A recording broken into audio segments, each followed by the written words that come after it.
Please assume your positions, please.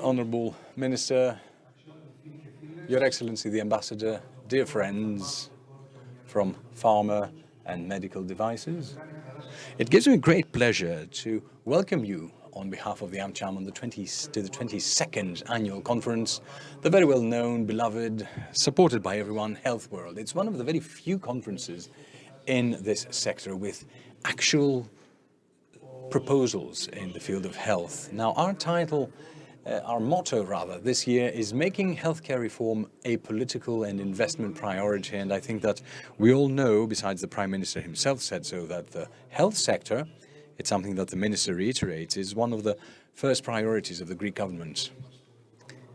I think we all know that this sector needs this reform to look at a future that is coming, containing technological advances, evolution, with an ever-aging population with demographic problems. I think we're at the threshold of some very significant changes that must happen, and many of those will be the object of discussion of today's and tomorrow's session. Please allow me to add something.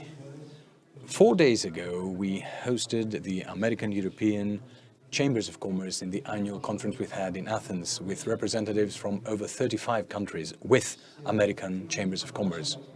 We exchanged best practices and issues that are of concern to everyone.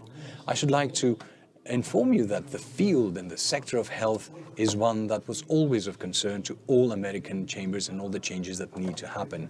Because it's not Greece that needs to take its steps forward and make its decision. I believe other countries as well, as was well documented by and through our meetings with our peers. At this point, I should be remiss if I didn't thank our sponsors, without whom such conferences could never happen.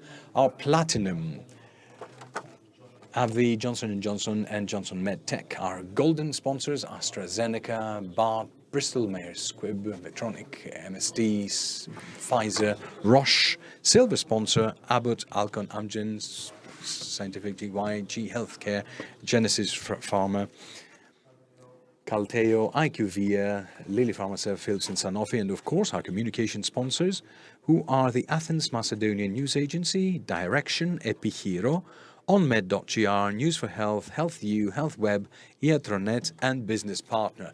Our partners are Journal, which you can find on the tables as well as outside in the lobby. I should like to thank very much indeed the chairs of our two committees, who always contribute to allowing us to set up this committee, and of course the organizing committee. Our advisors, Mr. Souliotis, Mr. Athanasakis, and Mr. Kyriopoulos. We should like to thank them very much in their assistance to design this program. My Vula Tsirizoglu, my partner, and Georgia Mamali, because they really outdid themselves. These two colleagues of mine organized at the same time the presence of the Chamber of Commerce in, say, next week. So you do understand what they have gone through and what difficult tasks had in store. Of course, we need to thank very much the Ministry of Health and all the organizations and agencies that offered their auspices and still do to host this conference. In conclusion, I should like to thank all of you for honoring us with your presence, always. We hope we will have a very interesting conference. We do want your participation in the dialogue that will ensue. And I would like to give the words to my president, Mr. Nikolos Bakatselos, to address a few brief words. And let's enjoy the works of our conference. Thank you.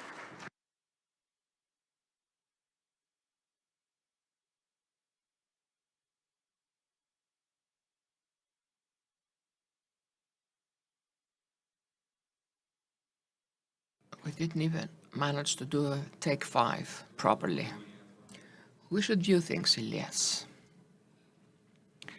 Get better coordinated. Good morning. Before starting with the allocutions and the main speech, let me also, in my turn, congratulate the whole team, organizing team of the Chamber for organizing the conference of the American Chambers in Europe. It was beyond our expectations. The warmest congratulations, because you really raised our expectations. At least this is what I was told by the other presidents of the other chambers. And I wish all greater successes to our chamber. Your Excellency, the Ambassador of the USA, honorable ministers, ladies and gentlemen, dear friends, it is with great joy that I welcome you to the 22nd Annual Conference, which is being organized by the Pharmaceutical Industries and Medical Equipment and Diagnostics Committee, the two committees, the competent committees, that is, of the American Hellenic Chamber of Commerce. It is one of the biggest conferences, annual conferences of the Chamber, and an iconic institution in the health sector in our country. This 22nd conference will explore the reform of the healthcare and touches upon an issue of greatest importance, exceeding in financial interests. That is, the reform of the healthcare system in our country is a political demand, an investment priority, and a moral obligation that defines our overall legacy.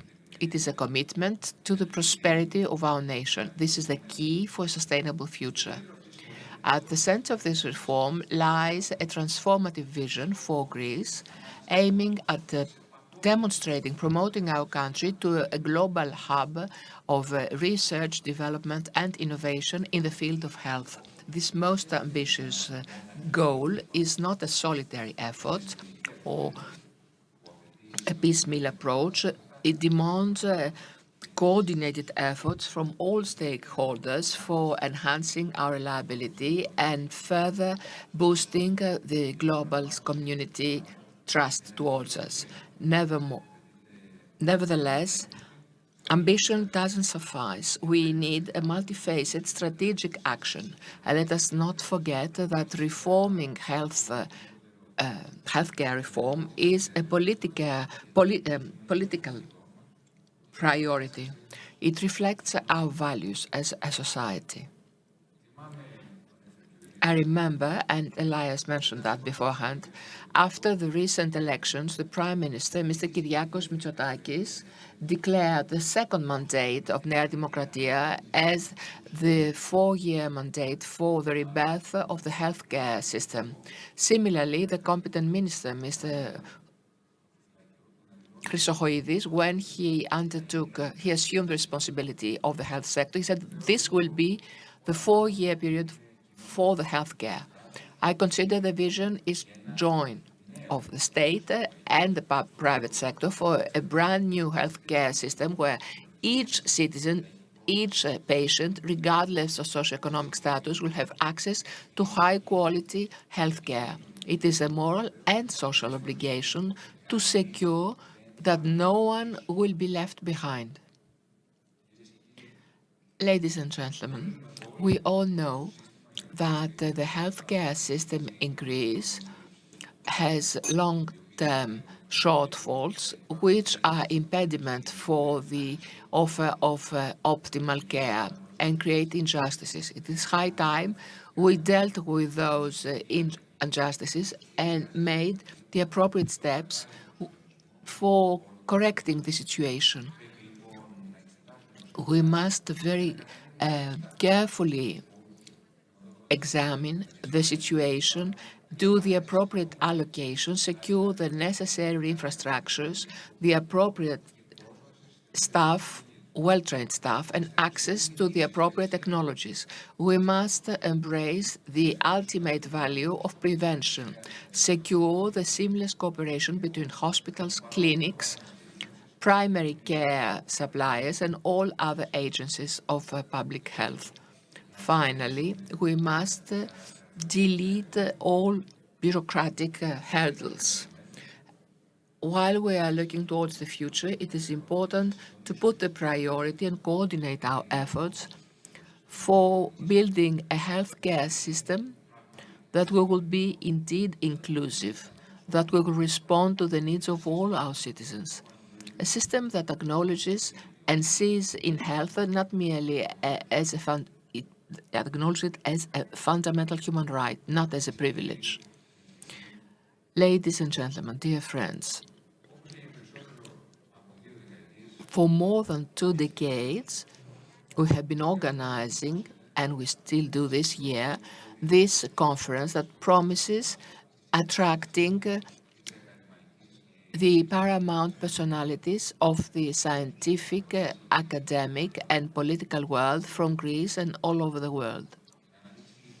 We promise to underscore the problems that the healthcare sector faces in Greece, to facilitate proposals and solution seeking as a debate platform in order to have better health services.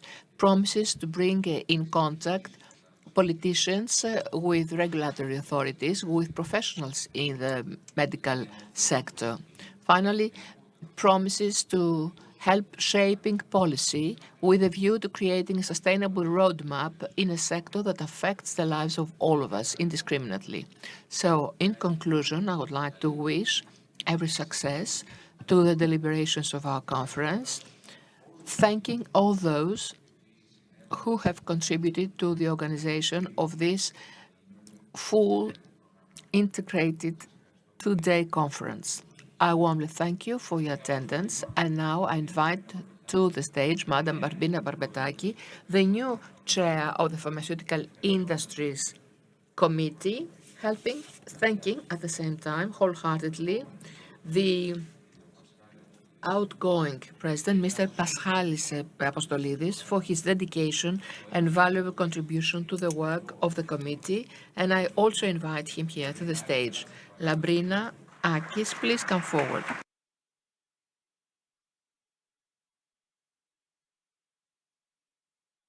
Where is Akis? Not here.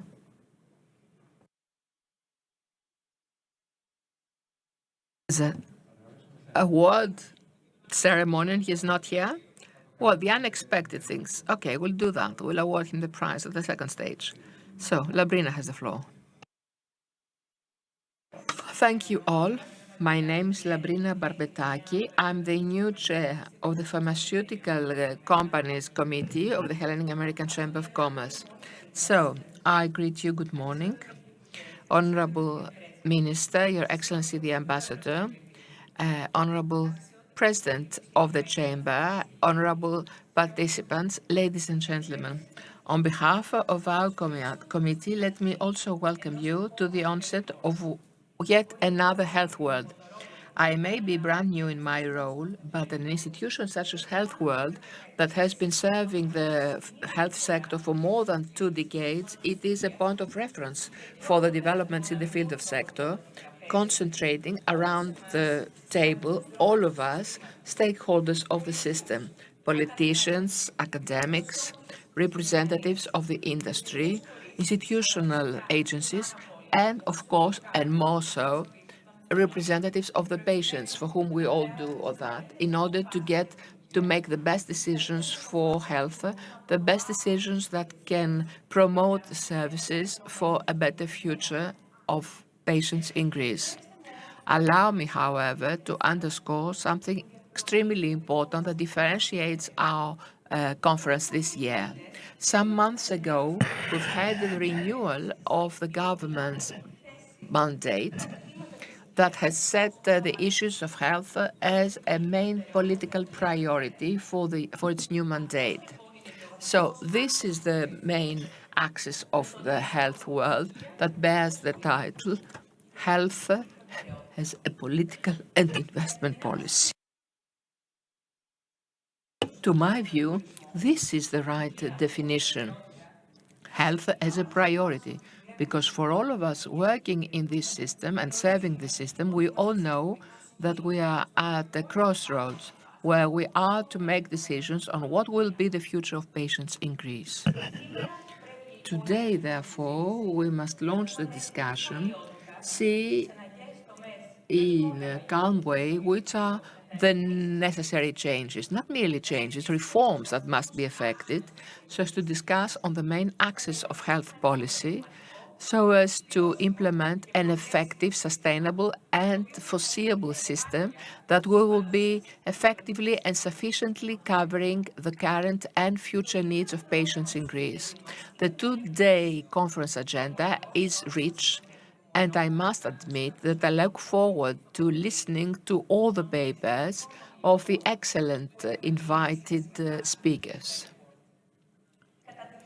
During this two-day conference, we will be given the opportunity to discuss in depth the issues of health with the leadership of the Ministry of Health and analyze the problems of the medicines market, the healthcare cost, and assessing the proposed solutions for the improvement of the environment for therapeutic innovation.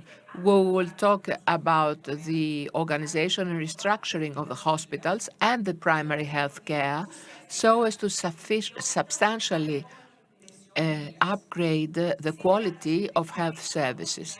We will also be discussing another important subject, which is artificial intelligence, the technology which is under importance and which raises challenges for this era. The second day, we will pursue the discussion with politicians, ministers, and executives of the government, exploring investment opportunities in the health sector and means to boost clinical trials in our country, as well as the capacity of exploiting health data and the basic principles for an effective management of the health system. Allow me, in concluding, to make a brief reference to the field of medicines more specifically. The business environment that has been shaped with distortions and the lack of foreseeability in the past, it's something that we would like to discuss. And thank God, we are at open dialogue with the Ministry of Health so as to have immediate promotion of reforms and solutions that we will facilitate the access of patients to new therapeutic treatments that are in the pipeline. It is self-evident that we support the adoption of reform instruments, and we also need, for the future of all, an effective expenditure curtailing and control and holistic improvement of the system, the digitization, healthy competition, and quick access of patients to innovation.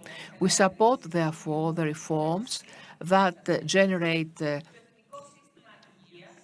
added value for patients, the financial development of companies, and the development plans for society and prosperity as a whole. These proposals and lots others, I'm certain that we will have the opportunity to discuss during these two-day conferences. Therefore, let me wish best of success in our conference and welcome to all. Thank you.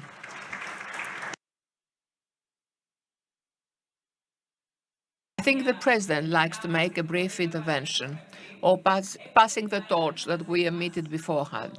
We have the joy to have with us the ex-chairman of our committee, Mr. Paschalis Apostolidis. I would like to thank him for the whole work that he has offered to our committee. Mr. Apostolidis has the floor.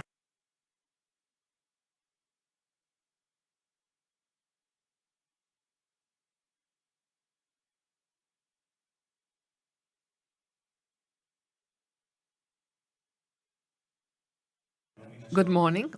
I wish you a best month.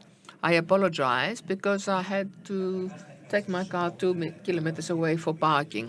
Let me thank the Hellenic American Chamber of Commerce, starting in the face, of course, of the President, and also the new chair of this committee, my successor, Labrina Barbetaki. But allow me also some brief references making a an inventory and seeing what's the future for us.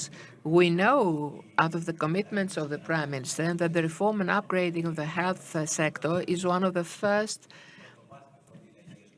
priorities. The primary health care with mobile units, the institution of the personal physician, the upgrading of hospitals, hospital care, preventive control and tests, such as the initiative FOFI Γεννηματά, that we saw that with approximately 60,000 of tests, we identified 3,000 findings, which that means millions of euros saved for the health system.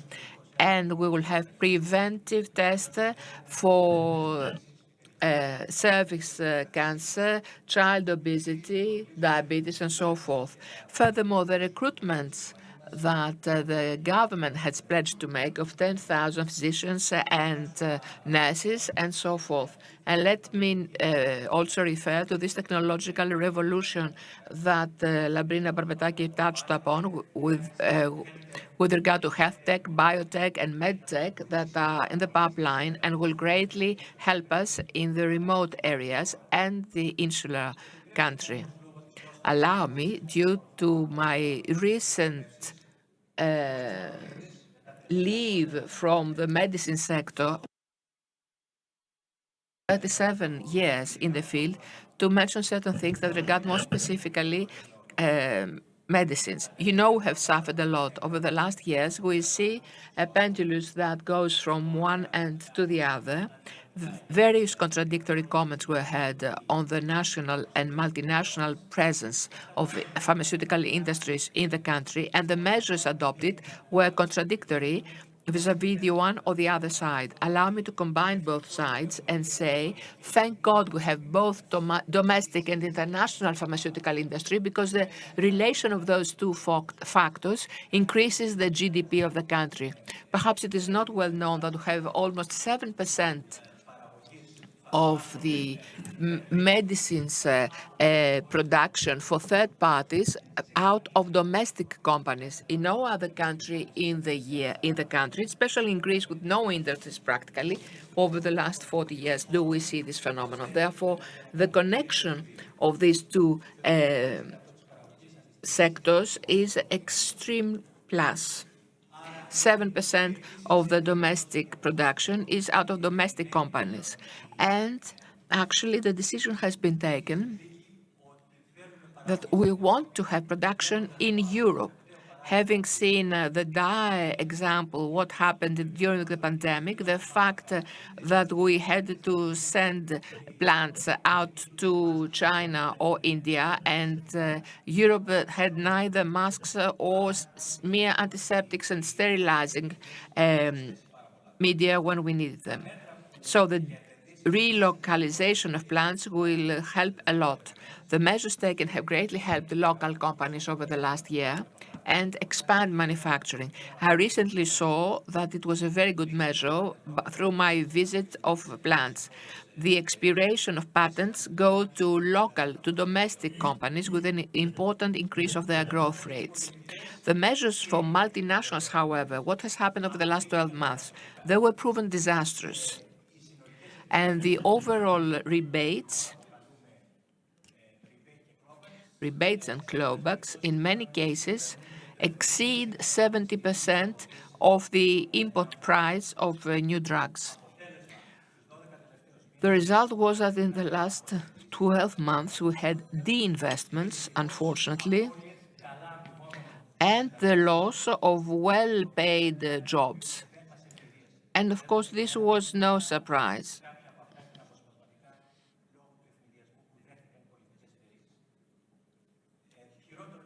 So the worst of all was this fact that we were startled, we were taken aback, the lack of foreseeability that we ask for, have always been asked for. What do we ask for the future? Incentives vis-à-vis clinical trials, exploitation of data through e-prescription. Let me remind you, Mr. Minister, a measure that was taken by Nea Demokratia and PASOK, e-prescription, is not exploited as it should be. And you have every right to have access to that data to the benefit of the patients, the health system, as well as the pharma industries. This is valuable wealth, that data. So I know, Mr. Minister, that you have committed and have proven through your political careers that you are a man of action, a man of courage and effectiveness. And this is exactly what we expect from you now as well. We want you to enhance this cooperation of foreign and domestic companies, the exploitation of e-prescription data, and the upgrading of the system, upgrading of the Hellenic Medication Agency and the healthcare technology assessment data to be focused on the cost-benefit analysis and not only the clinical effectiveness. Because of 2025, this will happen at the European scale. So we ask you at this crossroad a better course, better tracing of the roadmap for foreseeability, effectiveness, and boosting the cooperation between the international, the multinational, and domestic companies. Thank you.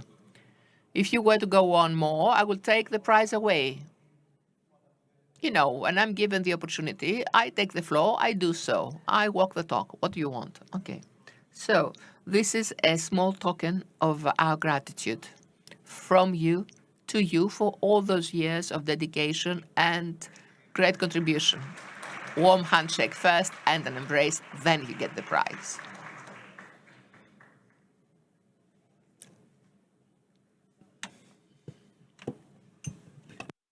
Let's see what we did.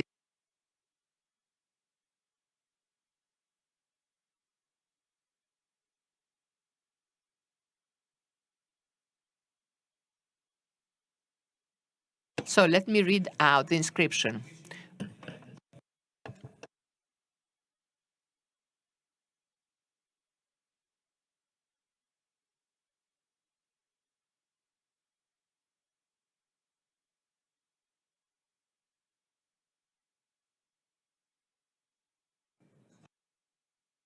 Let us pursue with our agenda.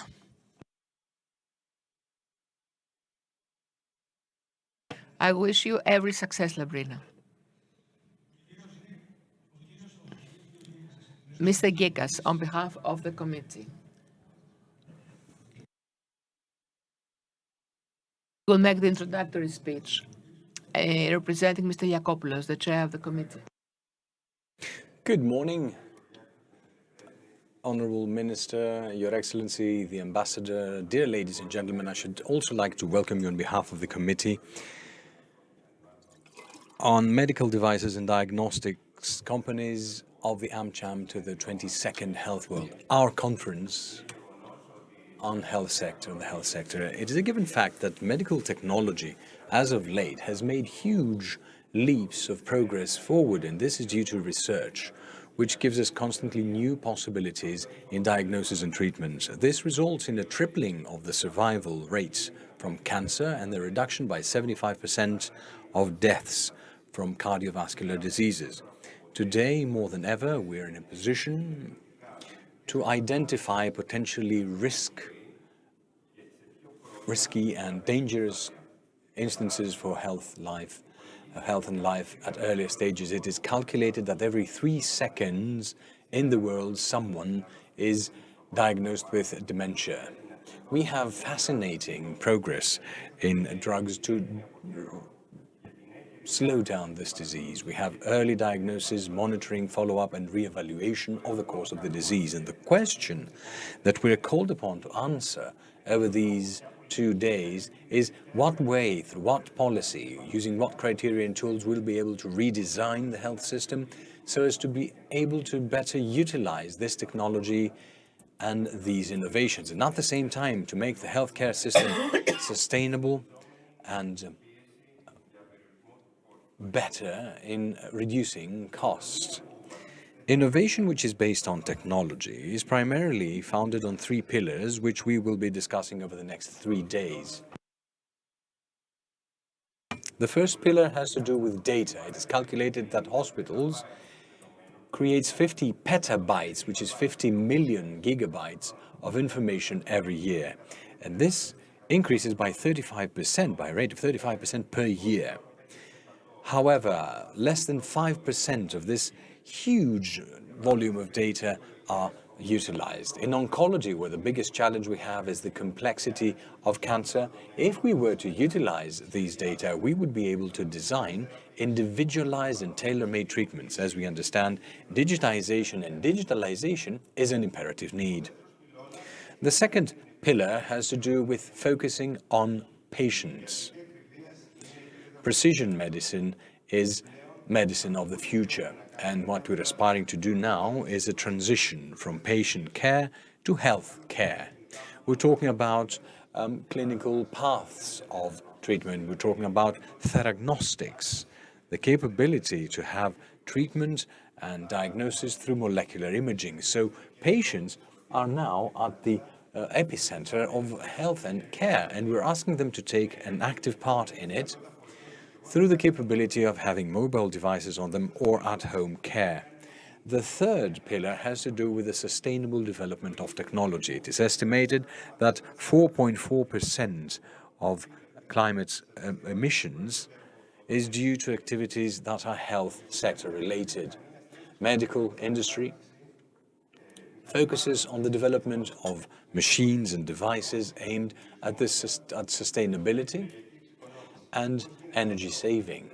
How do we achieve this? Not only through designing devices that are better energy efficient, but giving them tools for the best use and utilization within the health units themselves.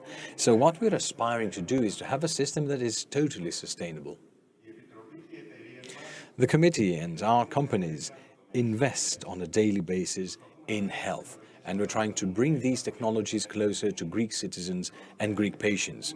We're looking forward and anticipating that through the discussions, the opinions, and the activities of our conference today and tomorrow and our works, we'll find a better way to make this better, more, and at the end of the day, more efficiently. So good success to the works of our conference, and thank you very much.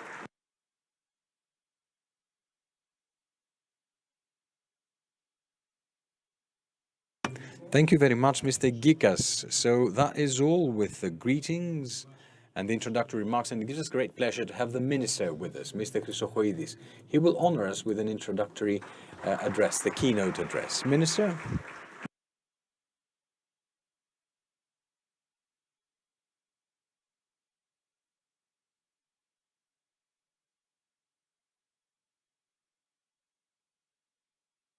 Good morning to all of you.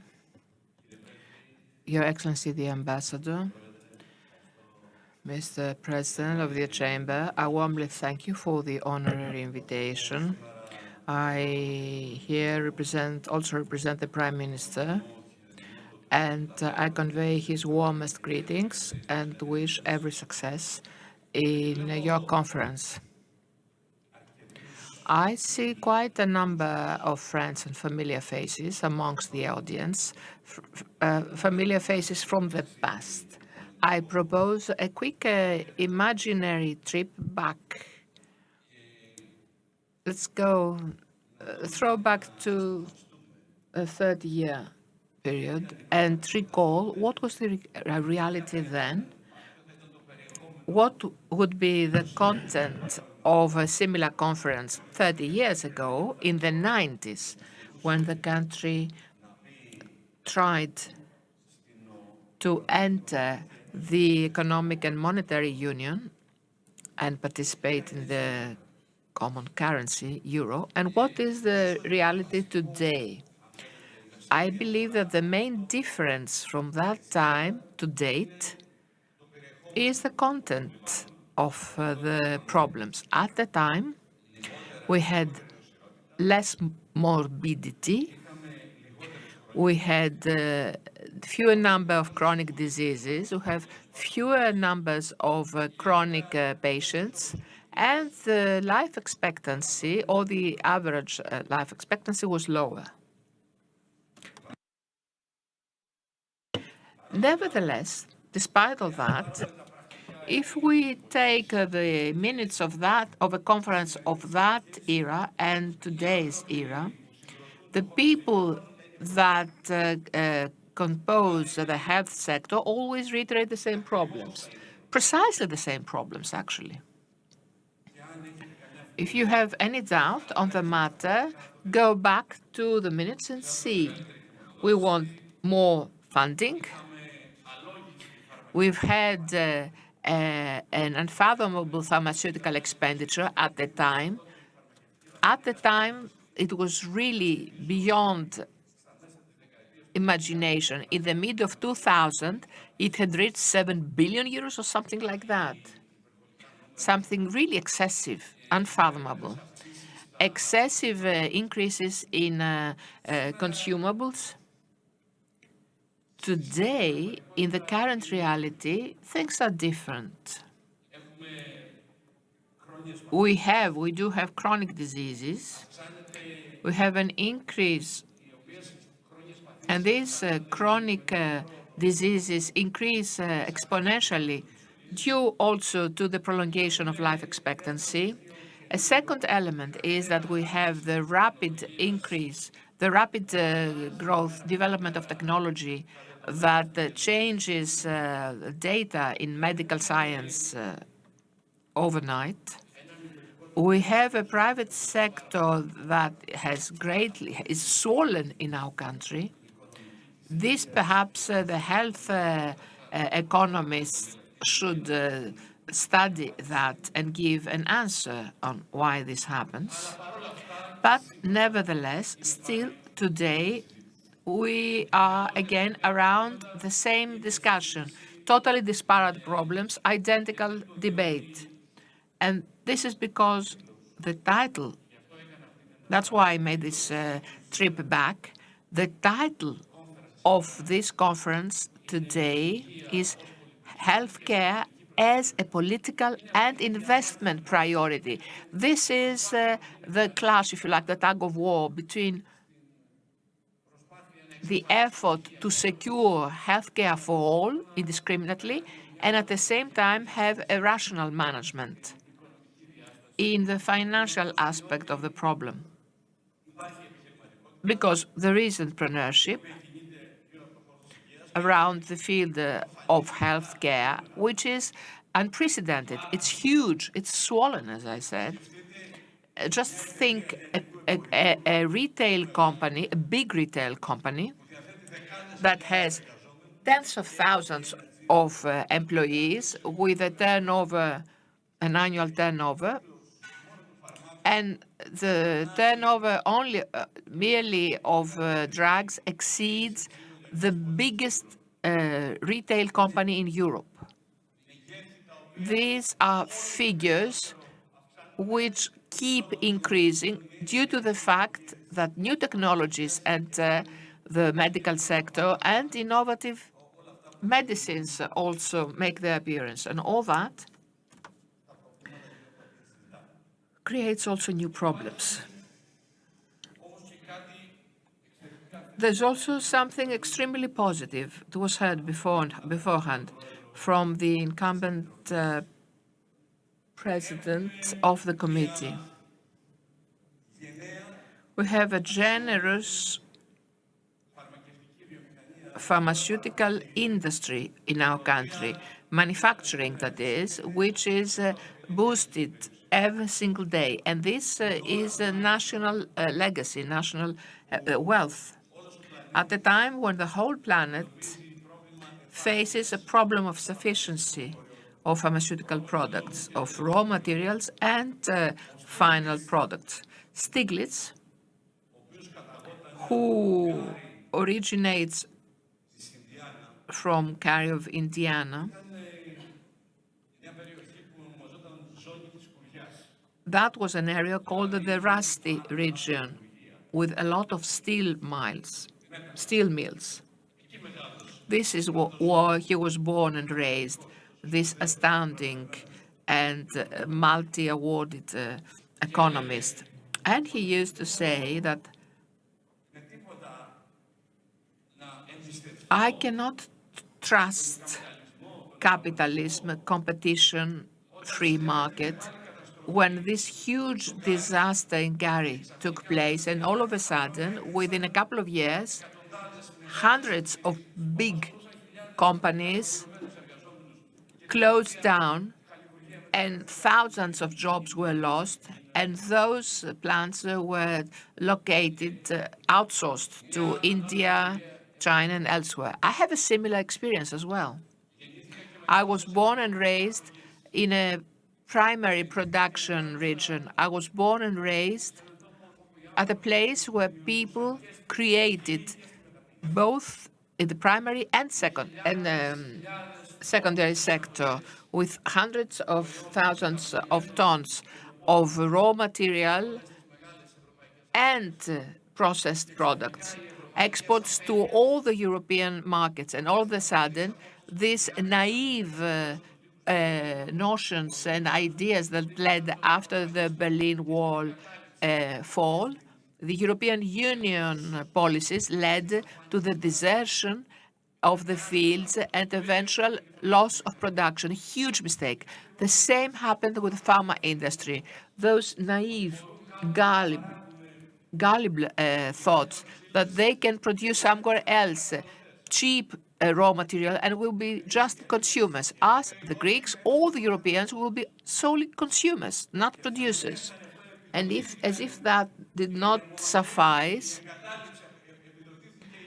we had the subsidy of outsourcing manufacturing to other cheap markets. And today, Europe is without medicines. Thank God, in our country, we have this privilege currently of manufacturing, and we boost it. We do everything to further enhance it. So two priorities that must go hand in hand. Health as a social good, accessible to all, and on the other hand, health as entrepreneurship. What are the main values of our policy? It is a social wealth. It is social good. All people should have free access. Health products, the products of health, must be assessed and be effective. The money for value, that is, must prevail.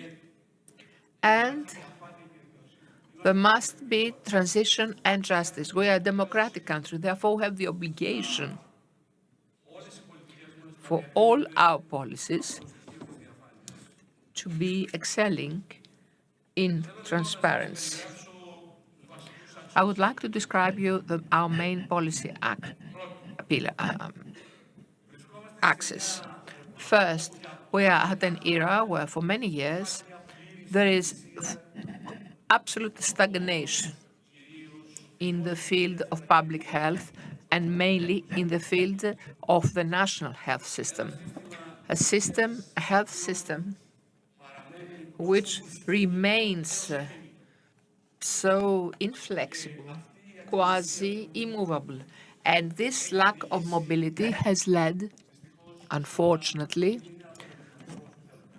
to the system to not being as effective as we would like it to be. So we want a health system that would be modern, will respond to the needs, but will also be flexible. It will be effective. It is important to secure this mobility because this will offer incentives to the health professionals, to entrepreneurship, to relaunch a system which is in dire need of modernization.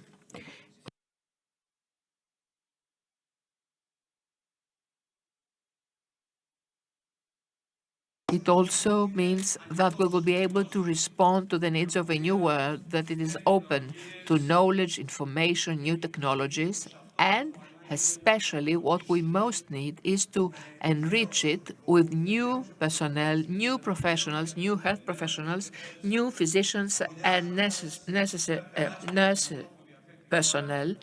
Thus, also repatriating excellent professionals, Greek professionals who have abroad. We will be taking a series of initiatives in the near future so as to create the necessary prerequisites for the repatriation of our brain drain with brain gain, drawing from this personnel, this potential that left during the crisis abroad. Second, so first of all, it was flexibility. Second,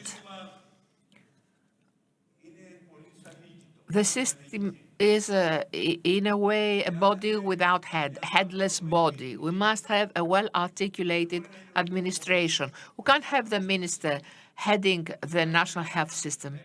There must be structures, an architecture of administration that we will be closely monitoring and supervising the operation of a real full-fledged machine that will be governed through rules. So new BODs in the hospitals that will be selected on new criteria that are to be legislated upon in a few days. Criteria not merely of meritocracy, but objective on skills and competencies. We must introduce, and we will introduce in all ranks, in all levels and layers of the system, the assessment system. It is inconceivable not to have anyone assessed by anyone. There are some very few quality reports made by OVP the previous years. Very, very few. And I was really disappointed. Without having any results even of those quality reports, assessment must be legislated upon, must be established, must be a process, an institutional process that will take place in the whole spectrum of administration of the system. Administrations, BODs, heads, governors, clinics, personnel, everyone.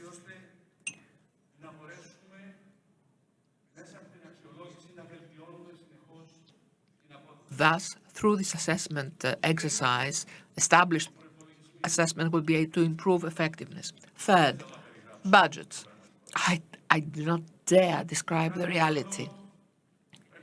Each year, we must have a budget drafted, which will have not only the element of legitimacy, a legality, must also really reflect the needs of a hospital, of any health institution, and at the same time, we must standardize procedures, and of course, we must be done with all this process of direct assignments.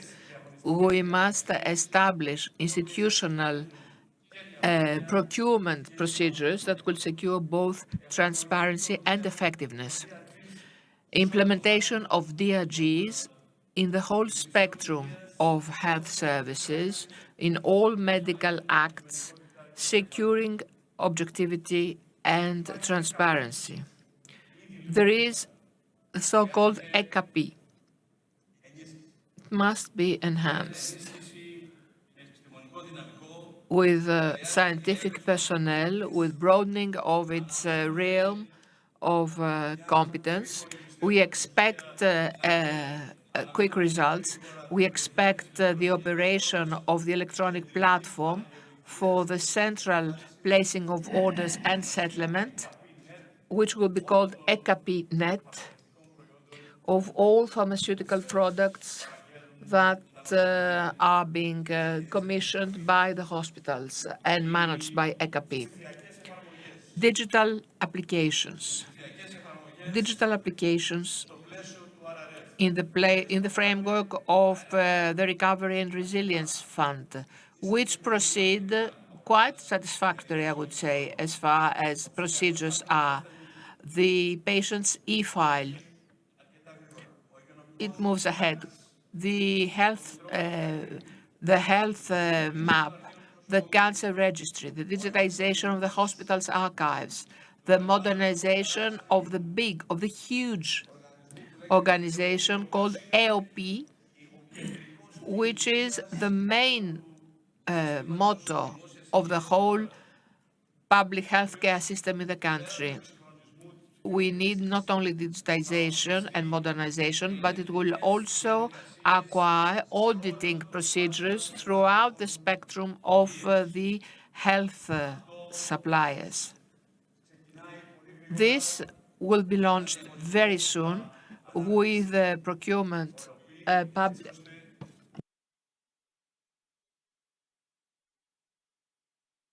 through a tender that AOP will issue, through which specific agencies will undertake the expenditure auditing. The correcting the big patient, which is EOF, that is the Hellenic Medicines Agency. The rebirth of EOF, we would say. It's digitization and staffing. And this framework, the creation of a mechanism that we do not have, the HTA, the Health Technology Assessment, that is. In the framework of the European policy, which, as you know, from 2025, we will have an integrated, a single policy of HTA that will assess the effectiveness of medicines and therapeutics, and we will have a single policy in the European Union on the matter, and therefore we will have results for every product. Enhancement of the negotiation committee, also in the framework of the Hellenic Medicines Agency, so as to have DRGs, transparent processes, clear contracts, so as to secure crystal clear rules. Predictability, as the previous speakers, Madam Barbetaki, has underscored. Reshaping a CAV, that is the organization of ambulances. Now, in relation to a CAV, there's a lot to be done. And especially, we must see in what way policies that we already elaborate, a CAV could and should participate so as to have its decisive contribution.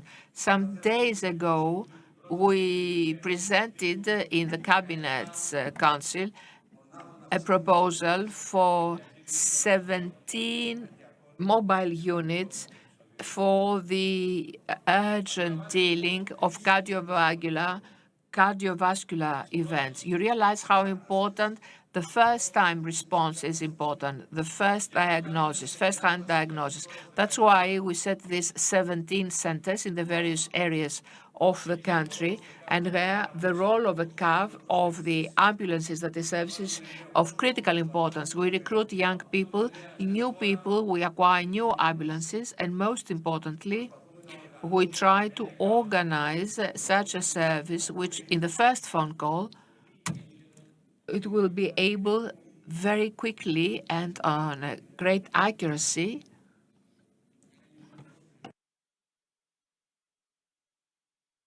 to make a first diagnosis on its priorities.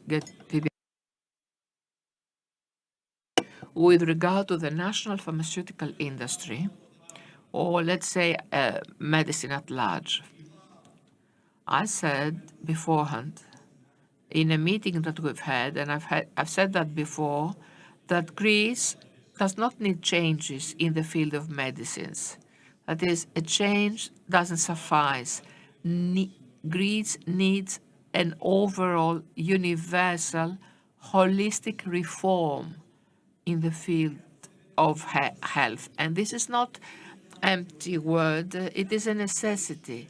If we try once again to have a patch meal and piecemeal approach and small changes, the result will be identical very soon. So we have decided in the medicine sector as well to organize, to elaborate a new pharmaceutical policy that includes that we will have steady rules will secure full accessibility, will include assessment and payment and reimbursement, and is based on transparency and justice, with a view for pharmaceutical expenditure to evolve in a rational way. And when I say evolve in a rational way, I say because we will always have innovative medicines entering the market, which are necessary on the basis of their effectiveness. They must be paid accordingly. But at the same time, taking into consideration the overall policy of the country, its financial capacity, its growth rate, so as for all jointly reach the desired end. As a democratic country, that means going hand in hand through consensus and be effective for the people who need these state-of-the-art treatments. We have three categories of pharmaceutical products. The innovative ones, which are multiplied by the year. If you view the data we have, 20 products represent 20% of the overall expenditure. Thousands of pharmaceutical or treatment products in the market, be it on or off patent,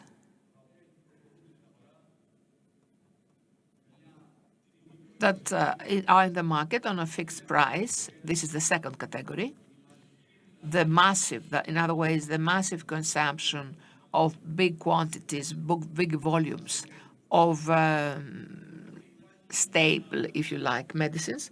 And there's a small, very small percentage that regards generics, which further grows, and I'm happy for that. And we are decided to contribute and support through incentives in the country, either by the Greek pharma industry, which expands rapidly, as you've heard, in the production of generics. We are very glad that now, in relation to big countries in Europe that suffer due to the naive EU policy that I mentioned, Greek generics are necessary and very much sought after in all the European countries, the framework of parallel exports. And this I have to point out in order to be frank and honest between us and serve public interest.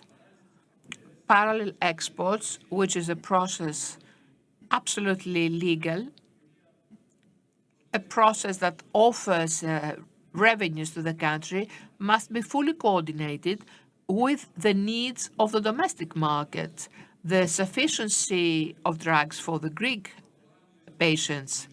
We proceed in the establishment of a mechanism, because we do not have full data to date, but we proceed in implementing a policy that we will include a series of technical applications so as for the state, EOF that is, the Hellenic Medicines Agency, its organizations under it, EOP and IDICA, the pharma wholesalers, the pharmaceutical industry, all of us must be online and interconnected in real time to negotiate in transparency and know which products are in shortage and are not to be re-exported, and which of products are in surplus and can be exported anywhere in the world in the framework of those parallel exports by the companies, the wholesalers, where these companies also must make a profit, must do their job.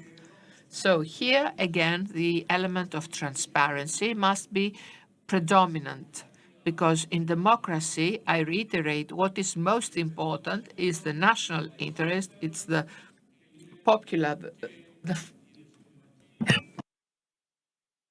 the people's interest, and it must be protected in the framework of those values and laws, and we must be crystal clear about that. So investment incentives for those who invest in the country in various forms, be it direct subsidies from RRF or the investment clawback. And we want to modernize and expand our national pharma industry. We have 1.2 billion euros allocated for the refurbishment of 175 health centers and 130 hospitals in the country. That is, we definitely will improve infrastructure, the UC units, the urgency units of the country. You know very well, far better than I do, how problematic is the overall management of the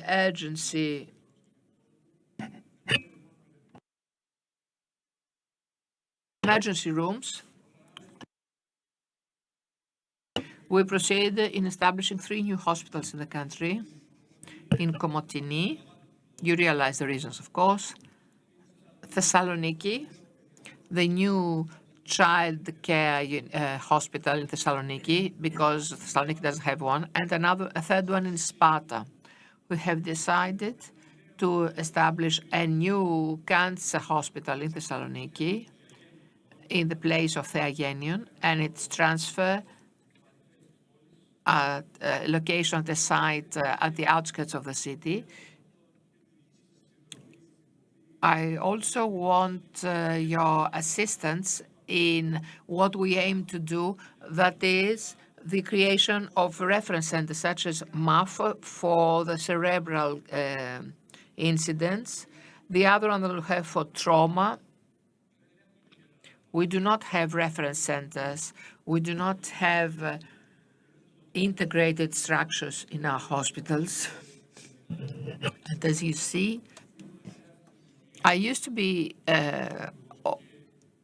to serve as a minister of public order, and I would get a bulletin on a daily basis from the police, seeing the bulletin of assassinations, of homicides, very pleasant things. Now I see every morning cases, bulletins with the deaths of young people, of seriously injured persons. Imagine what this means, how much this costs. So all that must be dealt with greater reference centers for transplants, for neurosurgical cases, for cardiovascular incidents. We must become, as a country, very specialized for a series of diseases and cases.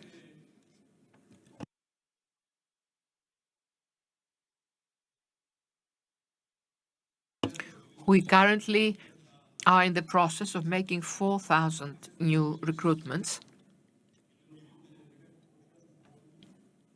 They will all be completed by the end of the year. These concern nurses, and 4,500 recruitments are planned for next year. 6,500 for next year. We decided also to recruit 250 assistant professors. Therefore, we want to greatly improve the quality and make the national health system attractive to university professors and high-ranking professionals, and at the same time, 4,500 nurses and administrative staff will also be added. We do all that so as to relaunch the system, to revive it in a way. This giant called National Health System must be awakened, because indeed it's an agent we speak of, a giant we speak of. Imagine that each day thousands of people are hospitalized and treated. Hundreds of thousands of people receive difficult treatments, perhaps under very dire circumstances, but nevertheless they are cured. This sleeping giant must be awakened, must become vivid, alive and kicking, must become attractive, and become more wealthy and become a flexible organism. I started talking about the national pharmaceutical policy. I left something for the end. Since the audience here,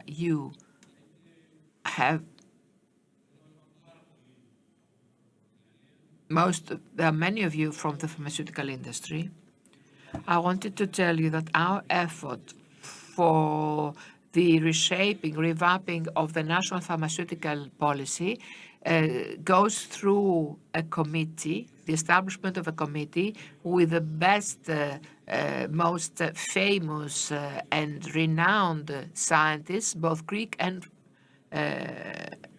foreigners, Greeks residing here and abroad. We are currently seeking a project manager who will be managing this project, has already been announced in private meetings with a lot of you.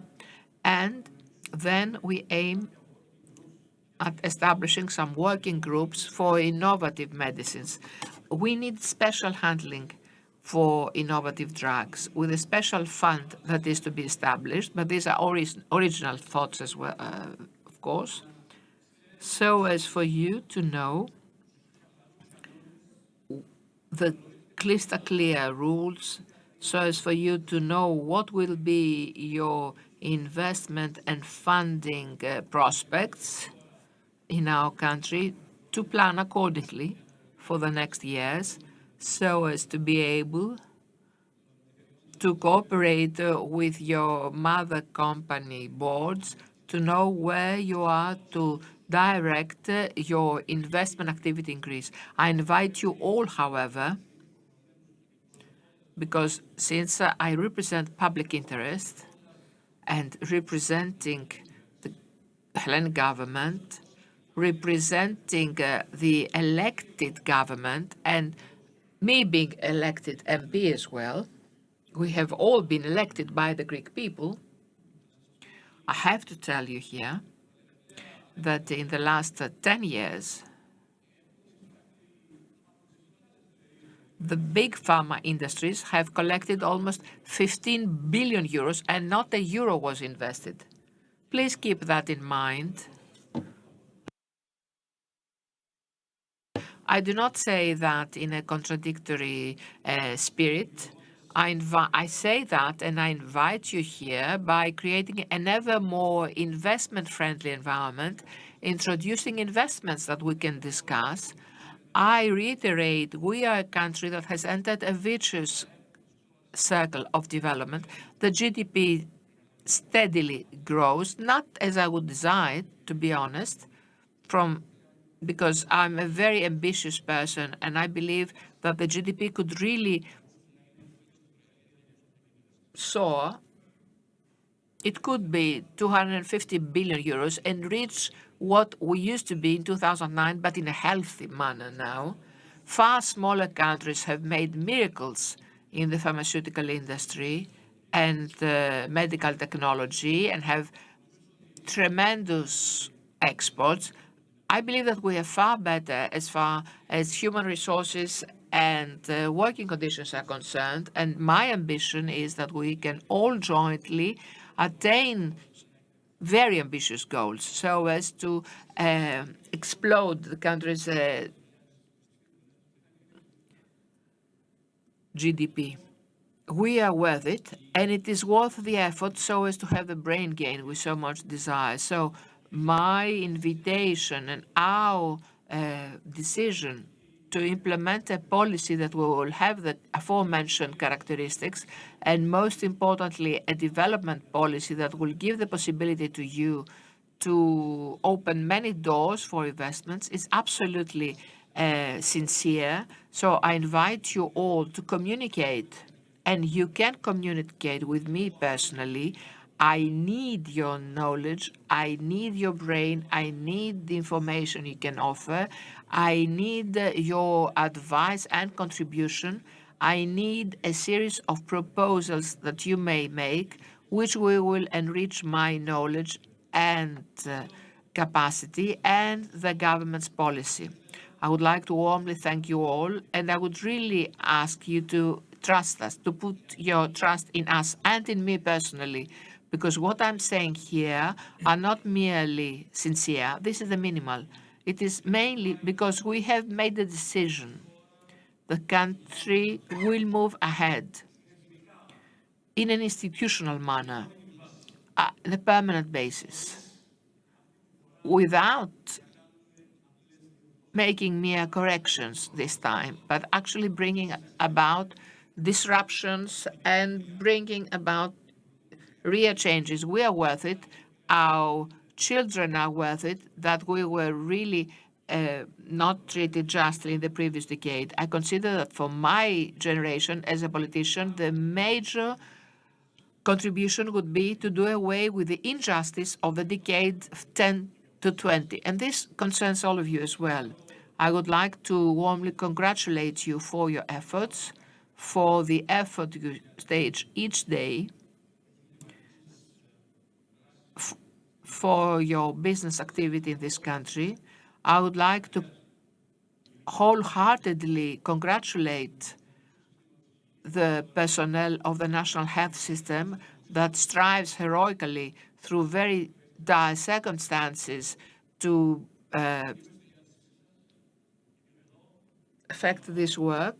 I'm here at your disposal. I'm ever present. I'm ready to start this path, the struggle for the major reforms so much needed in the healthcare system. I wish you all every strength and sincerely hope that the results and conclusions of this conference will add even something more than what we used to say 30 years ago on what we usually say in conferences, and which look like what we used to say 30 years ago. I wish you every strength and success. Thank you.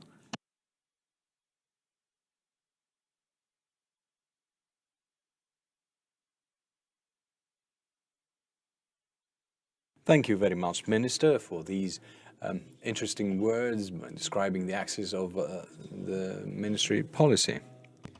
Αποτελεί τόσο τιμή όσο και χαρά η ευκαιρία να καλέσω στο πόντιουμ τον πρέσβη των Ηνωμένων Πολιτειών στην Ελλάδα, τον κύριο George Tsounis, με τον οποίο έχουμε μια μακρά και πραγματικά πολύ επιτυχημένη συνεργασία. Κύριε πρέσβη, εξοχότατε, σας ευχαριστούμε που είστε μαζί μας.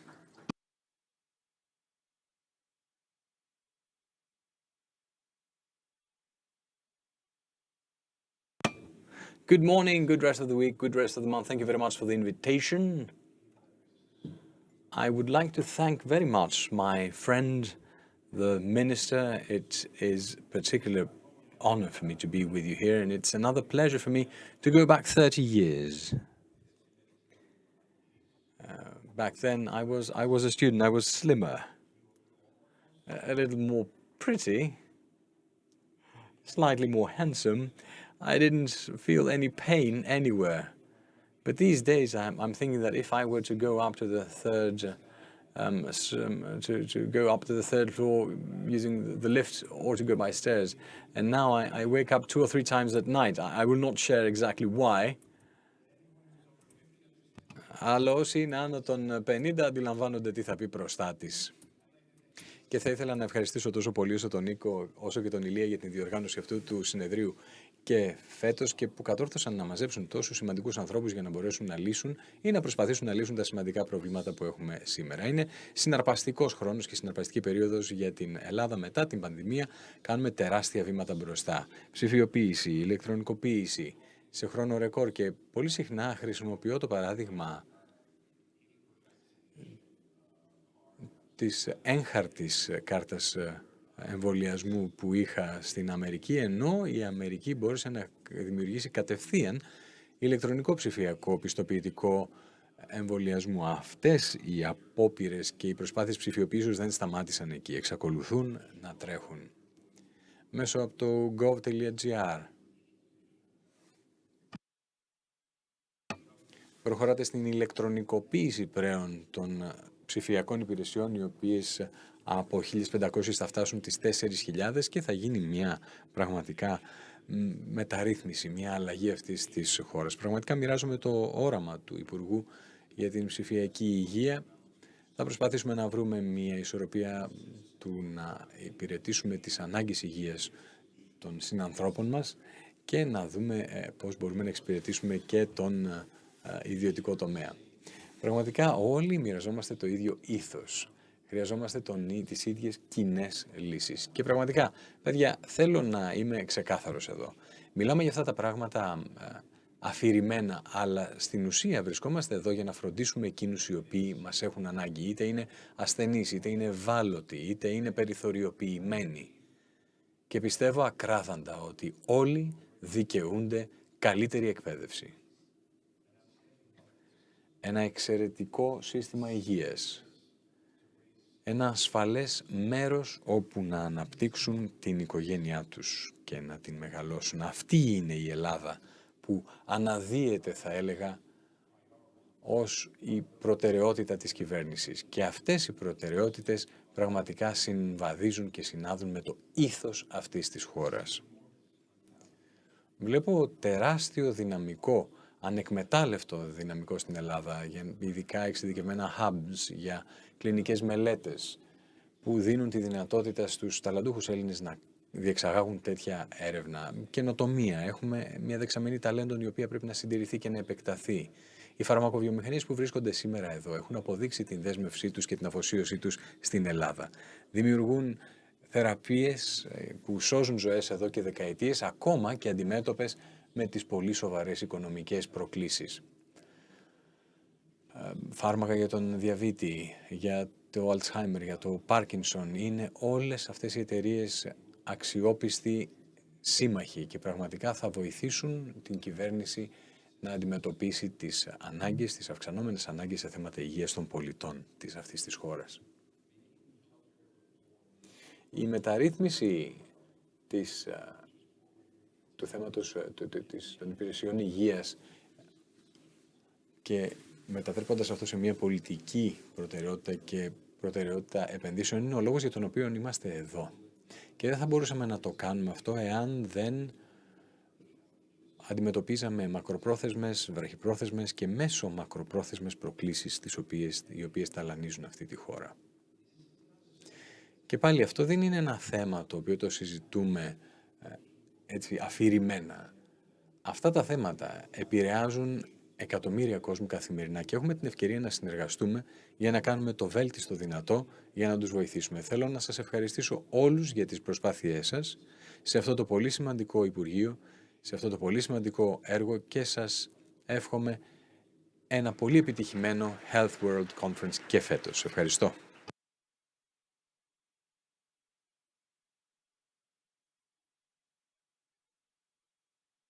Ευχαριστούμε πολύ εξοχότατε πρέσβη Τσούνη και προχωρούμε με την πραγματική έναρξη του συνεδρίου. Έχουμε μια πολύ ωραία συζήτηση one-to-one μεταξύ του κυρίου Ηλία Μόσιαλου και του κυρίου Ιωάννη Μπολέτη. Θα καλέσω τον κύριο Μπολέτη. Να είσαι, εδώ είσαι. Ωραιότατα. Θα κάνεις εσύ τις συστάσεις, θα μιλήσεις για τον κύριο Μόσιαλο και θα κάνεις τις απαραίτητες συστάσεις. Thank you very much, Mr. President, Minister, Your Excellency, the Ambassador, ladies and gentlemen. For the next half hour, I will have the honor to discuss with Ilias Mosielos the prospects of the health map through a holistic approach. Now, I should like to thank the Chamber, the AmCham, for its tremendous contribution in these health-related issues of the country with an international orientation as well. And I should like also to thank for inviting me.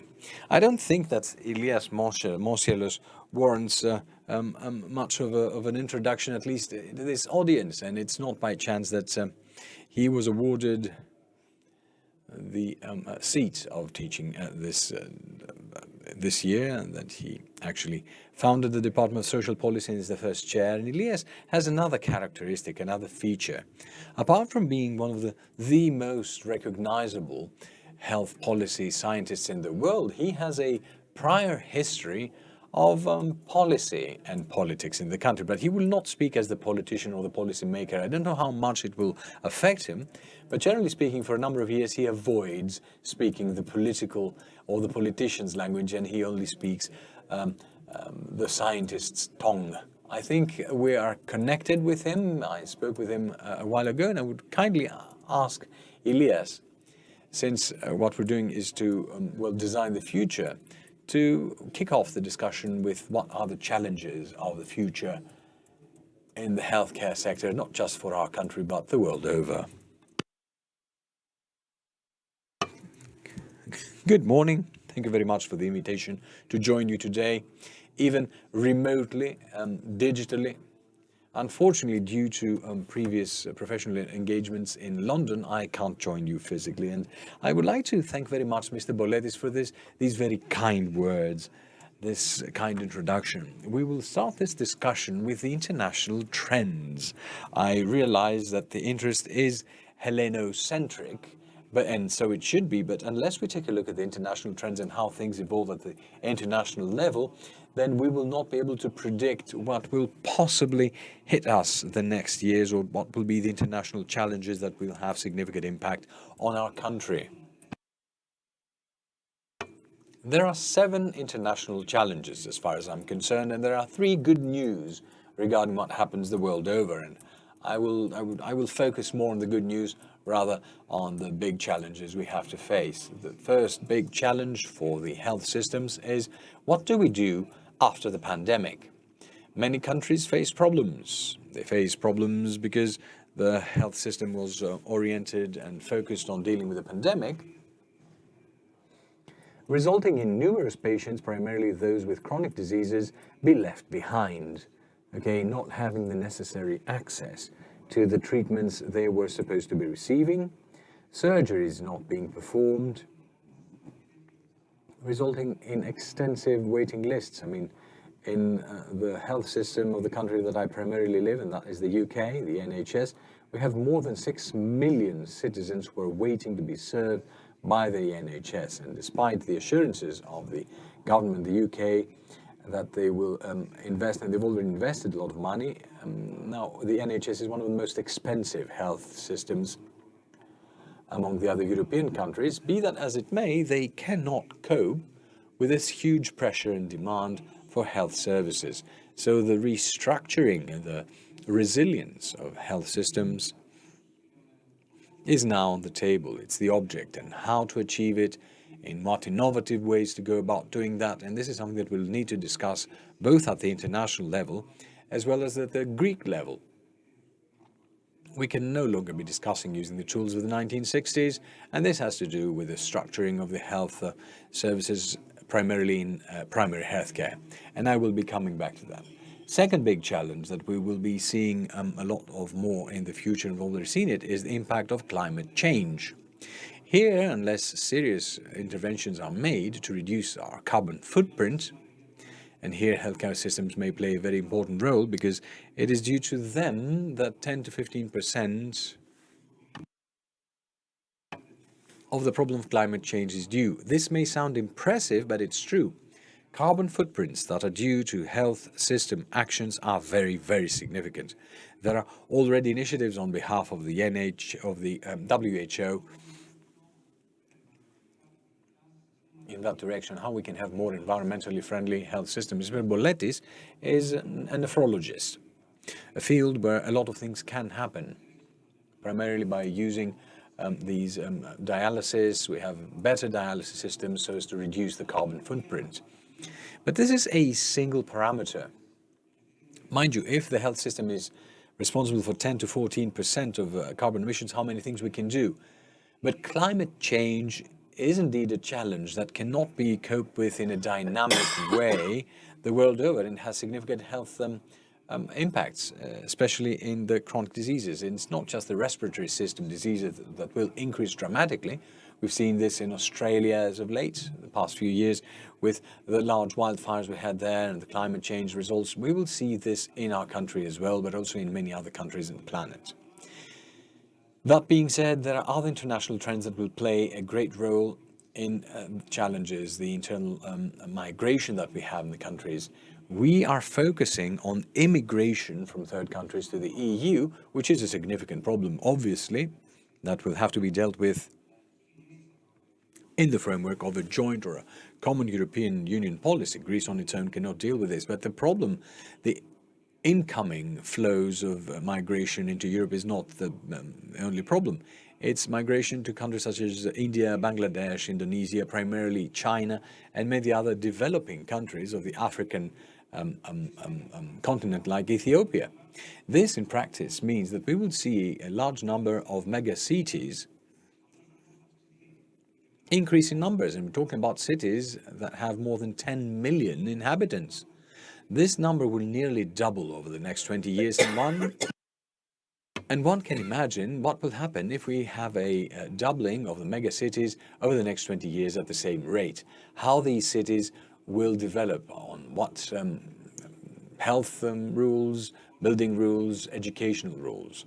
One might think, if you look at Mumbai, I don't know how many of you have visited Mumbai, where 15% of the city has been built properly, health-wise and building-wise. And the next 85%, which is much more populous and much poorer, has not been built that way.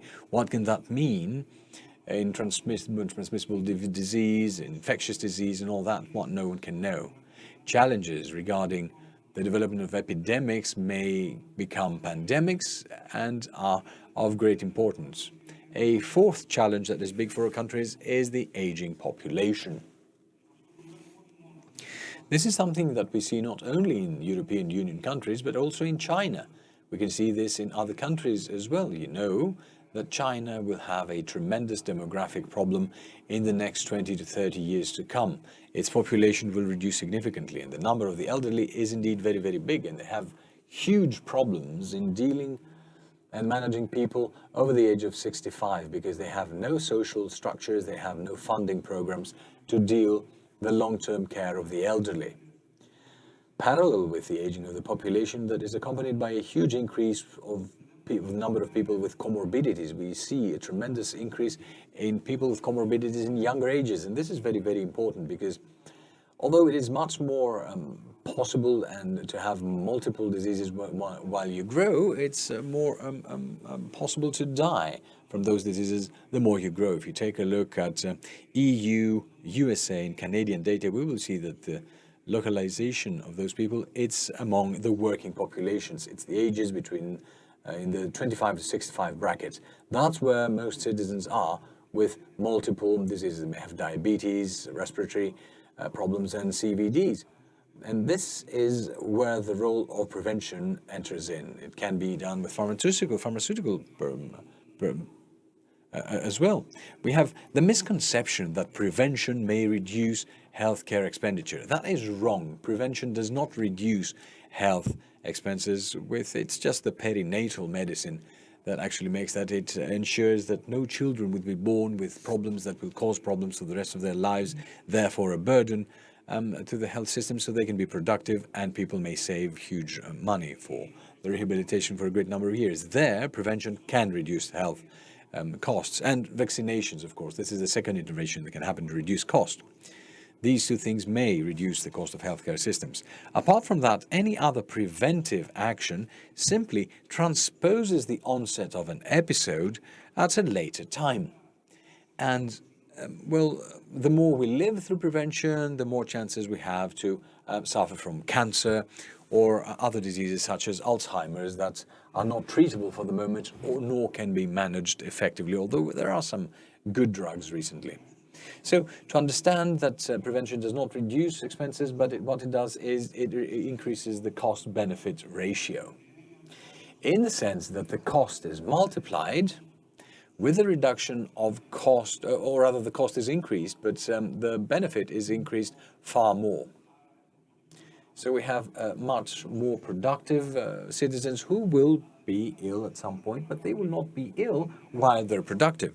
So in this sense, we want prevention to be very pronounced, but unfortunately not most countries are innovative in the development of preventive programs. That being said, we have a huge increase in inequalities, not just between the North and the South, not just between the very developed countries and the medium and small income countries, but huge inequalities within the developed countries. These inequalities have increased in our country as well. Not only as of late, but over time. And what's for sure is that they are not reduced. And the more we have inequalities, the more the diseases will increase in particular areas of the country where we have more poverty, where we have a bigger number of people who do not have equal opportunities with other citizens. Now, here we do need the health map. We need a very developed research mechanism to allow the recording of everything, not just poverty, but what poverty causes. We saw this during the pandemic, very pronounced, where the impacts were much larger in the areas where there was a larger accumulation of poorer people. There are strategic and geostrategic and geopolitical uncertainties that we see now. It's the war between Russia and Ukraine, or rather the invasion of Russia to Ukraine. But the geostrategical uncertainties are not only felt in the European Union. We see them elsewhere as well, and they will be intensified through the policies of China vis-à-vis Taiwan or other policies that we will have in Southeast Asia. What does this mean in action for global health governance? Well, it means that we're no longer at a phase where we used to be 10 years ago, when the WHO was an organization that gathered all countries in a fairly harmonious collaboration. It was never totally harmonious, this collaboration, but here we have multiple and parallel centers of governance. It should be more aggressive, especially if Russia is more aggressive. Even in the framework of the WHO. What does that mean for a new pandemic? It means that if we have collaborations of countries in which authoritarian and absolutist regimes collaborate with other countries such as the European Union or the United States, other countries that are liberal democracies. Here we have the development of countries and blocks like BRICS. So we're not talking about the 5 countries that used to be in China, Russia, Brazil, India, and South Africa. We have an increase of this organization the world over. We will see more like that in the future. What will be the impact on the WHO is what we need to see. So the question that rises is, how can the European Commission enhance health structures? Let's remember here that 4 or 5 years ago, the discussions in Europe were focused on how we can make fewer things in health, in the health sector. DG Health under Mrs. Kyriakidou was saved at the last minute in the deliberations, consultations among the member states of the EU. And it was by pure chance and luck that we saved it, because then we had the pandemic and we had to add some rudimentary mechanism within the EU. Here we do have steps in the right direction. We have steps in the right direction because the EU, from its known reflexes it had in the field of health without a strategy, moves towards some strategic choices and options through the creation of a Health Emergency and Preparedness Response Authority, which copied, in a sense, the BARDAC organization from the United States, and it expands it, fairly to say so, in the EU, with competencies on infectious disease, emphasis in the discovery of new treatments, primarily regarding infectious diseases, but also the enhancement of local production of drugs within the EU. This is very important, and it is related to the strategies and the geopolitical insecurities and uncertainties I mentioned earlier, given that the EU and the North American countries depend on the production of raw materials in the countries of Southeast Asia. So here we have another question regarding how the Greek farmer will be able to cope with this new framework, and how the Greek government takes initiatives within the framework of the EU, and the funds that will be released, they haven't been released yet, and earmarked for the local production of drugs within the EU, how the Hellenic Republic will benefit from these things and these funds. At the same time, we'll need to see what we'll do with the next pandemic and the disease X, as people call them. The WHO keeps reminding us about that, and deliberately, because they want to enhance their structures and the monitoring organizations of entire virus families and other diseases. There is no direct risk because many people think that disease or X will happen in the next few months or the next few weeks. It may happen at any time. It may happen within the next few months or weeks, or it may happen in a great number of years from now. But there is a single problem that may become endemic and pandemic, and this is microbial resistance. If we can talk pandemic terms, the problems we have with microbial resistance are tremendous. We're already dealing with them in our country, where approximately 2,000 patients lose their lives in Greek hospitals every year due to microbial resistance. We are champions alongside Italy within the EU. Champions in a very negative way, I would say. A country that, despite the crisis we underwent over the past 10 years, antibiotics consumption has not been reduced. Maybe the overall expenditure on antibiotics was reduced, but expenditure on antibiotics has increased, and we have a problem at a global level. The problem is that we don't have any new antibiotics. There are no incentives for the pharmaceutical industry to develop new antibiotics. And there are no such incentives, because even if the farmer were to produce them, no one will use them, because the problem does not exist now. It will exist in 10 to 20 years from now, and it will be an acute one. So we need to find intelligent ways, like we said during the pandemic, where the governments gave a lot of money on that, to produce new antibiotics. Now, there are choices of exchanging coupons, pharmaceutical companies. If an antibiotic is discovered by a pharmaceutical industry, smaller or larger, to give this coupon to another pharmaceutical industry and receive a significant number of incentives. Monetary, pecuniary, it could be in the amount of billions of euros, and such proposals are disputed by other member states. The majority does not accept these prospects. But there are countries such as Sweden, Japan, the United Kingdom, that are, and probably the United States, moving towards that. This is what President Biden said, to have a model of participation. What does that mean? That if there is one new antibiotic, they will guarantee, a number of countries will guarantee its purchase, even if they don't use it. There will be quasi-purchases. We will be led to the purchase of specific quantities that will not be sold, but they might be sold if needed. So in these sort of PPPs that we found in the production of vaccines is something we will see in the production of antibiotics as well. But we will also need to see that in the production of other drugs, where the pharmaceutical industry is not prepared to take risks, particularly in the field of diseases that are dementia-related, but also in other areas and fields where there is a significant lack of medicines, not in the developed countries, but in the low and middle-income countries. Now, these are the pressures, but we do have some good news at the same time. As the minister mentioned earlier, we are living, or experiencing rather, a boom in new treatments, and we're living and experiencing a boom in new treatments, particularly in some therapeutic and treatment areas such as cancer. We see the CAR-T treatments that have been introduced in our country as well, and here I'm not just talking about a boom and an explosion that has to do with some cancer. We're talking about solid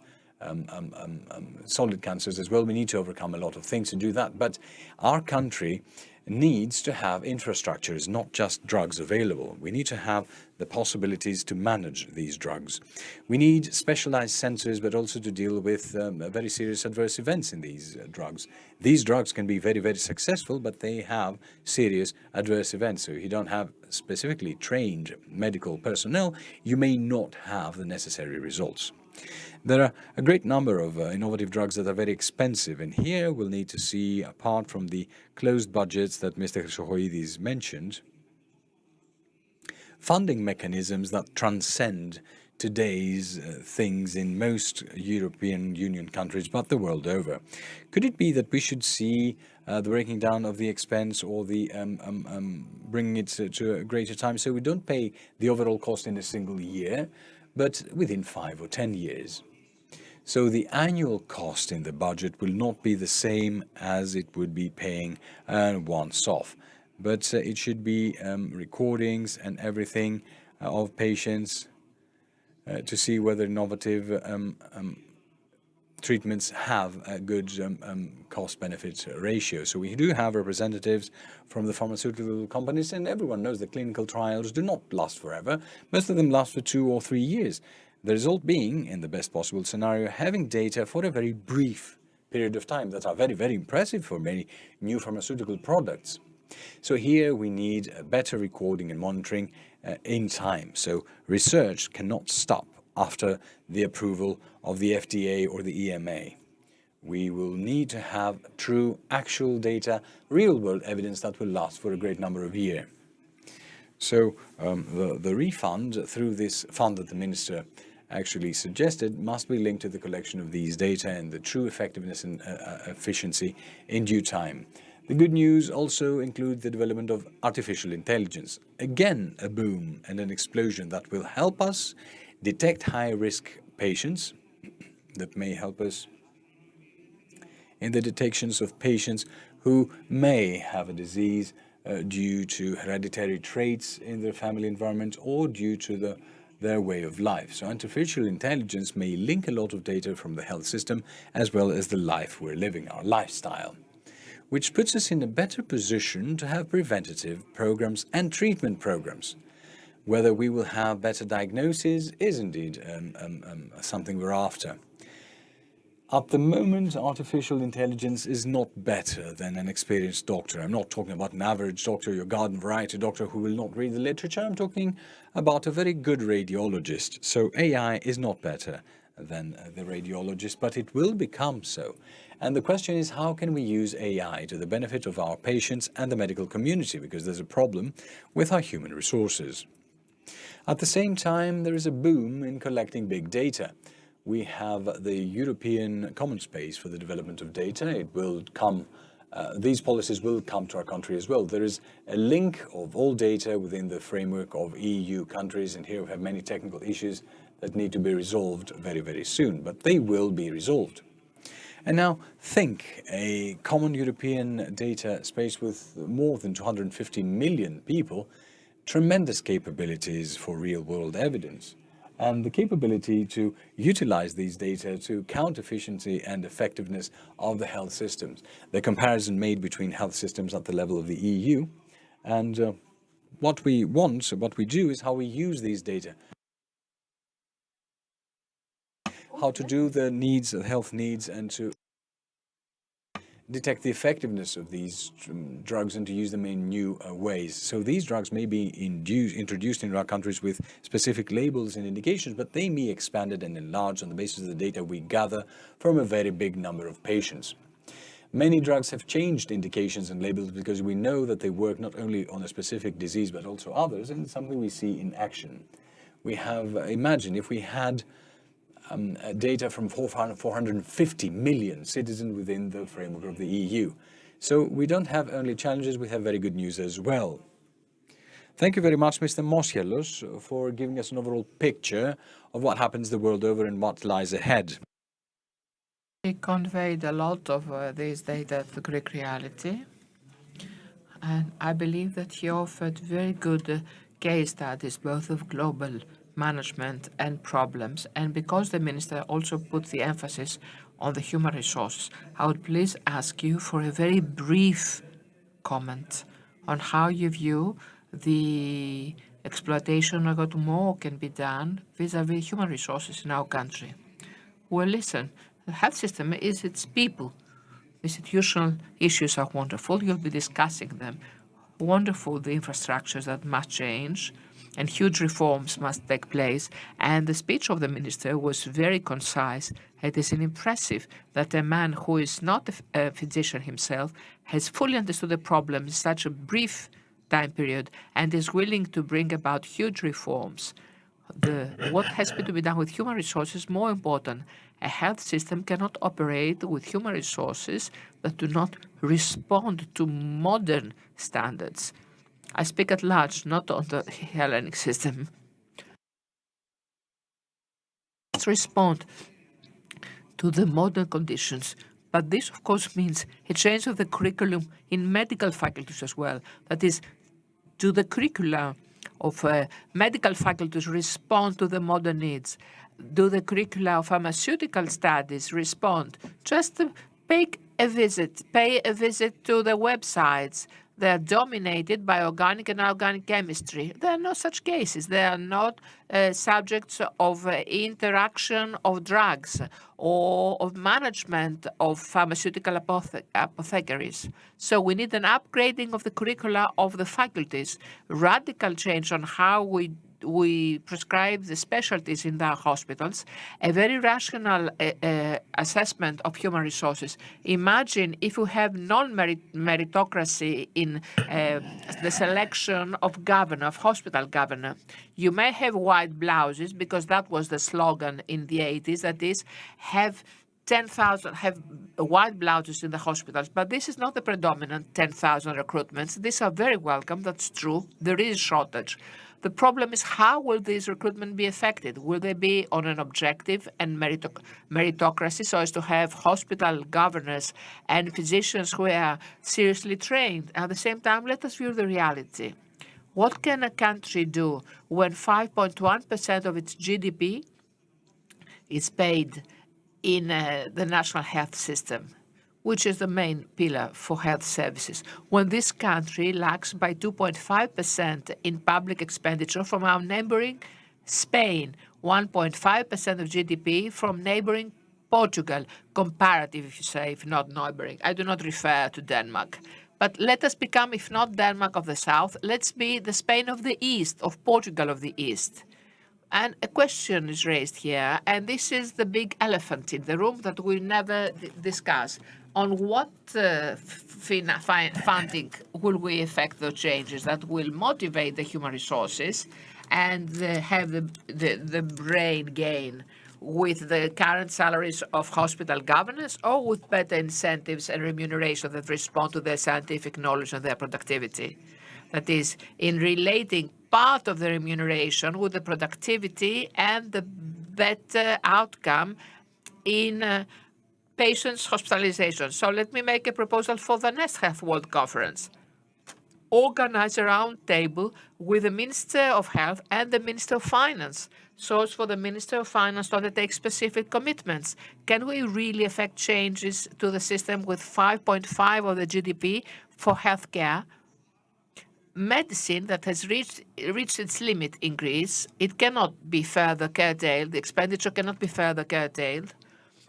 Besides, and human resources, merely those two factors respond to 75 to 80% of the overall health expenditure.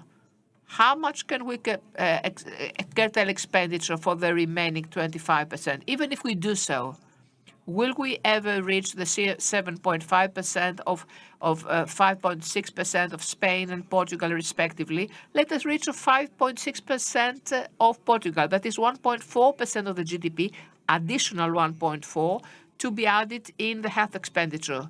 Can we tolerate that? Kostis Hatzidakis, the Minister of Finance, can he tolerate that within the next 3-4 years, if not this year? Unless we do this discussion openly, unless we discuss on the basis of the political priorities, the serious political priorities that the country must set, very appositely, health was set amongst the 3 or 4 important priorities.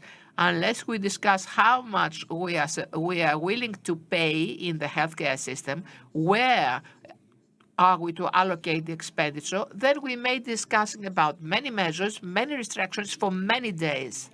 But this election is a political selection. But this political choice will determine what kind of country we want to be.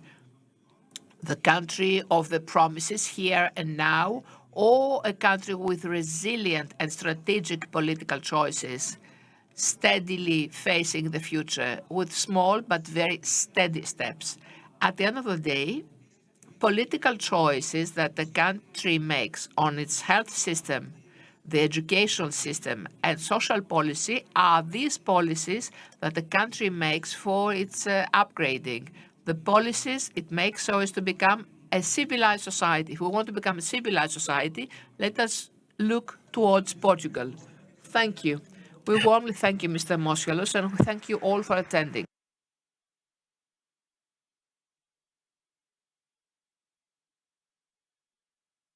I believe that Mr. Moschelos has said everything. It was an excellent discussion. Now, as far as money is concerned, well, let us think that we have 60 billion euros of tax evasion. It can be found somewhere.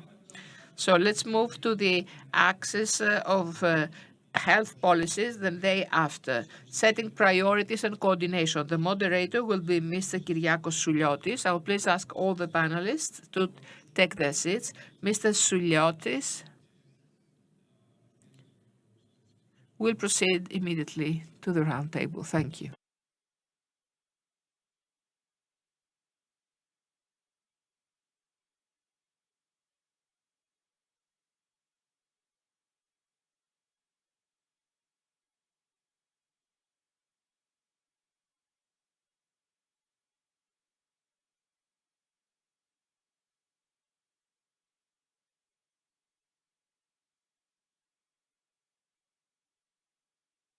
To the next panel, which is, if you like, it's iconic. This is how dialogue should take place.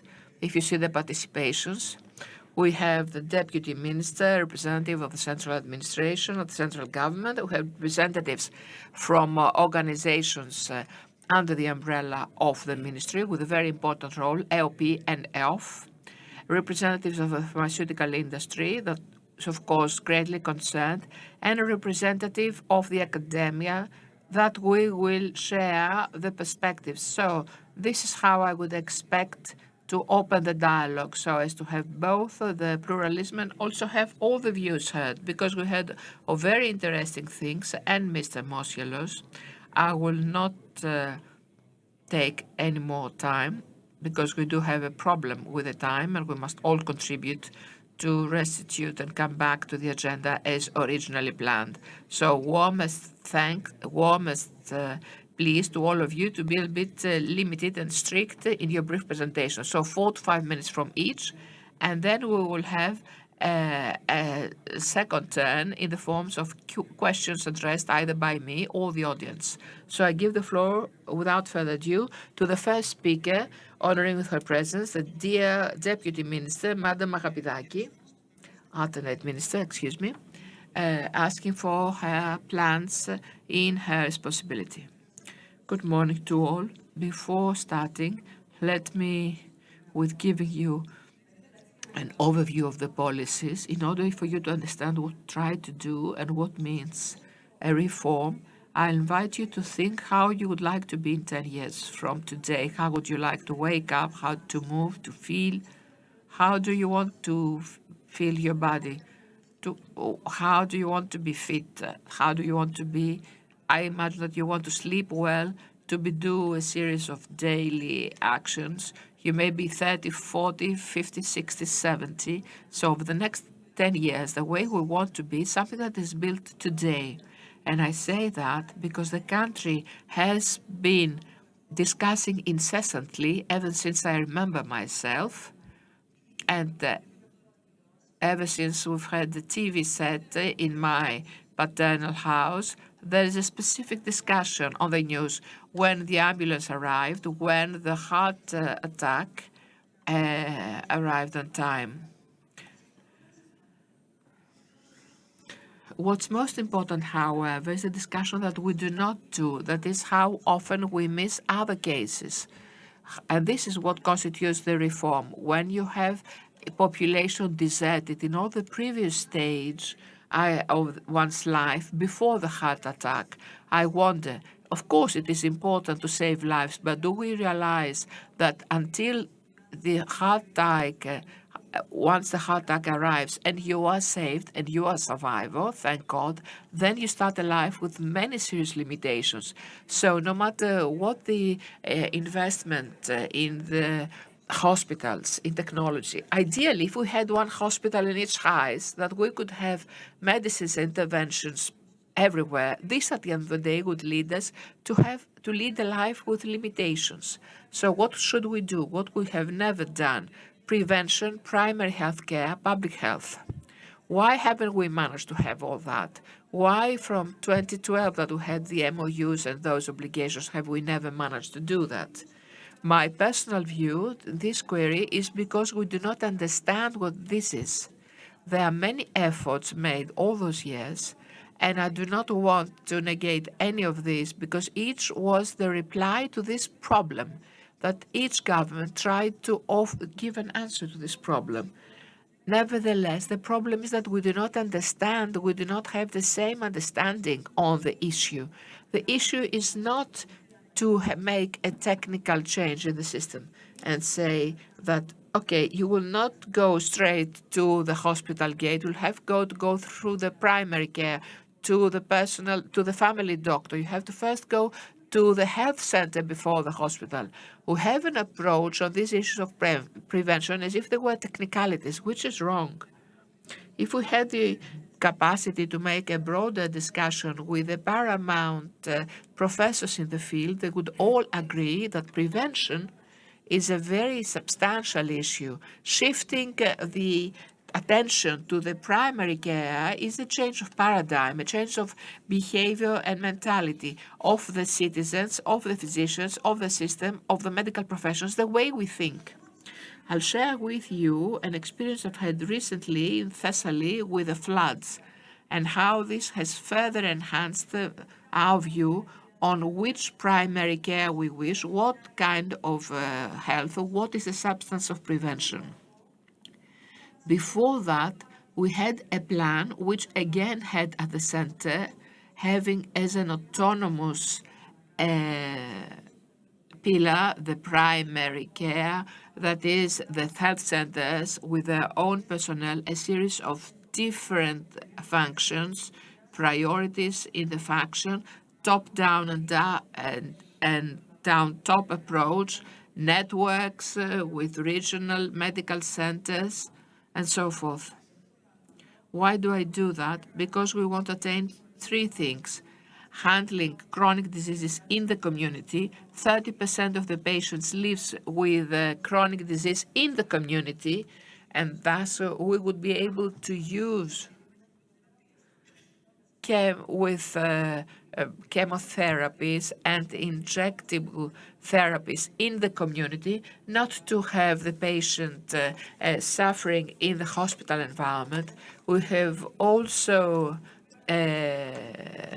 introduced wearables that are offered gratis, especially to the insular citizens who can very easily monitor a series of vital signs, give real-time information to their physician, and thus have a physician making the regulation of a person living in Kos, Pserimus, you name it, and have his physician in Athens. He may know where he should go to the emergency room, where he should be hustled through an ECAV helicopter.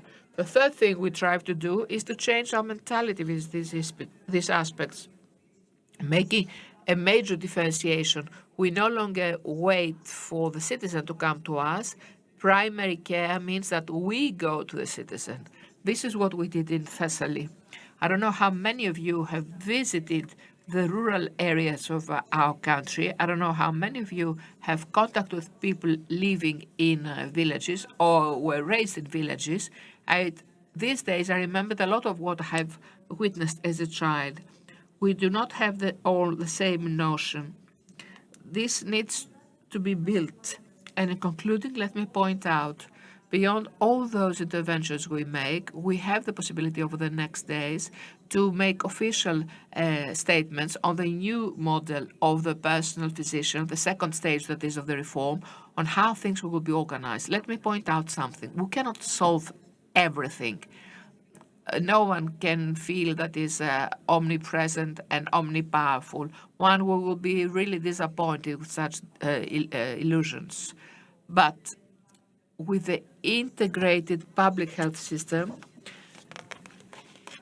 we must offer something which is very specific and which will be stable. The citizen must know that they will have physician each Monday, each Tuesday, once per week. This steady health care offered by the minister to the citizen must become a registered experience. And once we will have completed 2 years with this model, things will have changed and we'll no longer discuss who had the heart attack, when the ambulance arrived, but we will be finally discussing how longer we can live in health. Thank you.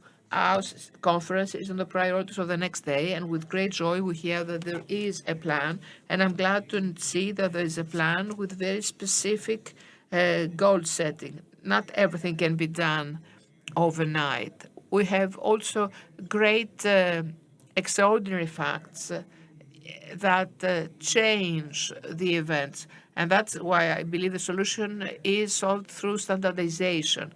Problems may be smaller than the real ones, but we must have a steady structure. We heard about the minister that this AOP is the leverage of the system. And what I said in the past, that we didn't have social security in the past. I mean, if the social funds were this at the onset of the financial crisis, that if we hadn't done this, merged them together, we wouldn't have social security in Greece. We'd have just Providence. And now with AOP there, a very strong AOP at the moment, and having even more competences on them during this time, I would kindly ask the governor of the AOP to share with us the direct priorities and whether the organization can shoulder this burden. I believe so, but please, Mrs. Karpodini. Hello, thank you very much. Good morning. And as from what you understood, we don't save prevention. I received the second message for preventive mammogram, and we are monitored now by the minister. We need to be very consistent and all run. And it is very important to prevent rather than deal with something that we could have seen in a timely manner, diagnosed it far earlier. As you've repeatedly said, Mr. Souliotis, the OP, after the national health system, is the second biggest reform that was left unfinished. You've said this very sincerely, and we share your opinion wholeheartedly. I feel that in this annual conference, there's a big difference.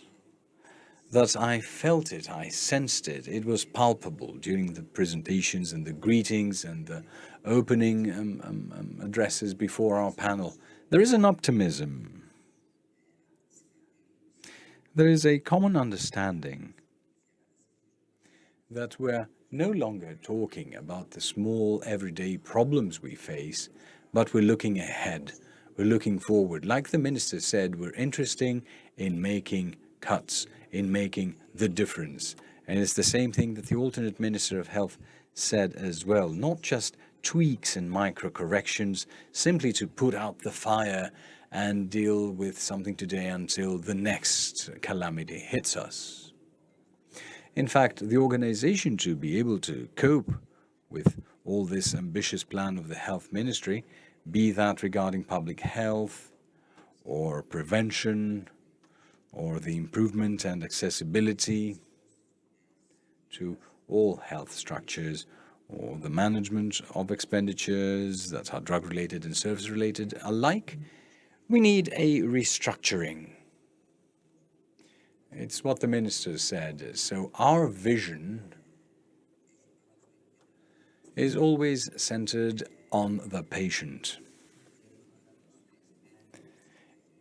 What we manage is money from our insured parties. So this is the slide that the minister mentioned as well. It primarily has to do with our insured members and the patients and all those who contribute and who are in business with that.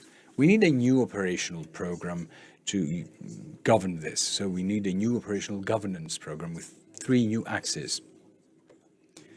To have accessibility with equitable and equal access to all health services for all citizens. Second, high-quality services, constantly improving the population health through the safety and quality of the health services provided. And at this point, I would like to very briefly say something, because your question is, can we do that? And the answer is yes, we can. We already started with some new markers, with some new diagnostic tests. We started with quality criteria regarding the private sector, and I believe that very, very soon we will have the same criteria in the public sector as well, that will allow us to ensure and secure equity, equitability, and equality among all those concerned. So the DRGs that we mentioned, both in hospitalization and rehabilitation, and in all this, the third pillar is the rationalization of expenditure, not in the framework that we're talking about until now, or to better, well, cut the cake and dispense it, but how to adopt new collection and other mechanisms that will allow us to be led to an improvement in effectiveness that will lead to a rationalization in the treatment of everything. So I heard Mr. Mosielos emphasizing funding. What I'd like to say is this: the key thing is first and foremost to secure transparency and rationalization to what we already have at our disposal and we're managing. Our country, fortunately, if was included in the medium-term framework of fiscal stability that we actually have, there are provisions for growth rates much higher than the EU average. And this is something that we achieved in the years prior to the pandemic. There will be opportunities, there will be chances, but the key thing is first and foremost to learn how to manage, to control, and to secure in an effective and more efficient way patients' access to new innovative treatments. The challenges for us, very, very briefly, is funding healthcare services and provisions, and our key resource is the contributions of the insured parties, which is why I said that we report to them first and foremost. But in our country, we have a very large part of health services provided by the state. And here we have a dual system of payments to the health structures, and as you as well have repeatedly stressed, this is something that creates a tremendous distortion and a counter-incentive to behaving in the public system as well under the criteria and the terms that we have in the private sector, thus giving the incentive of increasing accountability and transparency, measuring effectiveness and efficiency, and all these very interesting things that we will discuss during this conference. The second big challenge is pharmaceutical policy, and I believe that here we have very important representatives of the pharmaceutical industry.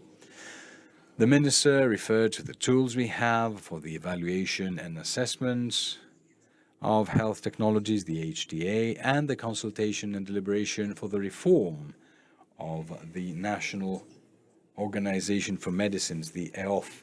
And I believe that Mr. Mosielos talked about the expenditure and linking the rebates and refunds with efficiency. Now here, the main goal and the main role we're called upon to play, and I'm talking about the AOP as the sole and exclusive reimbursement agencies, to use the data we have at our disposal, to make them public and communicate them to all stakeholders, and by commonly and jointly using this data to measure the effectiveness and efficiency, to link it with reimbursement, and to include into this all the new diagnostic means we have available to give more targeted treatments, like the biomarkers that we introduced as of late. The last part is the other provisions that has to do with the PPP, with private providers, aiming primarily at covering the needs that cannot be covered by the public health structures.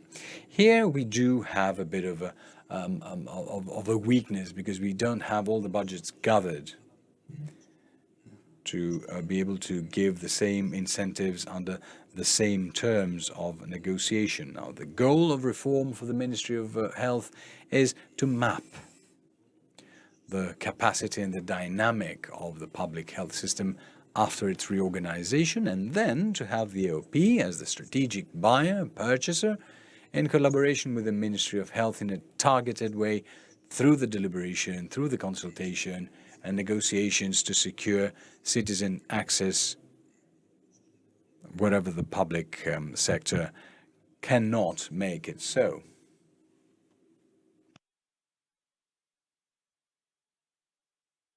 Right, let's please close because we're running out of time. Yes, well, this is something I already talked about. It's the prerequisites to make the AOP a strategic pillar, and I've already talked about that. If you have any questions or if there are any questions, I can elaborate on that later on.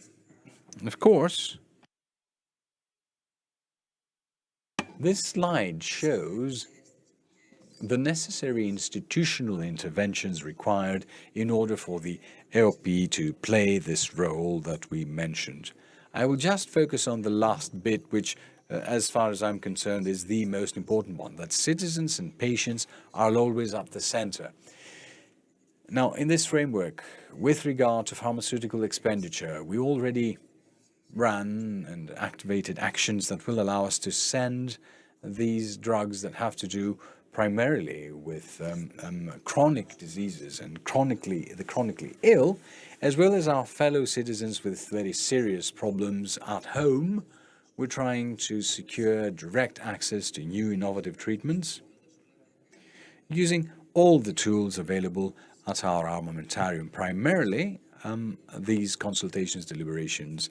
And we have done with Mr. Agelis, our Secretary General, created a committee, like the Minister said, in order to be able to deal with the shortcomings and the lackings we have there, to have transparency, early provision for dealing with these shortcomings and these lacks, these deficits, and we take measures.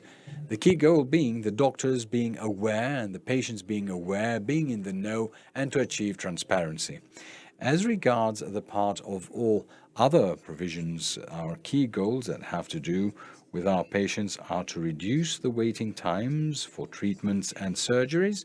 There we have the targeted partnership with the public sector in order to further reduce these waiting times, but also to secure and ensure access when services are not offered by the public sector.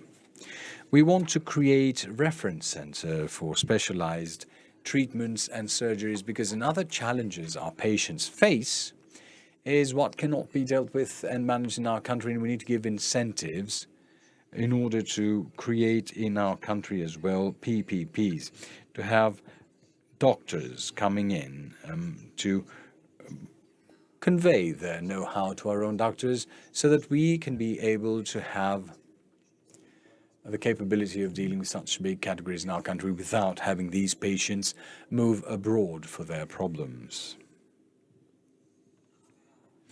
So this is what I wanted to say, and I will be very happy to answer to any question you may have. Thank you very much. A short comment on expenditure, because we touched upon it previously. It seems that at the level of the country, we cannot strike a balance. Before the economic downturn, anything that was charged would be reimbursed without any ceiling, maybe with some delays at high prices, but it would be reimbursed. Then we reached a state where we said that this is the expenditure you need to take care in order to be reimbursed. So we need to deal with that. And in order to rationalize, we need to calculate the reasonable level of reimbursement on the basis of the needs of the Greek population. We need to know how much we are entitled to. And since public policies are interconnected, we can all understand that if you made some cuts somewhere, you need to offset that in another sector. So since we consider that this policy is important and will contribute to the growth, we need to take into account that this will be to the detriment of other policies. We need to be fully aware of that. So we need to agree on the reasonable level of expenditure. And then when we're talking about recruitments, we need to agree on the exact number, in which specialties, in which areas, and on the basis of which profile of patients. The dilemma completion of the existing processes or reforms. I don't know whether the one actually is against the other. Yes, reforms take longer than a governmental mandate, but this does not mean that we cannot make interventions in order to resolve problems, because some issues are unpredictable in public health. Mr. Filippo.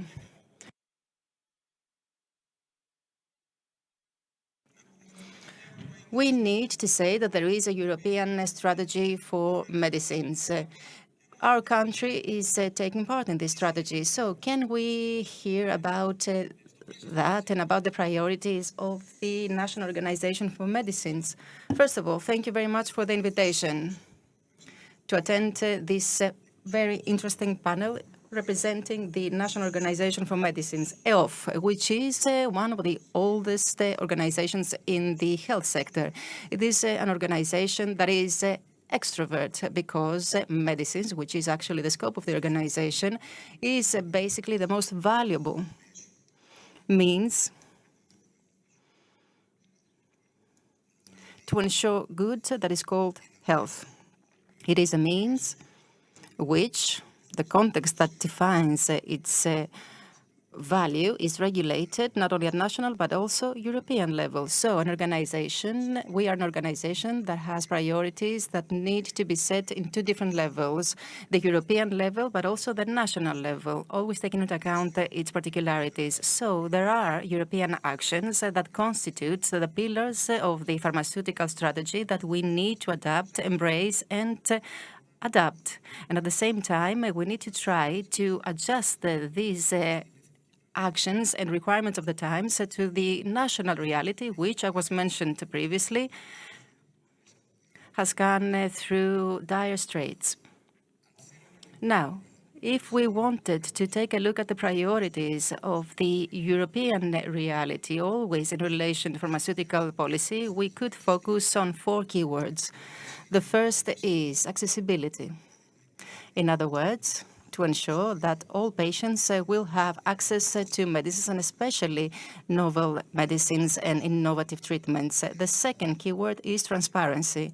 Transparency, both in terms of the marketing of the medicines, but also in terms of their effectiveness. The third keyword is the possibility to ensure a satisfactory level. Last few years, we faced some problems with regard to raw materials, and that is why, as it was proven in the context of the COVID pandemic, we were dependent on the intentions of other countries around the world. So we need to be able to ensure that the production of raw materials will be also done at national level so that we can ensure some sufficiency. And the fourth keyword is sufficiency, which is related, of course, to shortages. Sufficiency and adequacy of drugs. This is not a national problem, it is a global one. What is a national problem is the way we deal with certain issues and the way we complain, allow me to say, because when IQVIA, and I'm talking about IQVIA, which is a pharmaceutical company that has nothing to do with EOF, okay. If this company classifies the country in the second place with regard to the protection of critical drugs, then this means that this actually shows that there are certain who are exaggerating when they shouldn't. In reality, we need to identify certain weaknesses of the system. The first inherent weakness of the system, and I'm talking about the pharmaceutical policy and of EOF, is how obsolete the system is. We're talking about a system which many a time was innovative compared to advanced European countries, and I will typically give you the example about the authenticity label. We were the ones who first introduced this authenticity label. And even now that Europe uses serial number, we get better results because we are making best use of data thanks to our experience. Do we need to change that? Yes, we need to change because we need to adapt to the future. Do we need to change the operation of the organization? Yes, because we need to be in close collaboration with the European development. And in order to give some time for the discussion, we need to touch upon the problems that pertain to the marketing of medicines in Greece. We need to adopt the practices and the techniques of advanced countries. We need to make the most of digital data. We need to prescribe on the basis of indications so as to collect data and complete the understanding of our needs, always based on real data and not on hypothetical models. This will allow us to do what? To rationalize expenditure, or better, to rationalize the pharmaceutical market so as then to proceed, and this will be elaborated further on by the fellow panelists, so to proceed to the rationalization of pharmaceutical expenditure, because when you have a pharmaceutical expenditure the same for 5 consecutive years, when in other countries it decreases, then you understand that there is a deficit. So in order to deal with this deficit and provide better healthcare, we need to identify our problems, then regulate them, and then readjust the fundamentals of the system. Thank you. Thank you very much. I would like to thank all the panelists for keeping the time. I understand that we don't have much time. Now I would like to give the floor to the 2 remaining panelists. Ms. Guyara from AstraZeneca, President. She will talk to us about the pharmaceutical policy, but in the long run, because we should not approach such a dynamic sector with a short-term vision. So I would like to hear you about that. Thank you very much. First of all, good morning, everyone, and thank you very much for the invitation. It is a great honor to be among distinguished speakers and to be given the opportunity to talk about the way we can meet the challenges in the health sector and the way we can actually develop the necessary access in that sector that will contribute to the development of more stable societies. I will take a step back, if you allow me, Mr. Soyotis. 4 years ago, the pandemic of COVID-19 showcased the need for all stakeholders to cooperate in order to meet the major challenges in the health sector. We, as AstraZeneca, took on the role which we thought was fitting for a leading company in the sector by collaborating with Oxford University so as to accelerate the development and the distribution of the vaccine without profit. At the same time, and this takes me to the health policy issue, we decided to examine the health issues in a more holistic way, and that is why we forged a cooperation with the LSE, World Economic Forum, and other bodies in the health sector. And we developed the initiative PHSSR that you can see on the slide.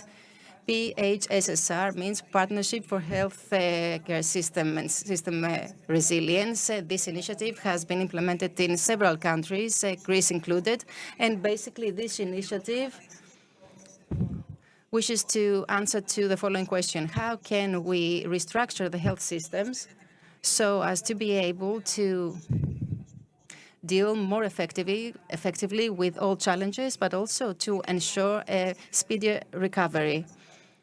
Mr. Athanasakis, who is present here today, along with his colleagues and other leading specialists in the health sector, took part in this initiative. And the first proposals made were the ones that you can see on the slide. There are 23 proposals in total, 23 proposals for a sustainable and resilient health system in Greece. These 23 proposals basically pertain to all sectors of the health policy, and they are the result of a very intensive work, and in my view constitute a baseline on which we can build so as to create the policies that will lead to a more sustainable and resilient health system in Greece. PHSSR, of course, has a long way to go, and always in collaboration with Mr. Athanasakis, we want to make the deep dives in these different thematic units so as to find solutions that can be easily implemented in order to find the right objectives, but also get measurable results, and thus proceed with the dialogue. If you asked me to choose two priorities from this study, the first would be that any health policy should be based on demand, on the needs, in other words, of the overall population and, of course, of the patients. Otherwise, the health system cannot be neither sustainable nor resilient. And, of course, the national pharmaceutical policy is an indispensable part of the survival of the health system. It is an indispensable part of the health of the society. And if we cannot secure access to drugs for all patients when they need them, then we cannot possibly talk about resilient or sustainable health systems. Since I don't have any more time, allow me to make a final comment before I pass the floor. In any case, I believe that when we're talking about health policies, we need to make sure that they will meet three requirements. The first, they need to be long-term and complete. They need to be the result of the dialogue of all interested parties. And the third, they need to be based on demand, on the needs of the population of Greece. That's for starters. Thank you very much. Thank you. I fully agree with you. The only thing I would like to say is that many a time demand does not correspond to the needs. That is why I would like to say that there is indeed a need to expand the treatment protocols. So we need to touch upon that, but also touch upon the issue of prescription. And now let's give the floor to the next speaker, again from the pharmaceutical industry. Christian, what's your view? Σας ευχαριστώ πάρα πολύ. Σας ευχαριστώ πάρα πολύ. Πιστεύω ότι ένα πράγμα που μάθαμε από την υλοποίηση των αποφάσεων είναι το εξής. Και το βλέπετε και στη διαφάνεια. Όπως βλέπετε, η κυβέρνηση έχει κάνει μια συντονισμένη προσπάθεια να επικεντρωθεί στην υγεία και πιστεύω ότι αυτή είναι μια σημαντική βελτίωση και είναι κάτι που χρειαζόμασταν επιγόντως. Επίσης, θα ήθελα να πω ότι και ο τομέας των φαρμάκων και οι εταιρείες που δραστηριοποιούνται σε αυτό πρέπει να συμμετέχουν στη συζήτηση. Μπορεί κάποιος να κάνει μια μεταρρύθμιση, αλλά η μεταρρύθμιση αυτή πρέπει να ευνοεί τους άμεσα ενδιαφερομένους που είναι οι ασθενείς. Άρα και οι ασθενείς μαζί με όλες τις άλλες οργανώσεις πρέπει να συμμετέχουν στην συζήτηση επί του θέματος. Αυτή είναι μια διαφάνεια που την έχετε ξαναδεί. Η νέα πραγματικότητα είναι η εξής, ότι η συνευθυνότητα πλέον έχει παραβιαστεί από το ίδιο το κράτος.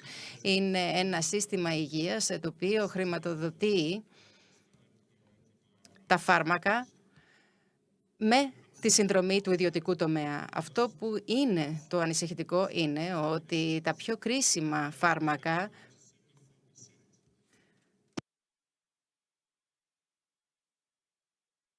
έχουν επιστροφή 74%.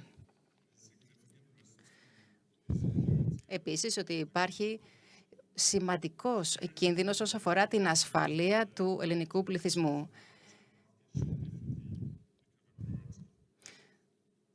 Ένας κίνδυνος ο οποίος μπορεί να επερκεραστεί μέσω διαφόρων παραγόντων, όπως είναι και η εκπαίδευση που θα πρέπει να προσφέρεται σε όλους τους ενδιαφερομένους. Τώρα, εμείς στην εταιρεία μας γνωρίζουμε ότι 3 είναι τα σημαντικά στοιχεία. Πρώτα απ' όλα οι επενδύσεις, ο εξοδολογισμός και η ψηφιοποίηση.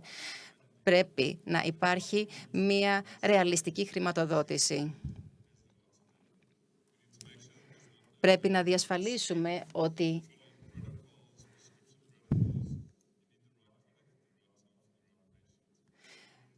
οι συνταγογραφήσεις, τα φάρμακα θα πρέπει να είναι τα κατάλληλα για τους κατάλληλους ασθενείς. Ο Υπουργός ανέφερε ότι έχουν γίνει σημαντικά άλματα επίσης στον τομέα της ψηφιοποίησης. Ας στηρίξουμε την ψηφιοποίηση και στον τομέα της υγείας. Πώς μπορεί να γίνει αυτό? Πρώτα απ' όλα, παρακολουθώντας τις επενδύσεις που κάνουμε, εξορθολογίζοντας τον προπολογισμό και στη συνέχεια επενδύοντας στην ψηφιοποίηση.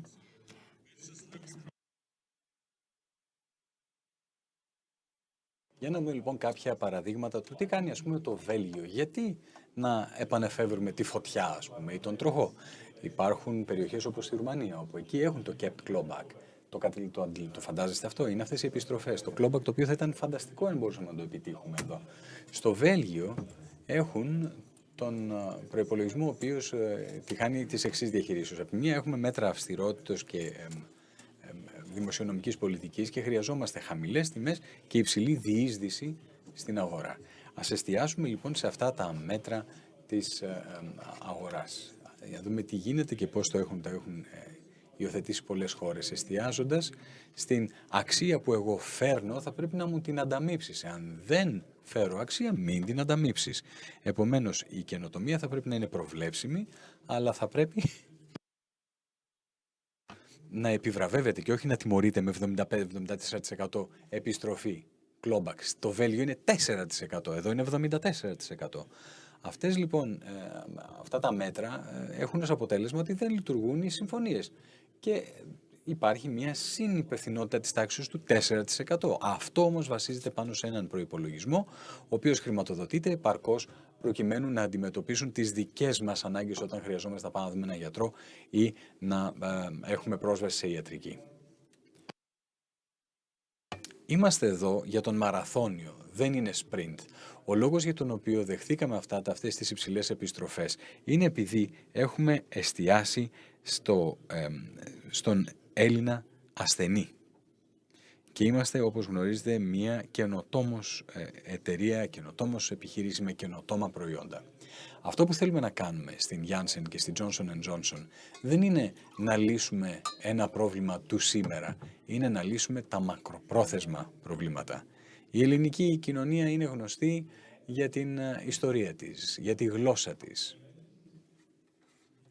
Φανταστείτε την ελληνική κοινωνία να ήταν πασίγνωστη για την επίλυση τρεχόντων προβλημάτων, να ήταν μέλος της ομάδας των ανθρώπων που λύνουν προβλήματα σήμερα και θα έχουν θετική επίπτωση στις επόμενες γενναίες. Σας ευχαριστώ πάρα πολύ για την προσοχή σας και θα χαρώ πάρα πολύ να κάνουμε κουβέντα.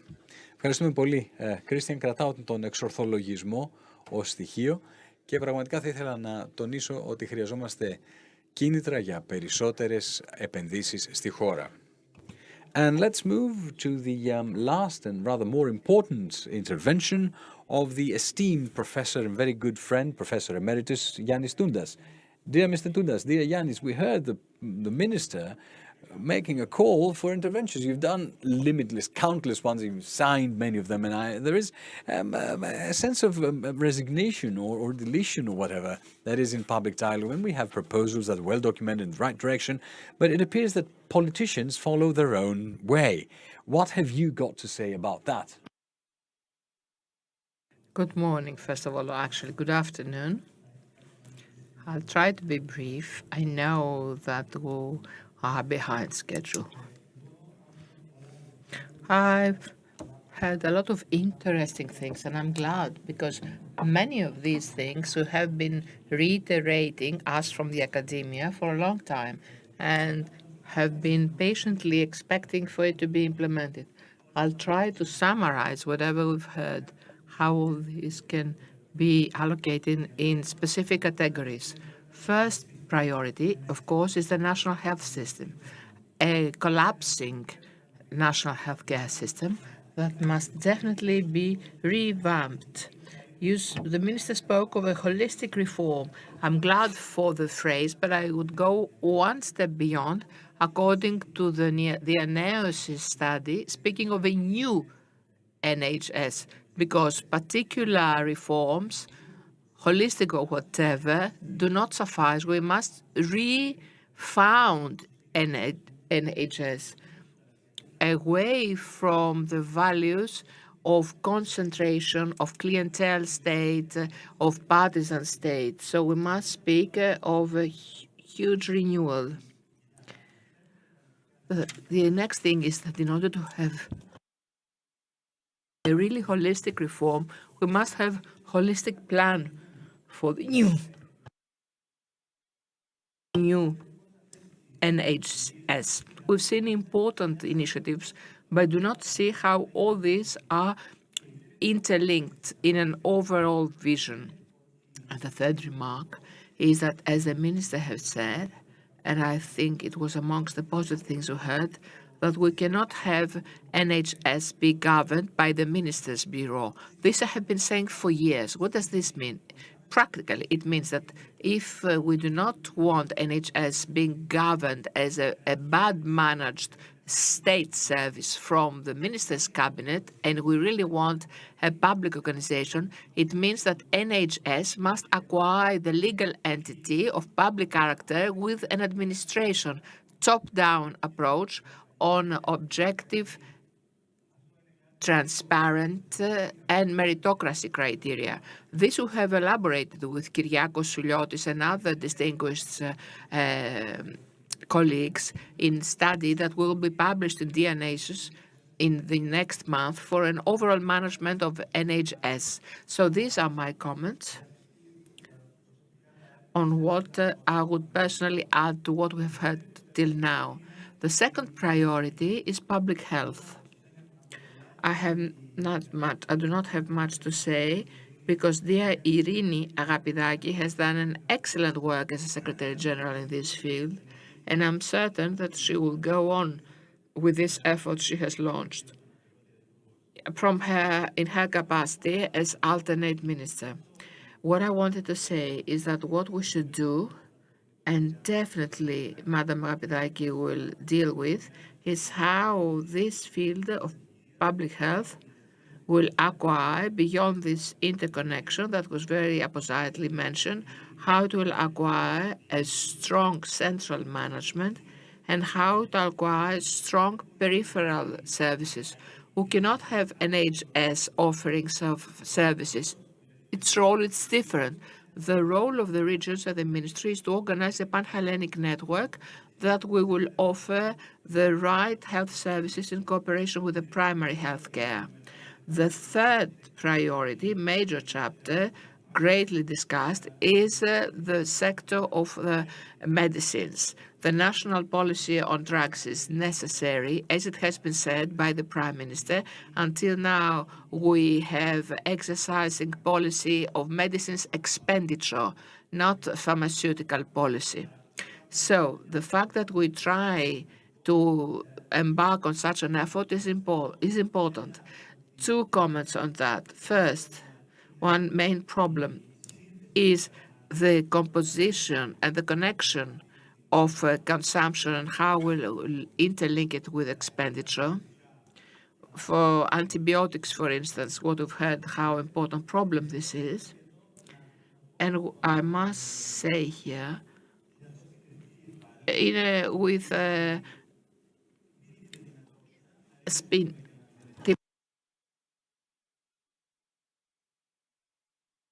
with a sprinkle of criticism, self-criticism, that we had taken the support of the analysis for such a study, and we found resistance from the Ministry of Health not to proceed in the study of e-prescription that would give us very useful conclusions. And the last thing is social injustice, a huge chapter for our country and global problem that touches upon all the previous problems mentioned by many previous speakers. We must deal with this problem with well-targeted policies. We cannot have such high health services, but with high private expenditure. There are many factors intervening that we now study on social injustice in Greece that we conduct currently. These are the priorities which, to my view, give in a nutshell what has been heard or perhaps will be heard in the continuation of the conference. Thank you. We also thank you. Most interesting proposals. I give the floor to Madam Carpodini. In the end, the proposal of the Dionysius that you mentioned says that funding must be materialized exclusively by AOP. Can you support that? I believe that yes, we are. And as I said, we didn't have much time.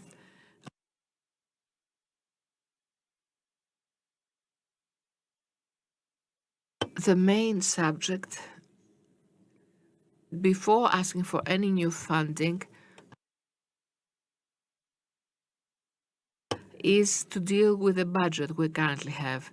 Professor Tundas spoke of refunding, re-establishment of SC, of the National Health System, and a holistic plan that he deems is non-existent.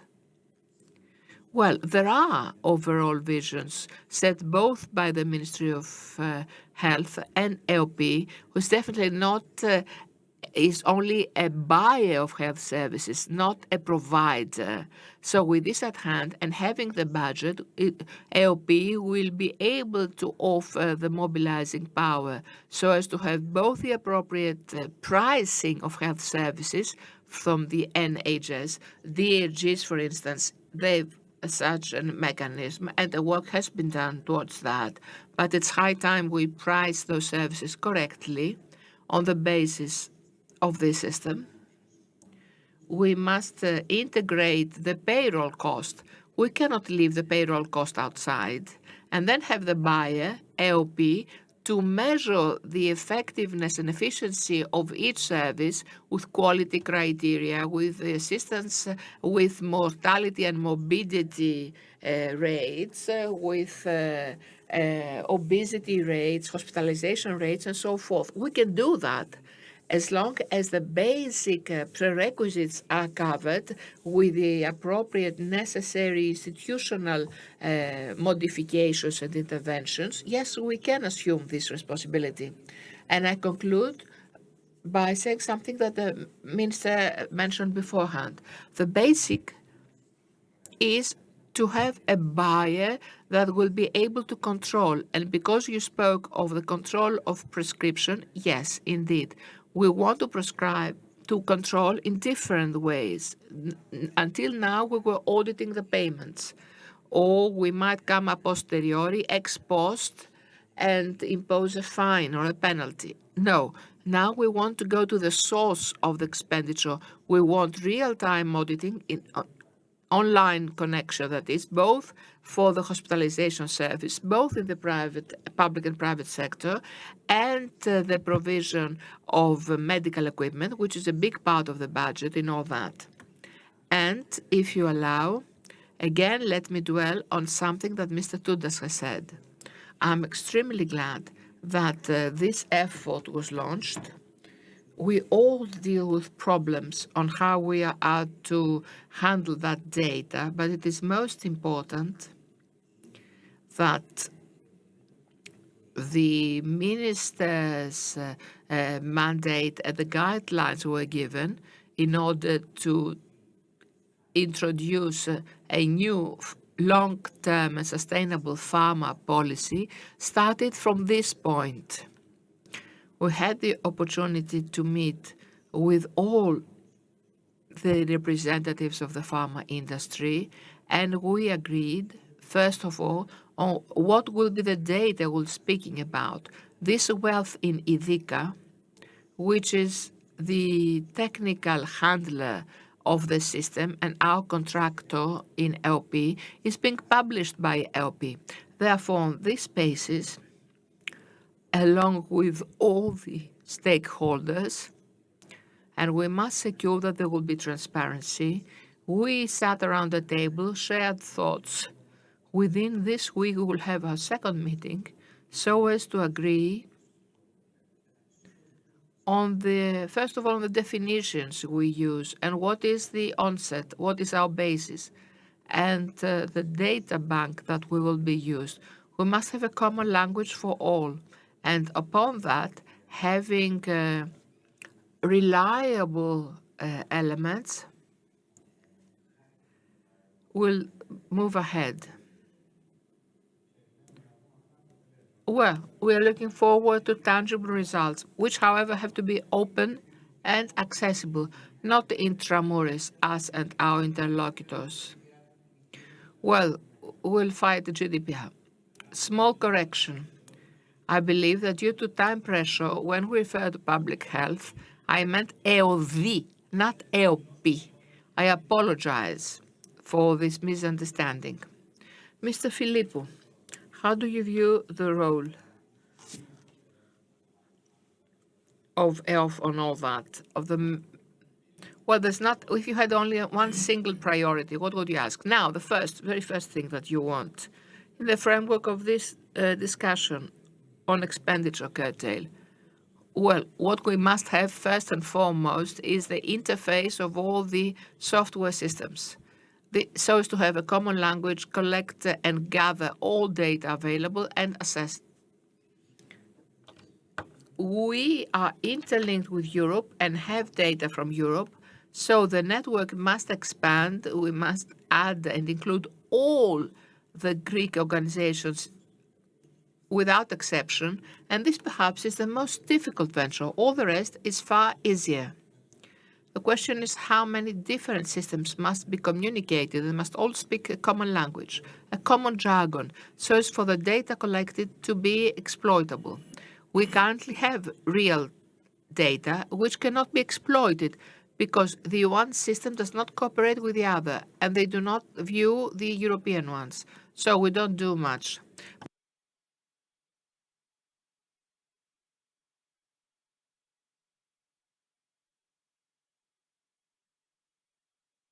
When I say digitization, I mean even the protocols, whatever automates the process and reduces the role of the man as a user. I will absolutely agree. We have the capacity because we've done digital leaps over the last years. We must exploit all that. There's no need to have any seclusion. The taxpayers nourish the system and must have access to that. Okay. Madam Juliara, you can keep one thing good and change one. What can you do? In 1 minute. What I would like to have seen many things change, but I will stick on predictability, which is basic for us in companies, especially multinationals, that we are accountable to a mother company. The continuous changes and the very sudden changes, most of them actually a posteriori, which come in force from the beginning of the year. As last year, we realized in September that the prices would be completely disparate that the ones we had envisaged, and that would be valid a posteriori. It doesn't help the sustainability of the companies or the system and what we do on more resilient systems, health systems. I would retain something, a positive evolution we've seen lately is that things have more or less been normalized, the assessment and negotiation process, following a time span when we had launched the processes, we had huge delays in the introduction of new drugs, and this, of course, is quite hopeful, because thus we secure access of all patients to innovative medicines. I will also agree a lot has been done, but we can do much, much more.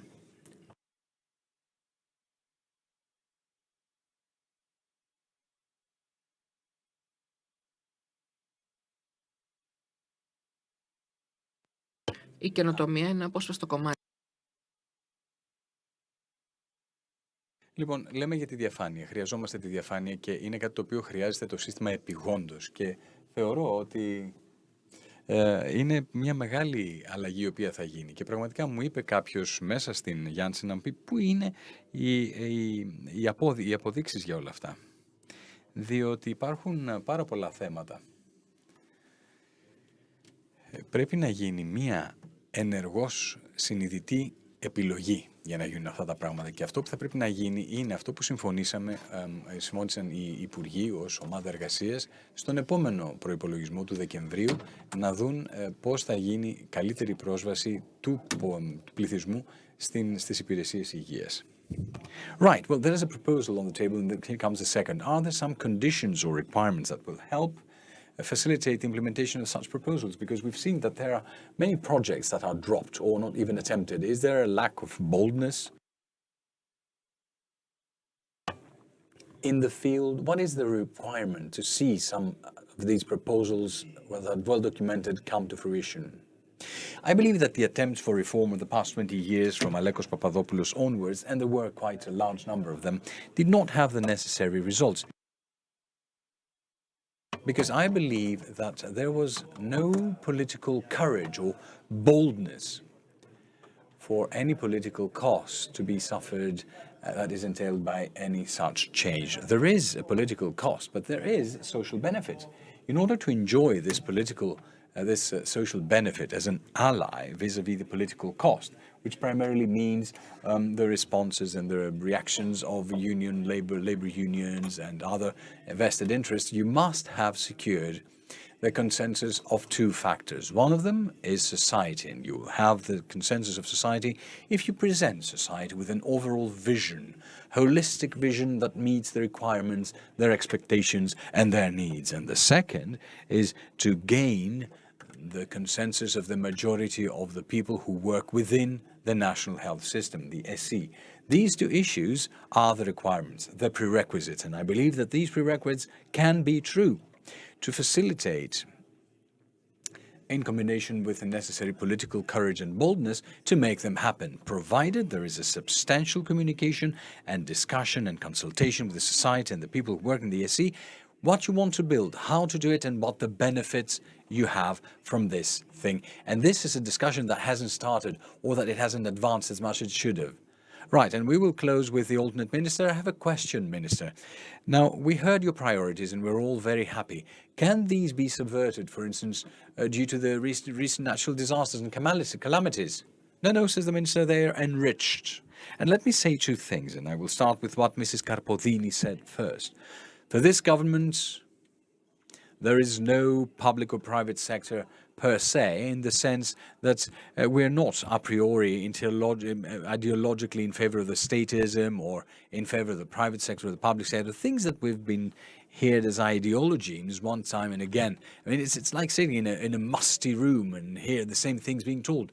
What this government sees is the citizen and its needs. We have an AOP that can be strong and powerful enough to support it by purchasing services from the public and private sector. This is the future. This is why, whether we like it or not, there is an ecosystem all over Europe that can change. It's not the ecosystem of the 1980s, okay? And if we want to walk the walk and talk the talk of our times, we need to see the opportunities out there, and there are many. I believe that at the European level, there are a lot of things that can happen to promote the direction that we can have a sustainable pharmaceutical policy. We did see the COVID experience, and there is an emerging sector that we usually included in the drug, which is biotechnology, and it plays a tremendous role in us being able to live longer and better.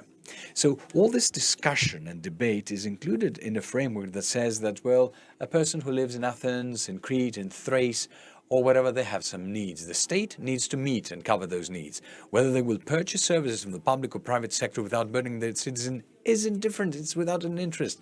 This needs to be high quality service. This is what the citizen wants, and this is the main goal of the Ministry of Health. Second, in relation to public health, what do we want to do? We want to have a strong system of central accountability, governance, tracing policies, designing policies, and a strong operational decentralized capacity, which is why we invest after Thessalia to other decentralized teams of EOD and the public health laboratories. You know that the laboratory, and I'm saying this as an example because sometimes we do not do justice to what we have. The Παιδί in Thessalia, this laboratory in Thessalia that actually coordinates this control plan so that we do not have an outbreak in Thessalia, is the only public laboratory that can do the cryptosporum, that is the only one in the country. So we have many such deficits and losses. We have many assets, however, as well. We need to expand them, extend them, and enlarge them. Because sometimes the way we allocate expenses, and an open small parenthesis here, I'm someone who here, when I hear that the problem with health is funding, it's like we're not seeing the elephant in the room. In the past, we had better funding, but the citizens did not have better health. So it's not about the money, it's how you use them, how you invest them, how you govern the system, and so on and so forth. In conclusion, I wanted to say one thing. From my experience from as of 2019 till today, I've never felt that when we have proposals, they do not come to fruition or they're not implemented. I have been part of the academia, and I did meet closed doors or open doors when talking about the politicians. What plays a role is to be able to walk a mile in the shoes of a politician. It's not the political cost that hinders the implementation of a proposal. It is that the academia and the academics have a totally different context, different conditions, and real life quite another. Which is why the European Public Health Association, for instance, has created as of late a specific section for them, public health policy and politics. That's where we are. We are fermenting there. We can exchange views and put ourselves in the shoes of the other, and to make adaptable and implementable all of these proposals to real life. And I am a person, from when I was appointed in the Ministry of Health related to public health, I have been implementing scientifically documented proposals, which is the evidence-based public health. And we want you to keep on doing that. Thank you very much, all the speakers, for being brief. We saved and shaved off 10 minutes from the next table, and thank you very much for your participation. Let's move on directly to the next table.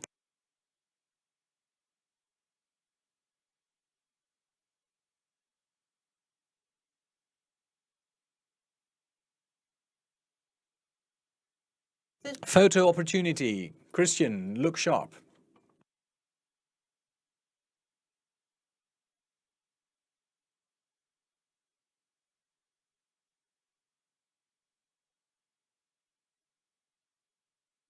And now we can proceed to the second session. We have Mr. Athanasakis as moderator, and of course the alternate minister, Mr.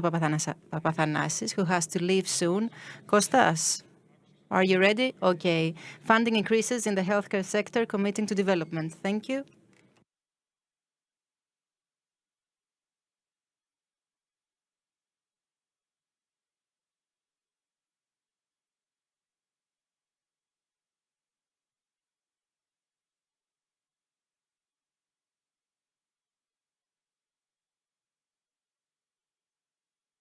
So we are moving on to the second session. We would like to warmly thank the previous participants, and especially Kyriako for saving us 10 minutes. Very briefly, allow me to introduce the topic of discussion. The topic is funding increases in the healthcare sector. Mr. Minister, health has become a basic national priority for the government. What does this mean for the Ministry of Finance? First of all, I would like to thank you for the kind invitation. It is a great pleasure and honor to be here today with you, and of course, along with all the other distinguished panelists who, with your guidance, will contribute to a very interesting and productive discussion. As we speak, in the Greek Parliament is submitted the draft of the national budget for 2024. So allow me to say a few words about that, since in the context of the previous panel, I heard others more specialized in health issues talk about the importance of money. So the first thing we need to say is that the health sector requires powerful and effective governance, but on the other side, it also requires funding, since this will allow it to offer what it is supposed to. That is why in the draft of a state budget, it's very important to include certain items that I'm going to talk about right now. These are items that will allow the sector to progress, since we will be able to fund it, and moreover, we will be able to see whether we can actually increase the expenses as years go by. The demands increase, therefore we need to be able to increase the expenditure. So in the draft of the state budget, and just like we have promised in the stability program, there's going to be a primary surplus of 1.1. We had said that this 1.1 maybe could not be met, but after the initiative of the Prime Minister, and with the resources we got from the European Union, we are in the position to reach the target of 1.1, so that in 2024 we can reach 2.1. At the same time, when it comes to investments, we will reach 8.3% for 2023 and 12.3% in 2024. Of course, as you can understand, this will help us reduce unemployment. Therefore, the fiscal space that is created gives us the possibility in this draft of state budget to increase the expenditure for hospitals and primary health by 15%. So we have ahead of us major challenges. We have the climate crisis that is, of course, a crisis not only at national but also European level. And you know, climate crisis is something that impacts the national budget, health, since everything is interconnected. And since Europe and generally all of us plan what will happen 10 or 20 years later, how we will be able to release ourselves from the dependence on carbon, we tend to forget that the climate crisis is here now. And this is exactly what Europe has forgotten all about. And that is why the solidarity program that it had developed 4 years ago is obsolete. So allow me to repeat that it is very important to have significant support by Europe in the context of a solidarity program that will support countries in order to deal with climate crisis. We are going to reach the fiscal objectives that we have set so as to be able to support the health sector and everything that is associated with it. Now, let's talk about the funding tools. As I told you, 15% is included in the draft of state budget, and this will be dedicated to hospitals and primary health. At the same time, we have 1.5 billion euros from the Recovery Fund that we will use in order to upgrade 80 hospitals and 156 medical centers. All these, of course, could not materialize unless we had these resources. Therefore, it is very important to use the public investment program that will be further strengthened. And by the way, we had an additional budget this year, but also to use the Recovery Fund and the NSRF in order to support research, the investment clawback, and at the same time, the upgrading of the hospitals and of the medical centers. And I will stop here so that the other panelists can also take the floor. Thank you very much, Mr. Minister, for this first intervention. I know that you have a prior engagement in the Ministerial Council and you have to leave, but allow me to pose a question. You touched upon an issue that is topical, but also something that will concern us in the future. Climate change. Climate change is inextricably linked with the economy, but also with the health system, and in several ways. Maybe it's now the time to develop an integrated policy that will foresee and attempt to deal with the consequences of the climate change. Yes. A very apt question, Mr. Athanasakis, because climate crisis is not associated only with expenses. In Thessaly, for example, we don't know yet which are the consequences in terms of health. I would say that everything is interconnected. Now, on our part, I would like to tell you, and at least with regard to the fiscal side, what we do is to make forecasts on an annual basis. And what we have foreseen is that we are going to increase the expenses in order to deal with the consequences of climate crisis. We have acknowledged the fact that the climate crisis is here and now, and we are ready to deal with it. Now, with regard to the preventive tests that are performed. Following the program Φόβη γεννήματα, we are offering preventive tests to women in order to identify early on breast cancer. However, climate crisis impacts that as well. As I said, areas that suffered the wildfires and the floods, like Thessaly, as well as many other areas, need further support by us. So we are going to use the Recovery Fund, the NSRF, and the national resources in order to provide this much-needed support and in order to deal with the consequences of the climate crisis. But what is of utmost importance is to have Europe on our side, and Europe needs to take action quickly. Europe tends to delay in its decisions and in its actions. However, now Europe has launched a solidarity program for climate crisis and for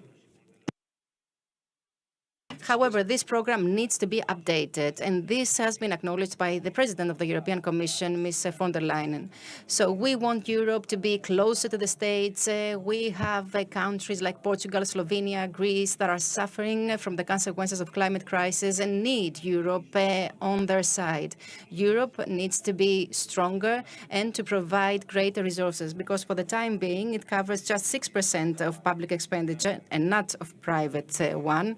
Just of the public expenditure, quote-unquote, damage. So what we want is Europe that is closer to the states. And on the other hand, of course, we want states to increase their budget, since they will be called to deal with these natural phenomena like Daniel or the wildfires, the frequency of which has been increased. We will have a phenomenon like this on a more regular basis. That is why we need to change our mentality, we need to change our approach, and we need to be ready to deal with these phenomena.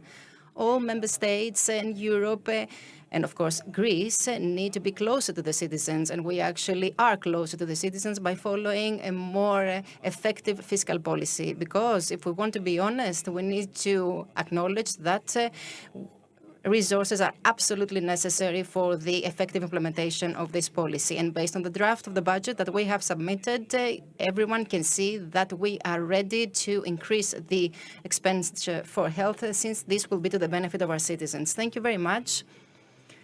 And I'm sure that all of us who check the fiscal fundamentals of the system expected a drop following the pandemic. However, it is very promising and hopeful the fact that this expenditure will increase, as you said. And now allow me to give the floor to the second speaker, Mr. Tassos Yiannitsis.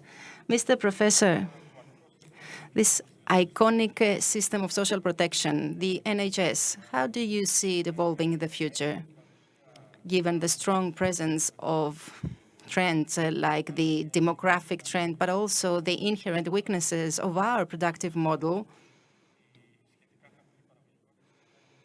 And I mean by that, of course, the decrease the productivity, but not only increase, but also in Europe. Yes, thank you very much for the invitation. First of all, I would say that the topic of this panel discussion is funding. However, I would like to mention that the funding of health in the future is linked with a completely different way of thinking.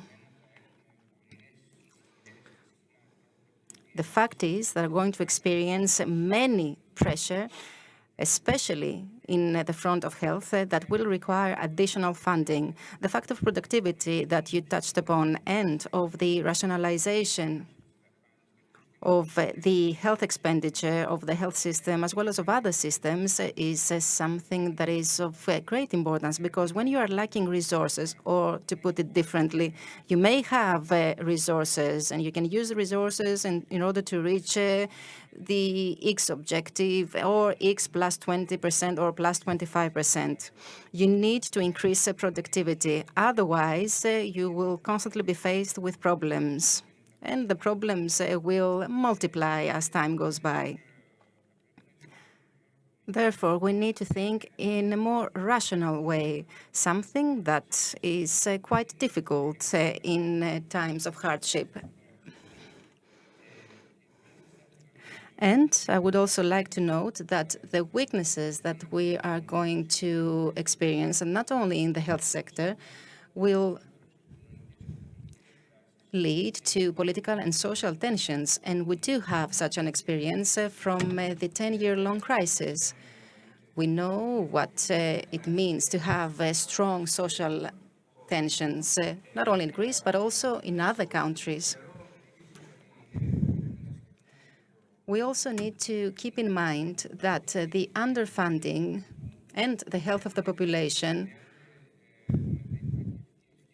are not directly connected.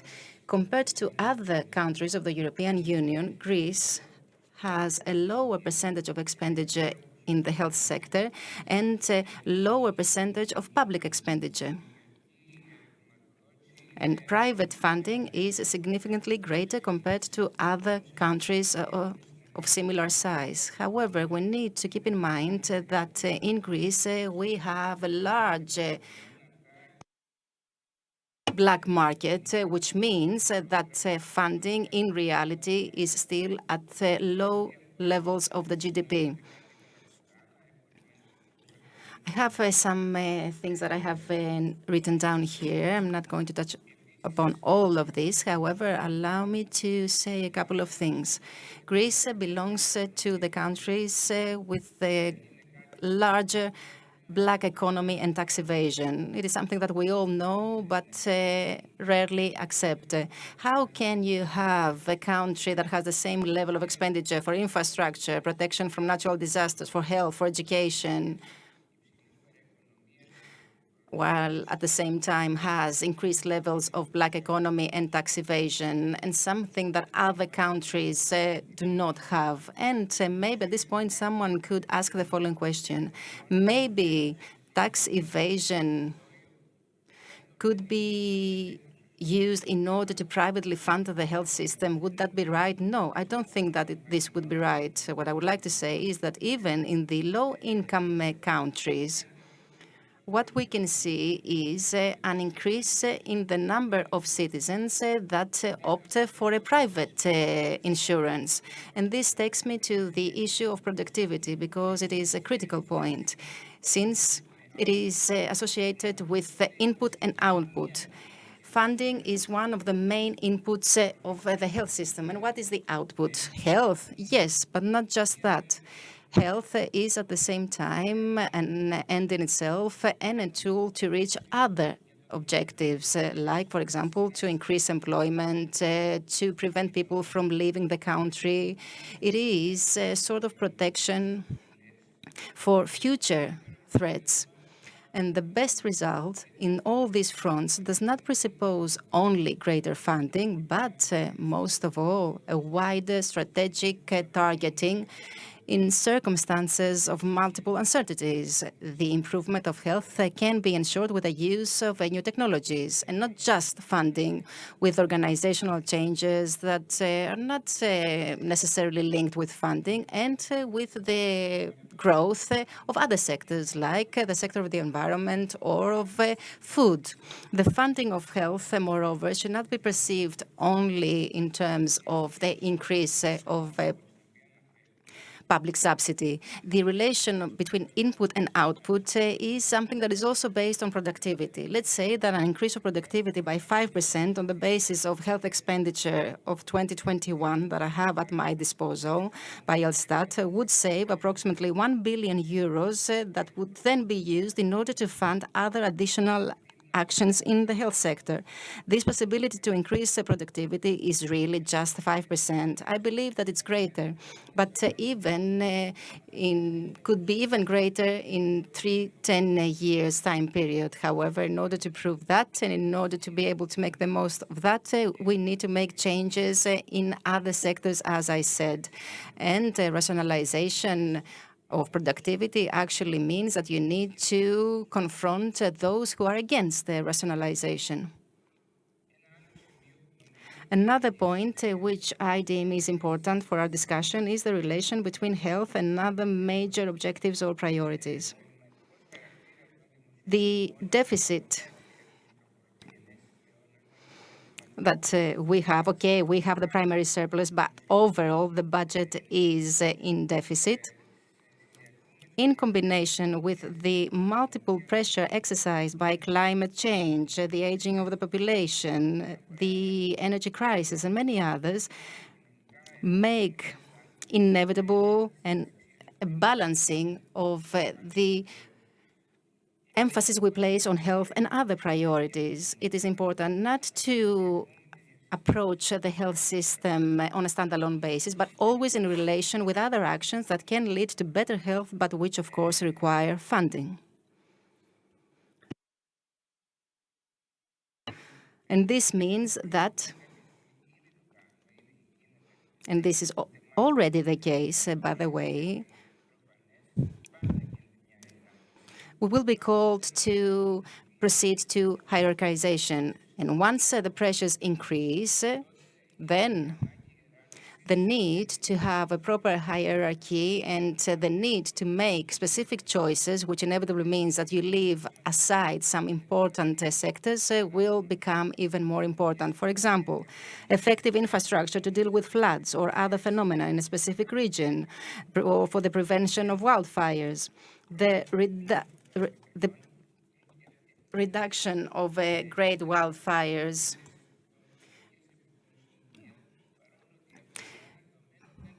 is linked with health, even though it is not part of what we talk about when we're talking about health issues.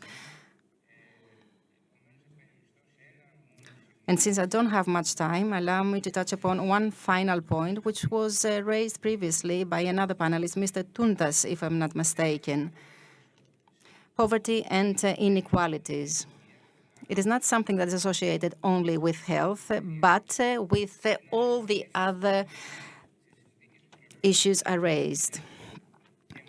A health system that is under pressure and follows a trend of privatization of health, which is to the detriment of lower-income families, will have inevitably consequences on society, since it will create poverty and inequalities. And that is why inequalities in Greece are the highest level in the European Union. We are the second, third place, despite any interventions we have made. So this will incur a cost for health, a cost that will be significant. There are many problems that we will have to deal with in the coming 10 years, but I believe that this is one of the most important problems, and that is why it must be a priority for our policies if we want to truly evolve as a country. Thank you very much, Mr. Professor, for this crystal clear intervention with regard to the future of the health system. I confess that I have a series of questions to make, but allow me now to give the floor directly to the next speaker, Mr. Rezat Azem, who is General Manager of Roche Hellas. Πώς βλέπετε το μέλλον των καινοτόμων φαρμάκων και της βιομηχανίας καινοτόμων φαρμάκων, λαμβάνοντας υπόψη την τεράστια συμμετρία που υπάρχει στο σύστημα? Από την μία πλευρά έχουμε την αυξανόμενες ανάγκες για καινοτόμα φάρμακα και από την άλλη πλευρά έχουμε όρια στους προϋπολογισμούς, clawbacks και rebates. Πώς βλέπετε να εξελίσσονται τα πράγματα? Σας ευχαριστώ πάρα πολύ για την πρόσκληση αλλά και για την ερώτηση. Χθες είχα την χαρά να παρευρεθώ στο Race for the Cure, μια πάρα πολύ σημαντική εκδήλωση, και εκεί είδα πάρα πολλές γυναίκες οι οποίες είχαν θεραπευτεί από τον καρκίνο. Ήταν μία από τις εκδηλώσεις που απέδειξαν πόσο σημαντικές είναι οι καινοτόμες θεραπείες και τα καινοτόμα φάρμακα για τους ασθενείς στην Ελλάδα. Αν πέρσι με ρωτούσατε, πιστεύετε ότι αυτό θα συνεχίσει να συμβαίνει στο μέλλον, η απάντησή μου θα ήταν ναι, δεδομένου ότι καταβάλουμε κάθε δυνατή προσπάθεια γι' αυτό και δεδομένου ότι οι Έλληνες ασθενείς στο μέλλον θα έχουν ίσες ευκαιρίες για θεραπεία.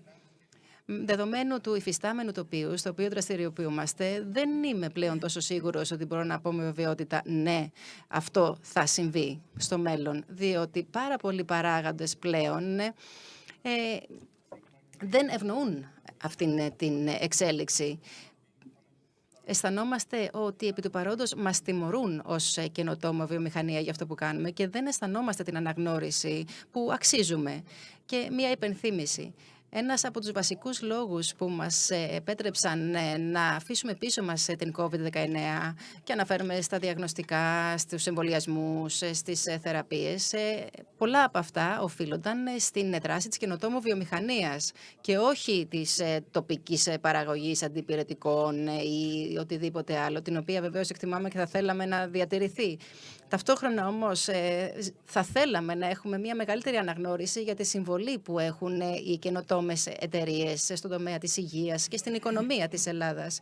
Η μελέτη που εσείς εκπονήσατε και στην οποία συμμετείχαν 15 ευρωπαϊκές χώρες, πιστεύω κατέδειξε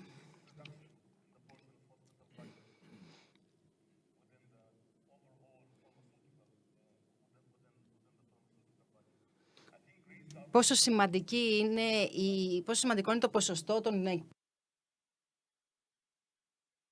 Πόσο σημαντική είναι η μείωση της νοσοκομιακής δαπάνης στην Ελλάδα. Υπήρχαν άλλες περιπτώσεις, όπως το Βέλγιο, που ήταν στο 50-55.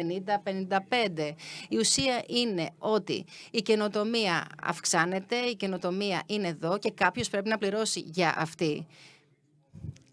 Η Ελλάδα βεβαίως για πάρα πολλά χρόνια βρισκόταν σε κρίση, αλλά στο μέλλον αυτό που περιμένουμε είναι μια διαφορετική προσέγγιση ως προς τη χρηματοδότηση των καινοτόμων φαρμάκων και των καινοτόμων εταιριών, προκειμένου να συνεχίσουμε να προσφέρουμε καινοτομία στην Ελλάδα. Και για να συμβεί αυτό, το πρώτο που πρέπει να διασφαλιστεί είναι μια ξεκάθαρη θέση της κυβέρνησης απέναντι στην καινοτόμο βιομηχανία.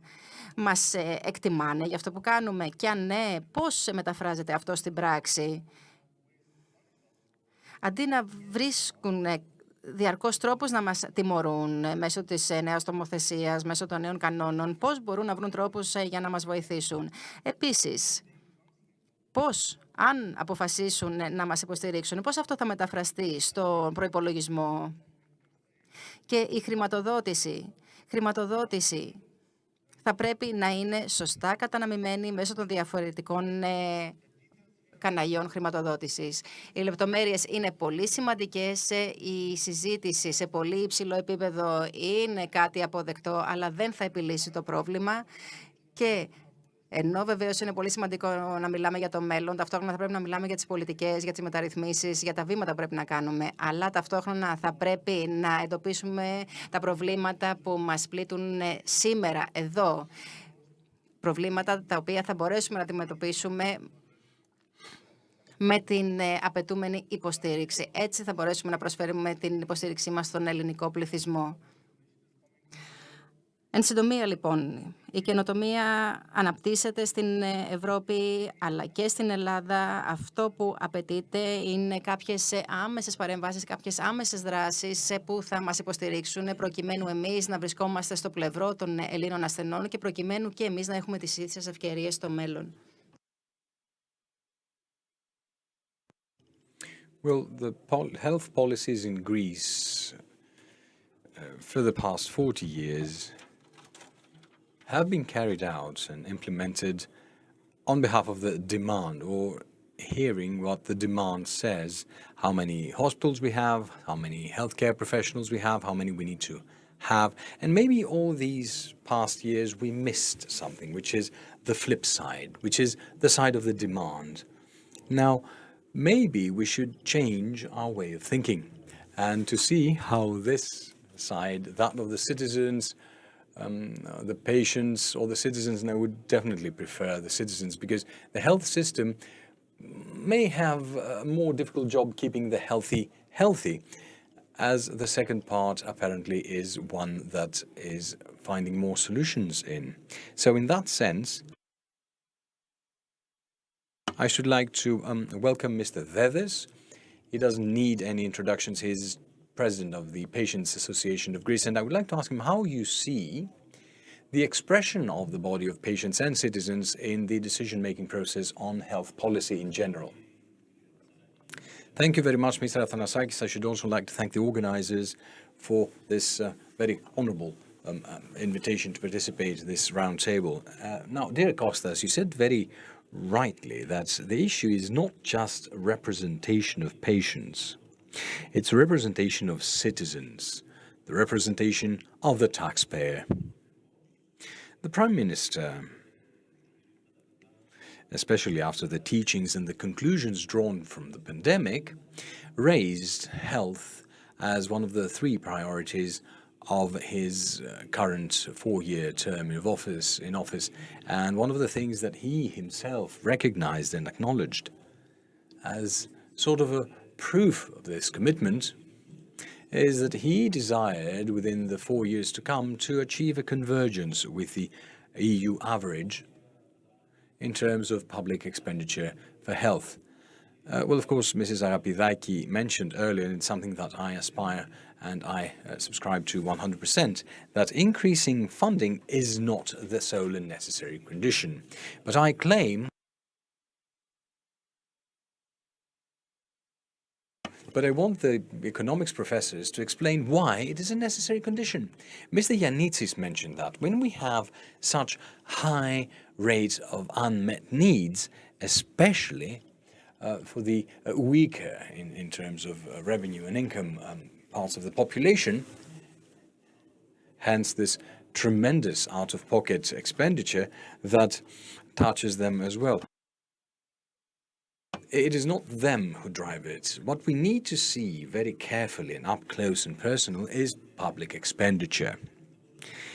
Now, we no longer have the minister with us. There was the performance budget, and he left before the time of this table, and you very politely told him that he may have other priorities, but if one of the biggest priorities of the government is this, I would like him to see, and I asked him actually whether he would stay during this first round of talks during this roundtable, and he said yes, and then something changed, obviously. So one thing all of you know is that in the performance budget, it is the 3rd biggest expenditure of the general government with 1.9 billion euros. Now, what was foreseen by this expenditure review was precisely to perform said review, and in order to achieve an investment and developmental or growth type of interventions, I would have liked to have the opportunity to ask him whether we as Greece, and we as Greece, as the Patients Association of Greece, will try to meet with the minister to see what the results were. And Professor Mosialos talked about the distance we have in public expenditure. It's approximately 3% vis-à-vis the EU average, but we should have as a goal to achieve, well, Portugal or Spain, who are 1.4% far from the GDP, or 2.4% in the other case. The other thing I wanted to mention is that the minister, Mr. Chrysochoidis, talked about the requirements of repatriating the people who serve health and to turn the brain drain into brain gain. And I wonder how we can ever manage to make this without supporting these people. And the other thing he said was about making cuts and innovation in administration. How can you do that with the current situation and condition of their wages and salaries? So that being said, on behalf of the patients, we would like to see in a tangible, countable, quantifiable way what the government will do in order to have a respective investment to that has been set as a priority in paper. In conclusion, I should like to say, events, my dear boy, these are events that do change the conditions under which policies are formulated. I would like to say, though, that being said, that climate crisis and the results in Thessalia probably accentuate the need to invest in health. They do not make us divest. We have described the health-related programs we will have to face with after the flood in Thessalia, but I believe that we need to have a forward-bearing increase in expenditure, and I will close with the reference of to your article, sir, with Mr. Kyriopoulos regarding the need to increase the budget by 2 billion on an annual basis. So we would like to have the government, the ministers, explain where they will find that money and where they will take it from. Thank you very much, and thank you very much for the citation. Unfortunately, I'm not so young to believe that we will see 2 billion infused in the budget, but this is the enjeu, this is the bet, if you'd like. Now, Mr. Veliotis, in a never-changing, constantly changing system that has approximately 60% public expenditure and 40% public expenditure, in a system where the components of demography change structurally and those of epidemics and epidemiology, I would like to say that 10 years ago, the rate of people who were with a diagnosed chronic disease was 36%. Today, it's 43%. This is a tremendous change, a tremendous shift over a very short period of time. What is the role of private insurance in this ever-changing system? Thank you very much, Mr. Athanasakis. Good evening, good afternoon, rather, everyone. I would like, in turn, to thank the organizers for this very brilliant and honoring invitation, and it's a fact what you say. In Greece, to a great extent, or to a great degree, pays double or triple, 2 or 3 times for public health, 60% public, 40% private, out of which the biggest cut is private expenditure out of pocket, and a fairly small percentage, approximately 10%, comes from private life insurance or private health insurance.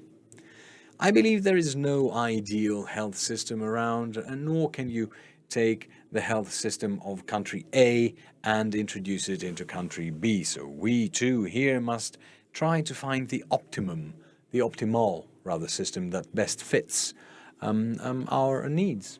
But what is, of course, evident in most countries and is quite prominent in Greece is that it is an antiquated, obsolete system. It is a hospital-centered system, fragmented, digitization and digitalization are at very low levels, as is automation. Health expenditures are high, and particularly in the private sector, the cost is very high. There is a distortion there that stems, in terms of hospitals, from the legal framework, and this is something that one needs to look into urgently. And of course, demand is on the rise. Demand became more pronounced, more intense during the pandemic. We can see that demand after the pandemic has increased because there was a lag in the access of the patients and the treatment and its management. And as far as the insurance sector is concerned, we see this more pronounced in cancer cases. They appear with advanced disease at a higher cost and, of course, with a much poorer prognosis and, at the end of the day, outcome. So what is the opportunity or the chance here? I believe that the opportunity is that we need to adopt a new approach, both in the design and the management of this situation. The private sector, neither the private sector nor the public sector can on their own take this on. It takes synergy. This burden needs to be shouldered by both parties. And what is most characteristic in health is that the cost growth rate is 4 to 5, or rather 3 to 5 units higher than the general inflation. And this is not just for Greece. And I'm not talking about the United States either, because there things are definitely different and the numbers are different. But in terms of Europe, we can see between 3 to 5 percentage units of health inflation than the general inflation of the economy. And this, in and of itself, makes the system non-viable. So the public and the private sector must collaborate. There's no thing. They must shoulder the burden equally, but it needs different design. The private sector has the infrastructures and the system and the know-how in place, and they can offer this in a future collaboration in a more pronounced way than it is done today.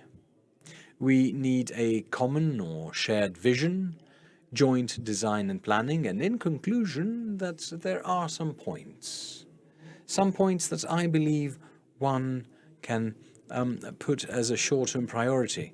And the biggest gap in the Greek system is the lack of primary health care.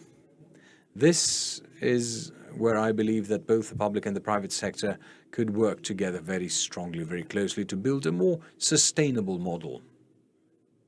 And the second point I should like to highlight is that we need to accelerate, step it up in the private sector, the DRGs. This is a huge problem in the DRGs. There are very weird things happening in funding and in rebates and in clawbacks. I would say that ASAP, we need to have the best DRG system in place now. Thank you very much, Mr. Veliotis. Now, when we started with 20 minutes back, I think that we shaved another 10 minutes off. So please allow me, the audience, not to have any questions, but just to give the floor to all the speakers for one final comment to facilitate the program. So allow me to start the other way around and give the floor again to Mr. Veliotis with a difficult question, if I may. Now, all these years I've been following economics of a health system. It's the expense is 60-40, and 40% is 35-5. It is 5% the funds that go into the system through private health insurance. Why in a system with so high private expenditure out of pocket, which causes inequalities, it is non-contributory or retributory? I mean, I pay for them and I pay for them and I buy a lot fewer things than I would have in a year that would be pooled. Why does this 5% remain 5%? Now, it is a fact that the rate of private health insurance is low. There is a deficit or a lack of insurance conscience in Greece. But this is not just in terms of health insurance. After the recent events, let's see another country like Ireland. I mean, it is unthinkable for one to have a property, their home, and to have it uninsured. In most other countries the world over, home insurance or house insurance is 99 to 100%. In Greece, the rates are much lower, and you see the destructive consequence we're experiencing now. And the same goes with private health insurance. So what is missing, we believe, is a framework which will provide incentives, counter-incentives, and combines the coverage from both the public and the private sector. But this takes planning, design, a joint vision, will, and this is what we're missing, what we're lacking. And the key thing is that there is no dialogue, sir. So we need a culture shift, like many things in health. Nikos. About a year ago, if I remember, there was a significant change, legislative change, on the basis of which patients' representatives are now stakeholders, interlocutors, co-deciders, decision-makers in the decision-making process regarding health policies. How has this gone over the past years? What is missing? What needs to be done? Thank you very much for the question. The truth is that all this is the result of a long course. However, there was a meeting in Maxim with the former Minister for Health and of Finance, Mr. Plevris, and of course the Prime Minister. And there the Prime Minister explained that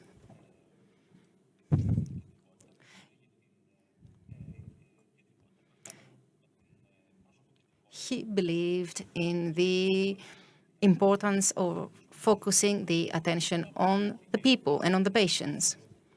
This was reflected with a law that was passed, and ever since there has been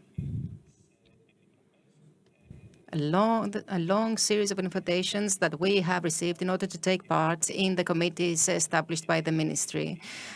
A few days ago, I was with the minister and I asked about this committee for the national pharmaceutical policy, and he told me, of course, we're going to invite you. Something else he said, that the reflexes are not very fast yet. Therefore, in the committee that was established in order to monitor the shortages of medicines, we were not invited. Then we said something and we were invited the day after. So we are in this direction.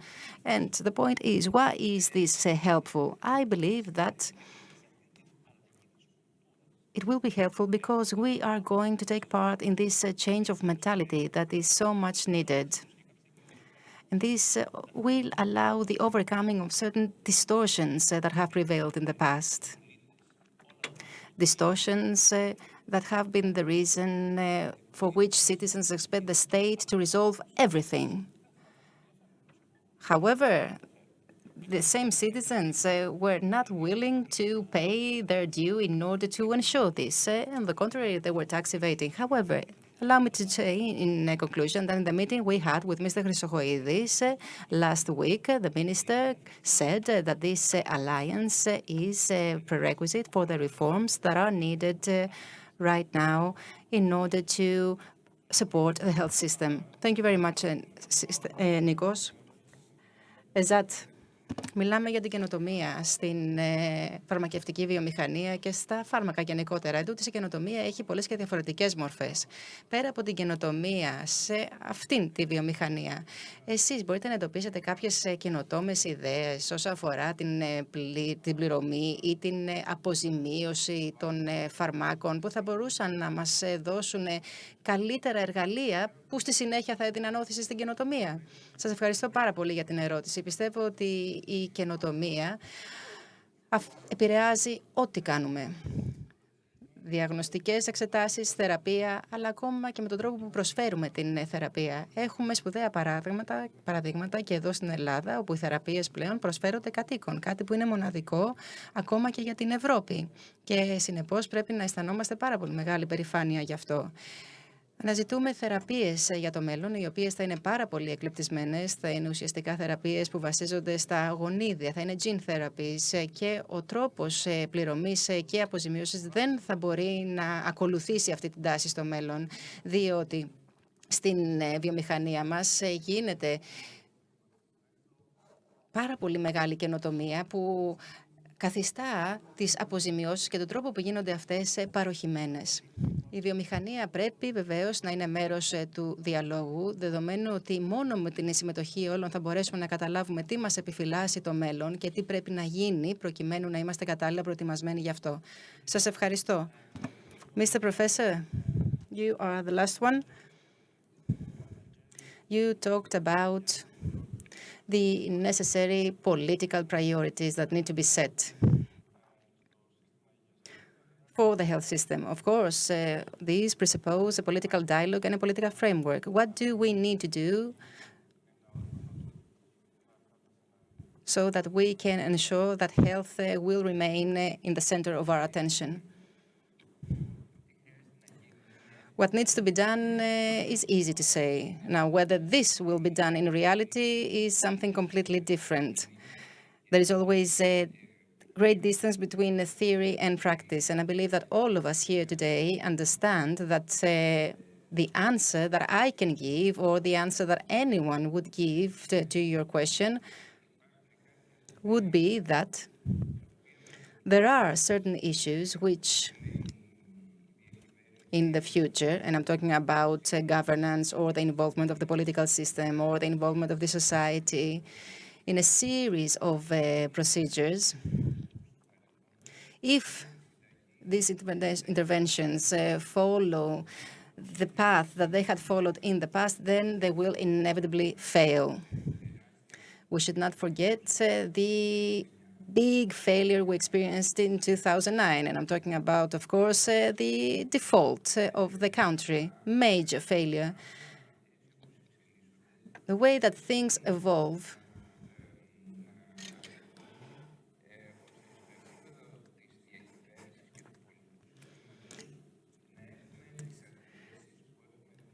require all of us to overcome disagreements and overcome the obstacles of the past.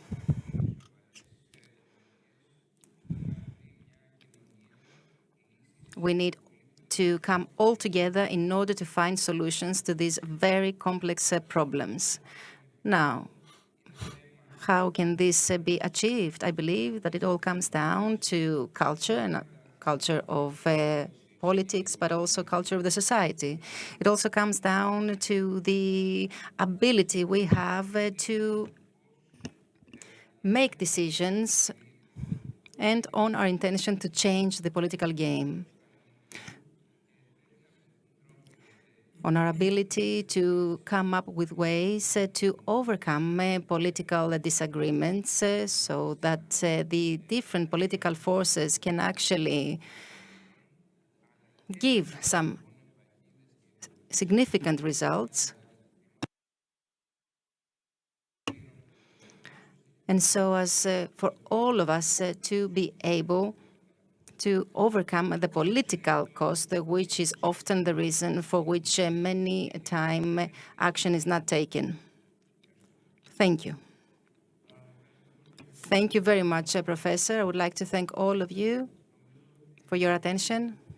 I believe that this discussion has been food for thought.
Dear friend, Nikos Vetas will be the moderator of the one-to-one discussion. The guest is Mr. Panos Tsakloglu, Deputy Minister, Ministry of Labour and Social Affairs. Mr. Minister, would you like to take your seat?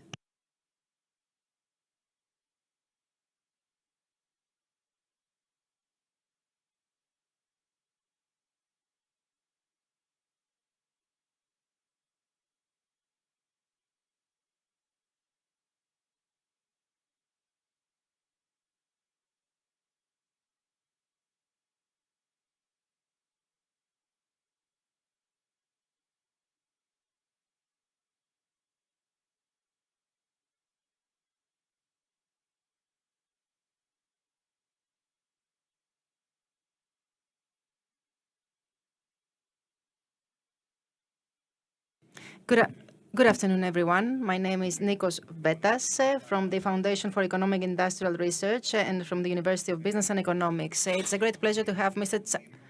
Tsakloglu with us. Together with Mr. Tsakloglu, we tried to agree on what we would talk about under the topic of this panel discussion. And the truth is that the title of this one-to-one discussion clearly shows that the end result, which is health, does not depend only on health policies, but on several others, even policies for education, first. Second, during the last few years in our country, there have been many changes in the public and private expenditure. We know most of these. We know that public expenditure is lagging behind compared to private expenditure.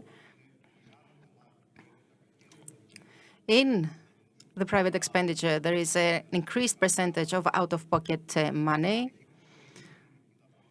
The overall expenditure on medicines has been reduced, and what is required is reorganization and reform of that. There is also discussion made on prevention, primary healthcare, on hospitals.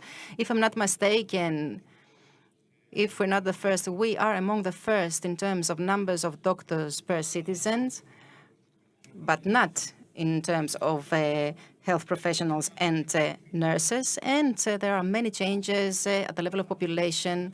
So with this short introduction, I would like to ask you, Mr. Tsakloglu, what would be more useful to set as a framework? Because now a country is at a more stable state.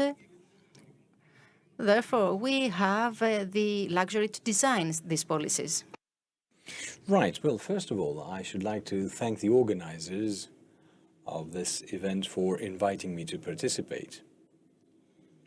I should also like to thank everyone for choosing you as my interlocutor, my colleague at the Athens Economic University, one of the best Greek economists, in my opinion. So I would like to start with what you said before. Greece, in the pre-memoranda period, had a peculiarity as compared to the other European countries, first of all, because this is a discussion revolving around social policy. If we talk about social expenditure, they increased as a percentage of the GDP constantly over a long period of time. For some time we overshot the EU average. Now we're slightly lagging behind, but we have the first peculiarity there. And wherein lies that? In Greece, I mean, at some point we were over 2/3 of the total social expenditure for pensions. What does that mean in terms that, well, de facto, this limits the fiscal space to have other policies outside pensions? This is something that changes, and it changes very, very fast.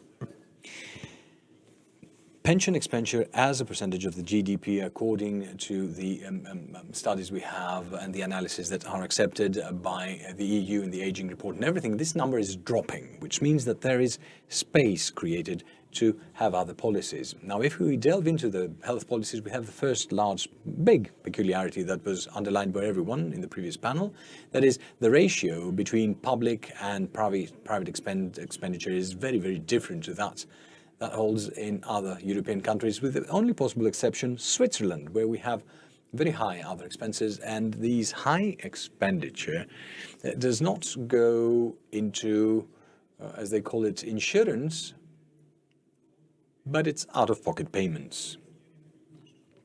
So herein lies a glorious field for everyone to to better use these funds. But there's another peculiarity which you actually underlined, and as I said, that if we try to see what public expenditure is about, Greece, before the memoranda, spent a lot on hospitals and medicines and diagnostics, and we were very, very low in preventive medicine, primary health care, and long-term care. This is something that has started to change, but there is a lot to be done still in this field. Now, the initial question was the actual title of our panel. Do these other things affect the way of living, the standard of living of the citizens? The answer is yes. Always positively? Well, the answer, it depends on how you look at the issue.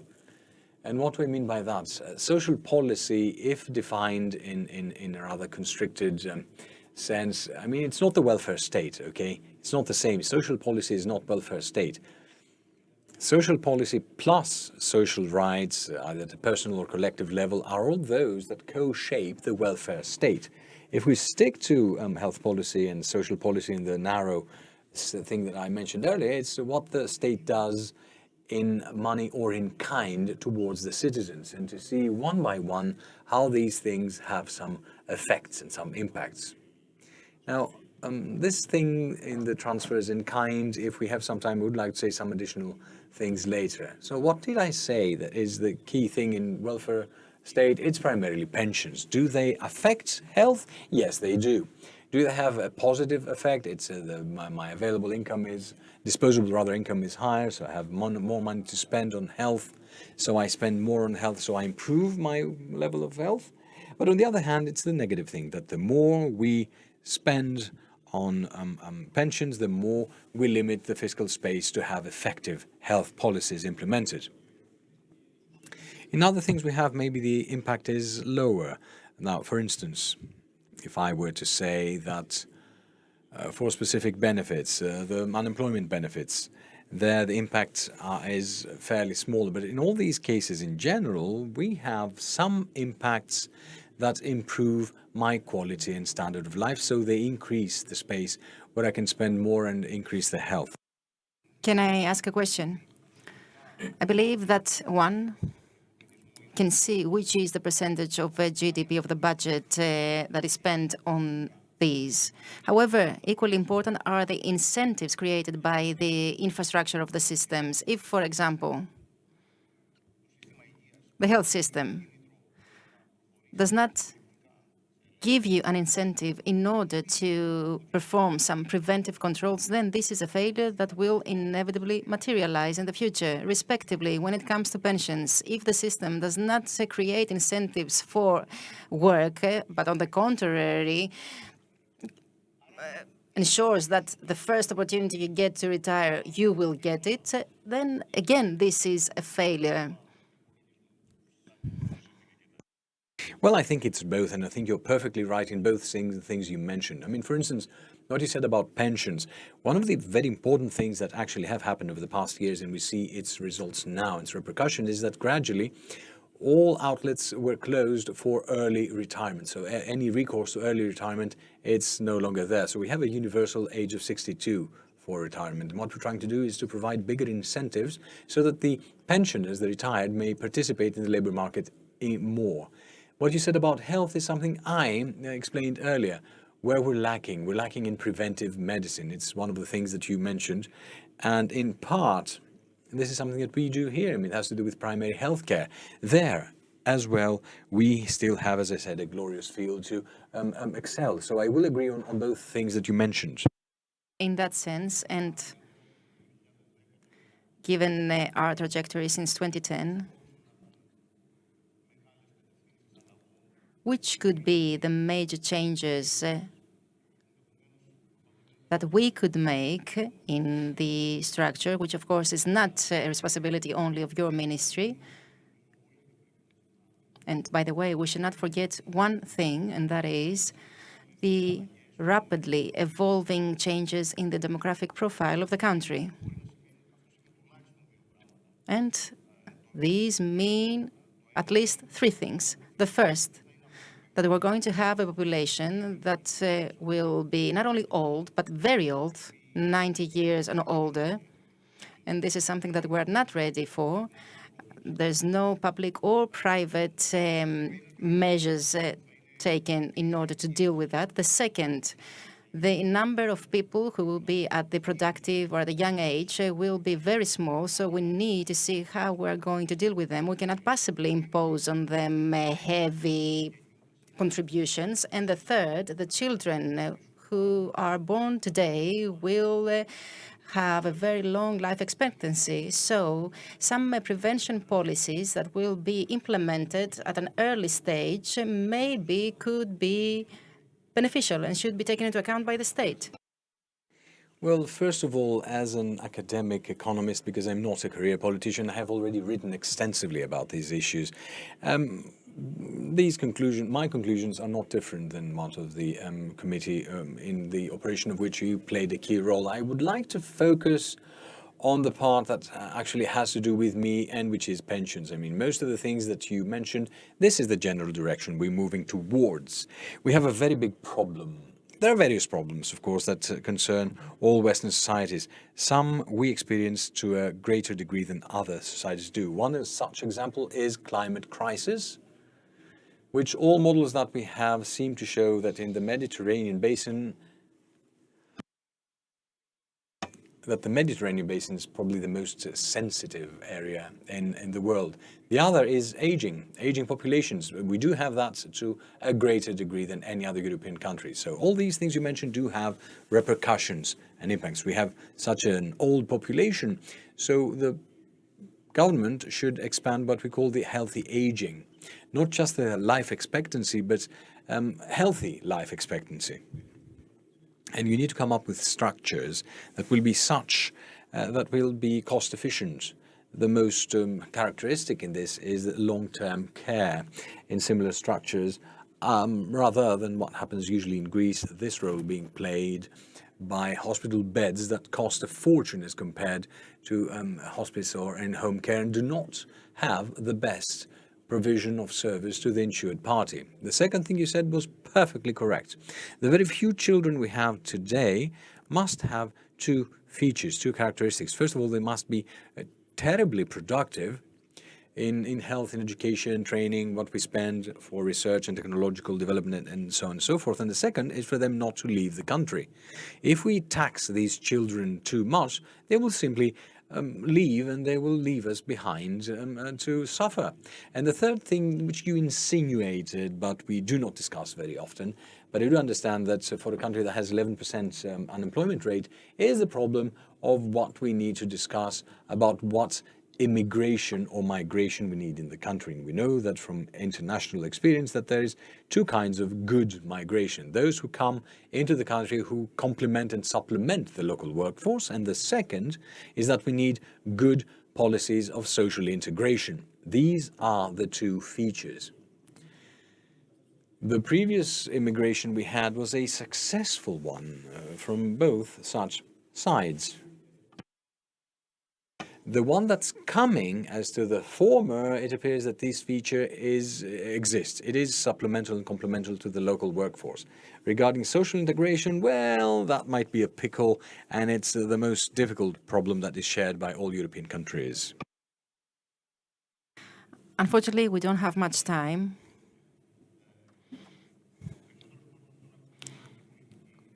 Most people, when they hear about the social policy, they think of benefits. I don't know whether there is any point in talking about this. The targeting of the benefits, possible changes that need to be made. The main thing we had in the pre-memoranda period was that in Greece, very few of the benefits we used to distribute were means testing proven or something, and this is something that changed during the memoranda, and we took the very important step that we had the benefit of last resort principle. Now we had other benefits introduced that are based on the wealth from various benefits for rents, for heating, for family, for children. And this sounds very good, but there appear to be some, poorness traps. People preferring to live on benefits rather than hitting the labor market. And there needs to be a balance. So whatever we do with these targeted benefits must, at the end of the day, contain some incentive or a stick or a carrot for them to participate in the labor market. Thank you very much for the thoughts you shared with us. Thank you very much for this discussion. It was a general one, but still, I believe that it was a very interesting and useful one. Thank you very much.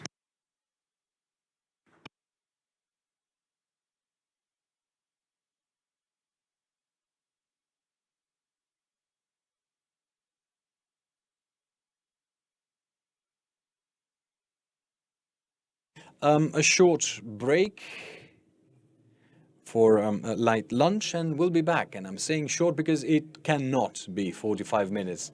Let's make it 30 minutes.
Are we all back so that we can start with the second part of today?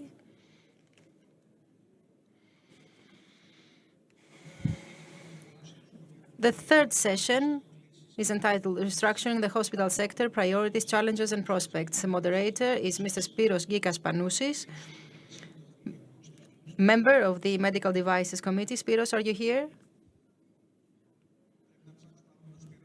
We need to find Spiros. Ah, there you are.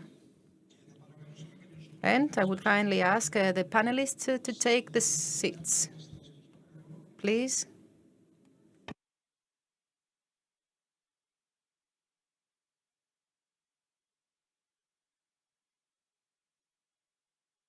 Mr. Themistokleous will be slightly late, but the rest, please, you can take your seats so we can start.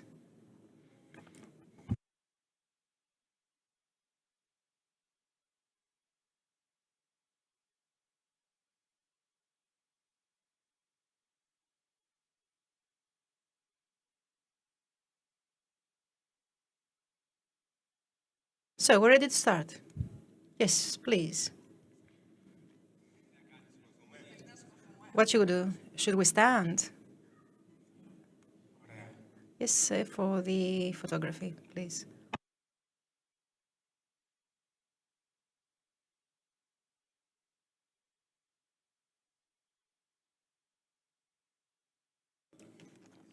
Good afternoon, everyone. Welcome to this session that is very interesting in my view, because following this morning's sessions, in the context of which we heard the minister talking about the plan and the strategy for the redesign of the health system, we also talked about the primary healthcare, about funding, and now is the time to talk about the restructuring of the hospital sector. The Deputy Minister, Mr. Themistokleous, will be with us shortly. However, with us now we have representatives of the hospital sector. In other words, we would start with the Deputy Minister, but since we have with us the President of the Board and CEO of Savas General Oncology Hospital, but also the President of ECAPI, which is the National Centralized Health Procurement Authority, an authority that provides the hospitals with the devices and the tools they need in order for them to provide the services. And of course, we have with us the representative of the Association of Health Research and Biotechnology Industry, an industry that manufactures, produces, and delivers technology to hospitals. I would like our discussion to be structured as follows. First of all,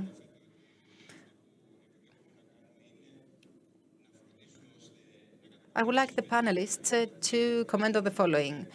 We keep on saying that we want to fight bureaucracy, that we want to improve the health services, that we want to reduce expenditure and high costs.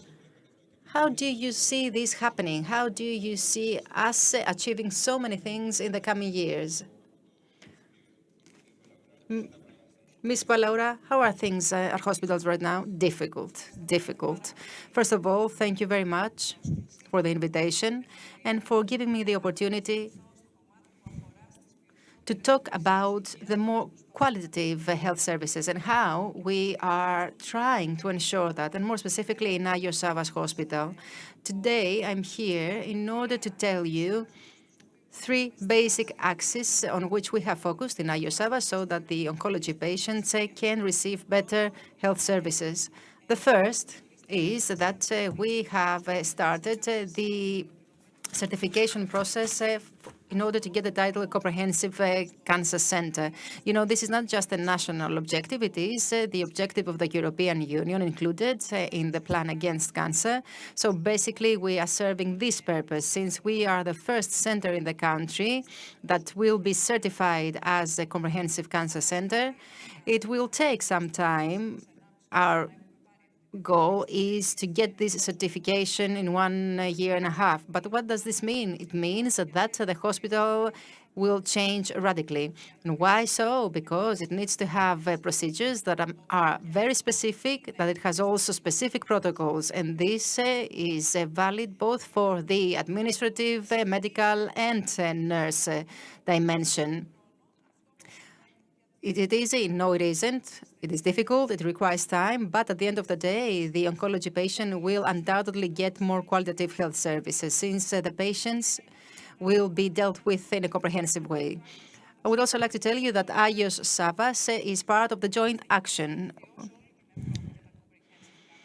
that in turn belongs to the European network of comprehensive cancer centers. So the second axis on which we have focused, clinical trials. And we have focused on clinical trials because as a hospital, we believe that this will allow the oncology patients to have access to innovative treatments. We are trying to become more attractive, having established an autonomous office for clinical trials so that we can actually better manage bureaucracy, which is something you raised previously, but also in order to have a better recruitment of patients, which is of utmost importance because right now we have trials without patients, or better, we have very few trials because there is no incentive to do them because our researchers are not compensated, the hospitals are not compensated. This is something that we have talked about with Mr. Themistokleous, the minister. The General Secretary, the former one, Mr. Kotsiopoulos, had made a step by introducing this issue into legislation. But I hope that in the coming steps we will be even better. So this was the first. And of course, I would like to talk about the services we have developed. You have all heard about ECOFEN program, which is basically a new service that has been introduced by our hospital. And apart from the local level, where it has been implemented from the 1st of June, it will then be implemented at national level. And this is how it should be. This is my personal view. Right now, the ECOFEN program has 100 patients that get their oncology treatment at home. And our next step is, apart from ECOFEN, or to put it differently, in ECOFEN, apart from the subsidy of oncology treatments, to ensure palliative care, which is another major part for the oncology patients. In a nutshell, this is what we are doing in order to provide better services to our patients in Agios Savas Hospital. Ms. Balaura said that specialized services are provided to the oncology patients. HECAP, and generally speaking, the procurement system, are they ready to bring in innovation and to introduce it to the hospitals and to the patients? Which are the procedures that need to be ensured? How can this be done, or how is it already being done? Good afternoon. I would like to thank you for the invitation and for giving me the opportunity as an organization to say a few words about what we do and what we are planning to do in the future. Right now, the majority of the tenders that are ongoing is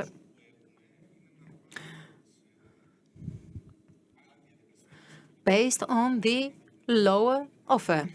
However, we would like to change it into a tender that will be based on qualitative criteria and on the results for the patient.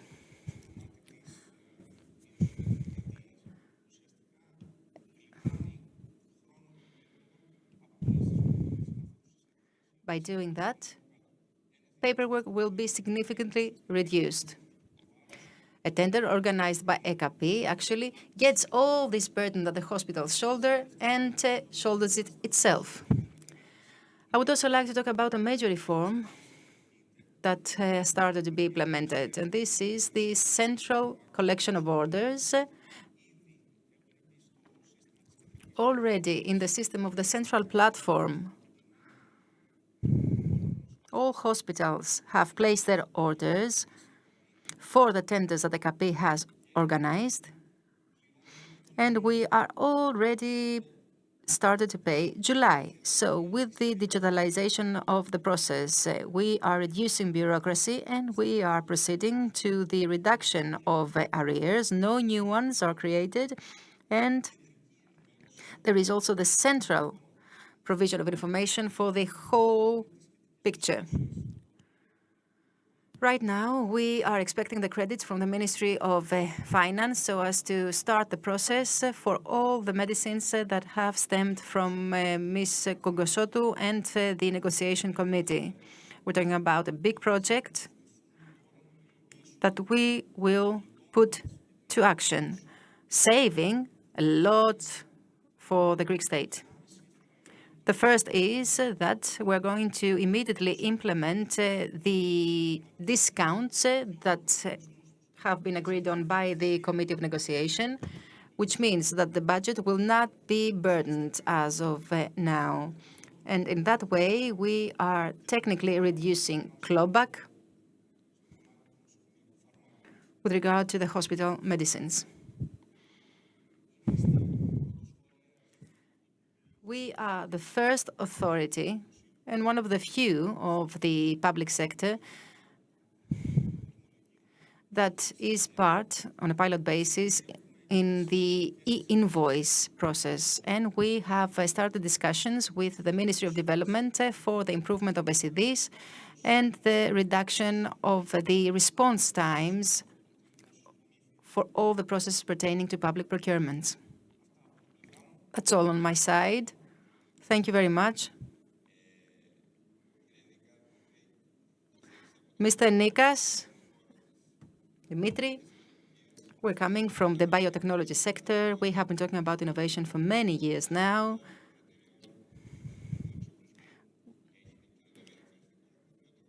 Do the biotechnology companies introduce innovation to the society, into hospitals, and in what way? Allow me to touch upon two things raised by the previous speakers. The first pertains to the holistic approach to patients and the holistic approach to sickness, if you like. And the second, the central procurement, the central pricing of materials and therefore of innovation. These are two very interesting points, and I'm sure that we're going to talk about them more later on. Now, with regard to innovation and biotechnology, the truth is that innovation is introduced in a rather paradox way. In other words, it exists, it is available, still there is no framework that will ensure its introduction to the Greek market. And furthermore, there is no budget to fund this innovation. So these are the two basic difficulties that I can identify in our market. In the hospitals, there are available technologies without, however, always making a distinction between which one is innovative and which one isn't. I call all of them innovative if I want. Okay, there is no anyone that can officially say that this is innovative and the other isn't. However, they are absolutely necessary because, and I have a slide to show you.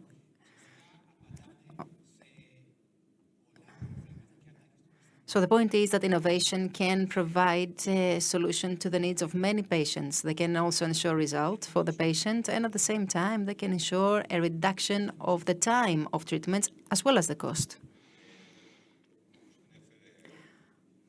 As Mr. Nikas said, what is very impressive and is currently in practice in Agios Savas is the so-called oncological pathway of care, from one end to the other, from diagnosis to treatment and to the follow-up at home, which is something that we don't see very often in our country. And indeed, is very innovative and very important. What I'm wondering, however, is, do we have the resources to back it up? And for example, he talks about clinical trials, the resources that you can ensure. Could they possibly finance this pathway that you have developed in the hospital? Yes, allow me to answer. The clinical pathways, or the patient pathways, as we call them, right now, in their whole spectrum, are recorded so that we can improve them at later stages.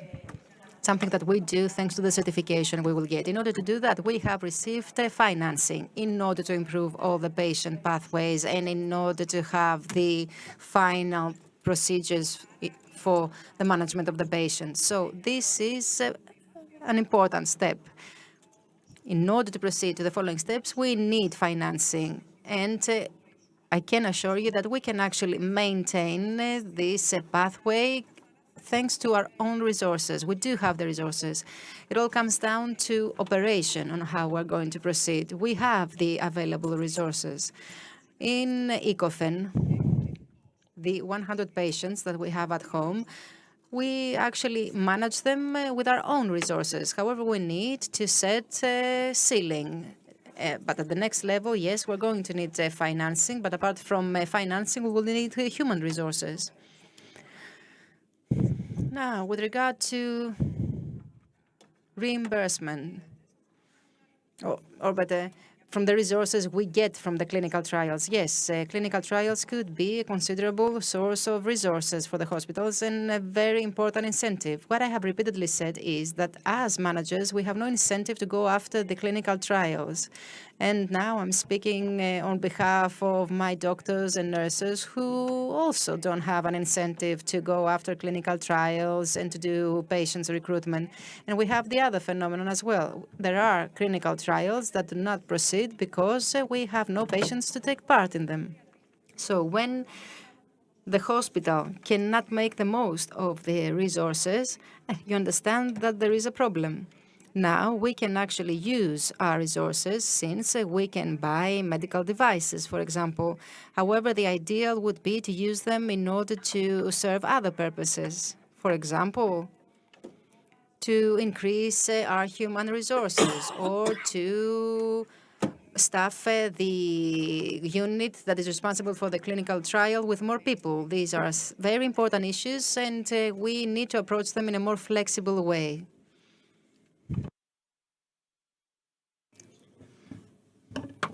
Mr. Apostolou, a hospital that implements a clinical pathway, I suppose that demands different provisions, different equipment, vis-à-vis a hospital that has a different orientation. When such procurement methods are designed, is there such a mechanism so as to acquire the appropriate equipment to cover the specific need, to have the commitment and organization so as to direct the appropriate procurement to the appropriate need when we make central procurement, that is?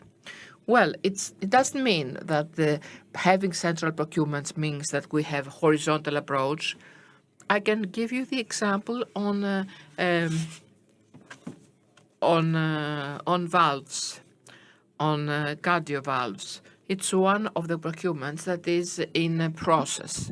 There's a general category of material that covers 80% of the cases, all the specificities, but nevertheless,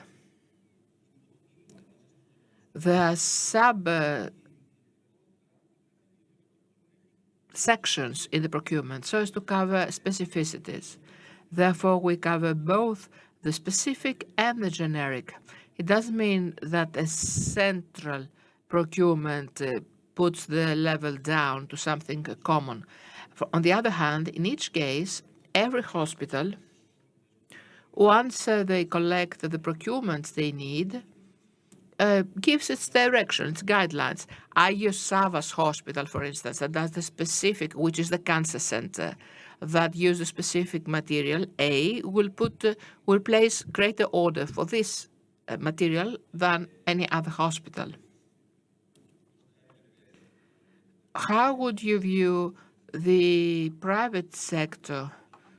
How would it contribute in the process of procurement with the ultimate receiver being the hospital? How could this condition be served through the assistance of medical equipment companies?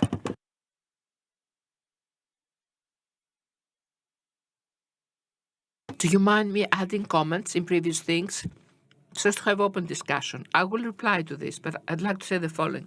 At this point, in order not to say things in abstract, this may be an excellent example, the one you gave, but this is not the unique one. So, an excellent example is the one you gave and must be followed, as well as the fact that Mr. Apostolatos may ask elements, data from the hospitals, but we do not have a streamlined system. It is well known, and I wish we had the minister here to listen to all that and give us certain replies on what is the planning for the day after. So there are issues, and those who have been working for years in this field, we know them. And there are great ailments in the system which actually put a brake and hinder any evolution and any good best practice we might have. And it impedes them from being expanded to other hospitals. I would like to make certain proposals, not merely identify things.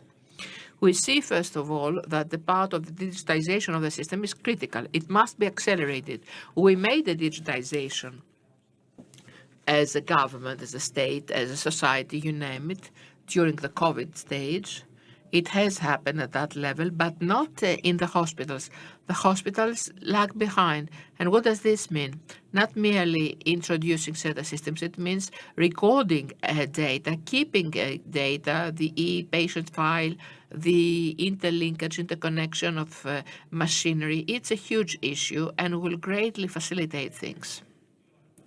Now, as far as the part that Mr. Apostolou mentioned with regard to the main procurement, the central procurement, and the payment on the platform of medicines, this is welcome because this is equally new, also new.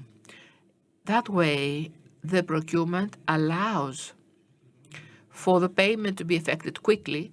We know that we've got a huge issue with hospitals in Greece, so they will pay directly from EKP because we will not have these arrears that have been amassed over these years, which is an inherent problem of the system. But I will come to your question. So I believe here that at this moment, in order to effect the necessary changes, we need cooperation between public and private sector. And I'll merely give you one example, two actually. The first has to do with the remote patient monitoring. We sought and try to see how we will improve the patient's experience, how we would be able to reduce the cost of the health cost. A nice example is monitoring a patient who is at a remote island or in the borders, monitoring him and following him from an Athens health center. This is a way to monitor a patient, to closely monitor the patient and reduce the transport cost. At the same time, we've got 300 million euros for health through RRF. We can have leverage there to that fund through the private sector, and the project concerning the refurbishment of a venue, perhaps overhaul, can be leveraged, and thus the 5 million that were to be allocated to become 10 or 15 million euros. You wanted to say something, Madam Balora? Yes, in the part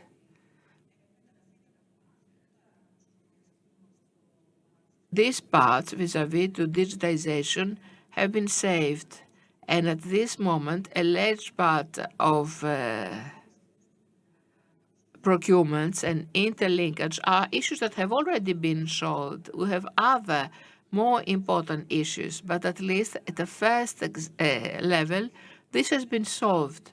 Yes, we are for digitization. It doesn't merely limit itself in the e-file, but all the administrative processes in a hospital and nurse and medical procedures have to be digitized. And we wait for the approval of the program so as to proceed.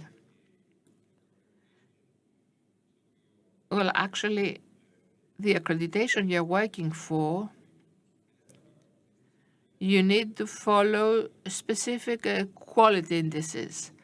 The part of digitization, is it a subject of assessment?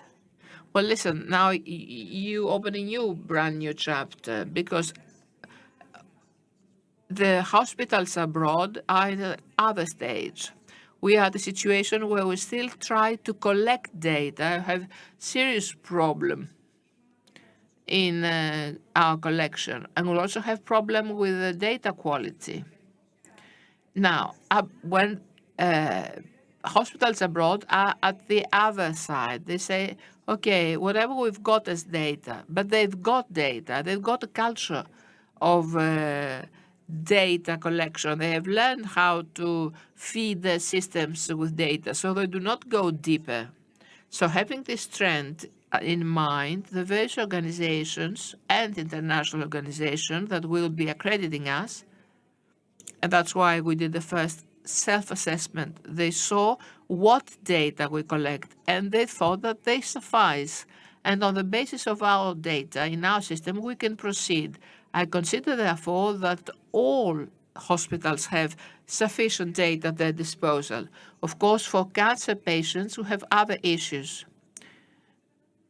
For instance, we don't have a registry, the cancer registry that many countries have, and this causes huge problems, both and primarily because we can't have health policy against cancer.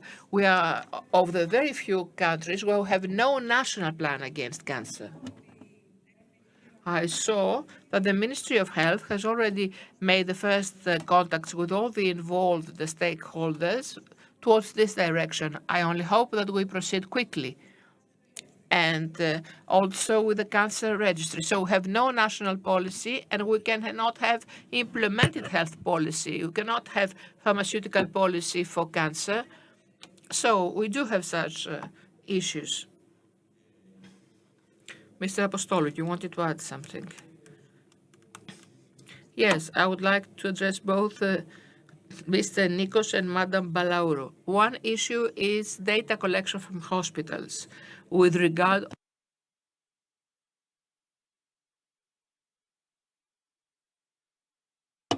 So we started the month through the platform we had developed on the side. So we will also be asking the volumes on a patient level. So we leave the era of Excel and phone call to something more reliable as far as data is concerned. Second, I was informed that the process, the evaluation process for the job we had proclaimed for the consultant we asked for, so I consider that within the next 6 months, the whole procedure will be completed. And it will have to be implemented by all hospitals, so as for all of us to speak the same language and be able to collect data at the correct base, so as to have the decision made and then the strategy and policy, whatever. When you refer to digital solutions, Dimitris, what precisely do you believe that should be done?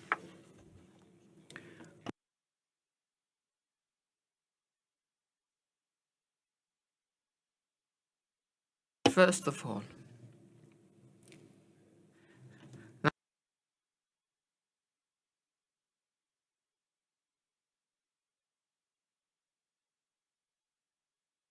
we can see digitization, what level we are. The BOD, you said, when a material or a service enters a hospital, this is done on paper, usually. It's not digitized. Therefore, this is a big part that has to be covered. And I imagine that there is a plan on that. But this is an important issue, because this will also make all the processes in a hospital far quicker and with greater transparency. And we will have all the suppliers of hospitals and cooperating companies. Now, I refer mainly to digital solutions that have either to do with the management of patients in the hospital or remote management, remote patients. That is, you don't have to have the patient coming to the hospital all the time. There are lots of such applications with big machines that can be interlinked remotely and also have such kind of monitoring of the patient situation or their operation or even their maintenance, rebooting, upgrading, whatever. But also their data that can be transferred to other appliances so as to have interface of all those machines and not to have each one separate.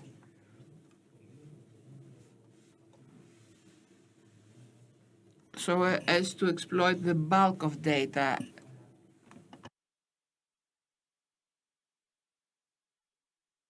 of the wealth of data they have.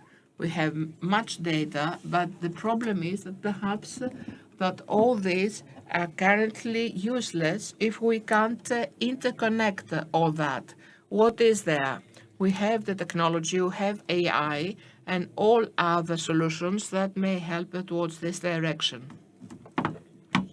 one of the parts which is extremely interesting for me is when we try to do something new and integrate in a single path all the procedures, and this is the personnel. If we have the appropriate personnel and the skills needed in order to have such an integrated environment. Personnel training, has it been an impediment or a challenge, if you like, for this program? Was it something of concern, or is it still an impediment in the productivity or the implementation of the program? No, definitely not an impediment, but definitely it is a factor of concern, great concern. I will reiterate what I said some days ago. The problem is that in our field, there will be always people who will cause us more problems than give us solutions. When one wants to proceed ahead, one must establish a small team of willing and able, and then step by step, start inspiring and attract new people. And this is affected by a small team. When I started with the accreditation process, since we speak of pathways, and this is the number one goal, we did not start many people, we were just three of us. This is how we started. Training was the first desideratum, and we started training people that had the potential and the skills and the willingness, and we saw that there was great potential with these people. They wanted to be offering, so we integrated them there, and currently we have a big group working on accreditation, and we hope that we will have a great percentage by the end of the accreditation process. It must become their culture. Imagine that it's not that we'll get the accreditation within 1.5 years. I'm certain that we will have it. The point is for that to be maintained. That is, for the hospital to continue operating on these specific procedures and protocols. That's the great widget, not that we get it now. So, education, training must be the predominant quest, and the employees of the hospital to seek for this accreditation so as to continuously improve and continue having this excellence in the their realm. When we speak of equipment procurements, usually, and that's my personal experience as well, we focus on the technical standards and requirements. Training of operators on this equipment, is it something that can be assessed in the procurement? Because usually, as far as I know, the procurements are to the lower bidder. Is it something that you think of that is of concern? Of course we are of concern. It is of concern. I said the unique goal is not the lowest bidder. This might be suitable during the MOUs or when we had to cut off all funding and then to cheap material, but now everybody has acknowledged the cost, that what is cheap also causes lots of problems and causes and incurs great expenditure in the future. So have to have an overall better perspective. It's not only price that is our concern. We will place the emphasis on qualitative characteristics. And on this, I would like to give you a relative timeline for the upgrading of hospitals through the RRF. This project, the technical consultant who will make the recording of the needs in the country hospital, setting the priorities. We believe that we will adjudicate within the month. Therefore, in another 6 months, we will have the list with the necessary equipment so as to proceed with the call of tender with a very strict timetable. We are within our goals. And one more question addressed to you, Dimitris. How do you view the issue of quality in relation to lowest bidder procurement? How do you see that vis-a-vis the equitable access of all? I believe this is one of the goals for all, of all different stakeholders, how they will offer access to therapy. So let me go a little bit back. The lowest bidder procurement, the tender offer, operated horizontally throughout the austerity period, as it was with the low clawback. Same applies with this kind of offers. The sole criterion was the lowest price, and this was to the detriment of quality, obviously. Well, the system might have been fortunate because some companies remained at high level and offered their quality material at this low price, but this was just something random. It was not the result of actions made then. So we should review how we are to replan the system that will place the emphasis on the value-based healthcare and not on the price. So offering value to the patient. This is the principle of all design from now on. I don't see the deputy minister arriving, and we have no more lag. On this same, on defibrillators, there are devices in these tenders that are not appropriate to be included, to be accepted in MRIs. So we'll have an updating of standards where it will be obligatory for the new defibrillators purchased to be suitable and compatible with MRIs. So we will be needing a medical guide, direction. That is only these kind of defibrillators that should be imported in the country because the procurement follows the operation, the function. So we must have a scientific advice, or if you like, direction, that we finish with the old material. We keep the old material only for spare parts for those who have already got the old defibrillators. Now, I would like a brief comment so as to close. What should be the first priority in this effort to redesign so as to approach the issue of value in the whole system? Just in a phrase, Mr. Balouras. Madam Balaura. For me, it's quality. That's why we have set as a main goal IOSAVAS, the cancer center. How will secure the most qualitative services. For me, it's homogeneity, streamlining, if you like, of all processes and employees. So for all to have the same reference with a clear, crystal clear strategy on where we are heading.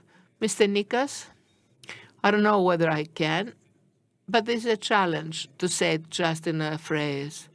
I believe that since we speak of hospitals, because this was mainly the subject today, I would say that the major challenge is to have the digitization of the whole system in the hospitals and be able,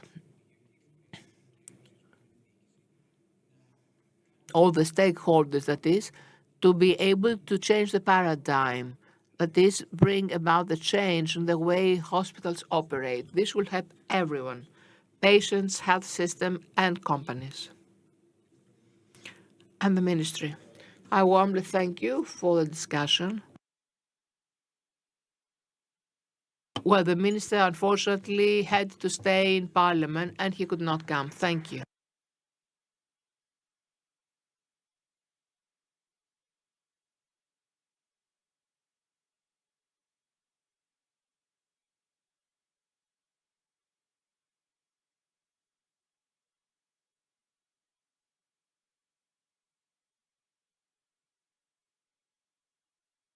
would like to thank all the panelists who took part in the very interesting discussion, but also for keeping the time.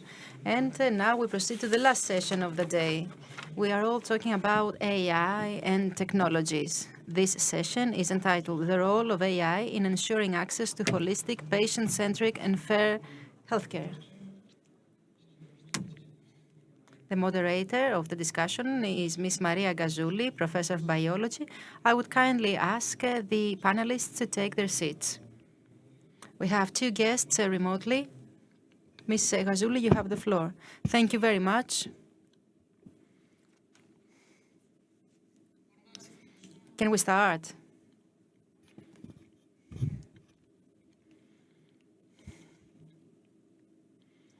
I think first you need to stand up to get a picture, yes.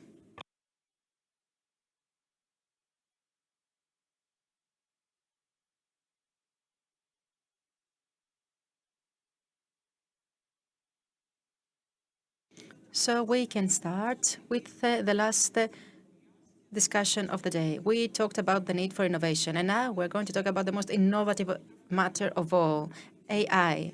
We have been hearing about the opportunities that this technology will offer us in the future, technology that we will need for big data analysis, as well as for the analysis of genetic data that will help us in the fields of prognosis, AI that will take part in the discovery of new medicines, but also in the reform of a health system. And with these thoughts, I would like to invite the first speaker, Mr. Tsaftaris from University of Edinburgh, to talk to us about his views on the contribution of AI in the health sector. I don't know whether he can hear us. Mr. Tsaftaris, we can see you. Hello, greetings from Edinburgh. Unfortunately, I couldn't be with you there in person. I don't know if it's better to speak in English or in Greek. Whatever you want, whatever you want.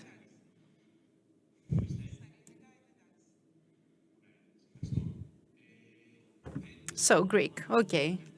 I don't know whether you can see the slides that I have uploaded. I cannot see whether they are on screen. Anyway, I would like to give you a general picture of where AI is today and where it can go. Always comparing the present and the future, and always based on the beautiful discussions that preceded this one. Very briefly, I would like to say that we are in the middle of the perfect storm. We have an aging population and will continue to age. We also have diseases that continue to impact the health systems severely, health systems that are shouldering enormous burden, both the economic one, but also of the burden of the human resources shortages. They don't have enough doctors or specialists in order to deal with the problems that afflict the health sector. Myself and the next speaker, I believe, will say that AI can actually provide us with some relief, if you like. I deeply believe in a better future in a very good future of AI. And I will give you some examples. What do we have today? Today, we already have many solutions that have been approved by the FDA and that are associated with intelligence. We have new techniques that can better examine the different organisms better than any other available technology. We already have better imaging techniques, which means that analysis can be completed faster, and also that the time that the patient needs to stay within a device is reduced significantly. And this shows that the future will be a very promising one, a very good future, because the patient will be able to talk with the ChatGPT in order to learn about their disease, or to communicate with the doctors via a ChatGPT.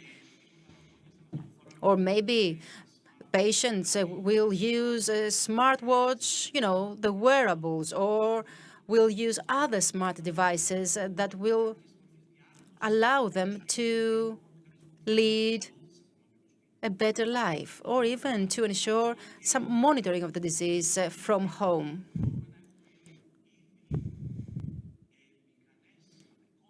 So in the future, patients will be able to have imaging devices at home. And in the United States, there is actually a mobile ultrasound that is connected with the mobile in order to be operational. And we can also talk about a better future, about the doctors, about the nurses that are close to the patients. We can think about an artificial intelligence that will be able to predict what can actually happen with a patient, what is the most possible incident that may occur in a patient that has suffered cardiac arrest, for example. We can all take these different developments and talk about how the health system will change in the future. We will have a patient that will be able to keep track of the disease from home and only get to the hospital if needed. And we will have a hospital which will have access to artificial intelligence systems and techniques, and thus be able to ask questions about the way to improve the services they provide to the patients, also how to better manage the beds or the different operating rooms.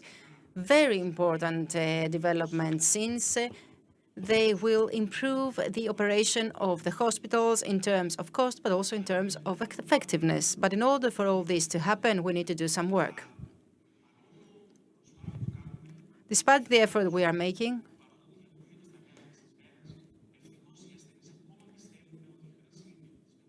the patients still believe that the use of AI is something that is in the far future. That is why we need to come into discussions with the respective authorities in the European Union and all other authorities that may help us in this effort in order to showcase the value of AI. Of course, we also need to reach a consensus on how to manage data, because the point is that many colleagues who believe in AI believe that we are all the same, that we are all the same tomatoes. No, we are not uniform tomatoes. There is no uniformity. There are great differences in the population, main differences among patients.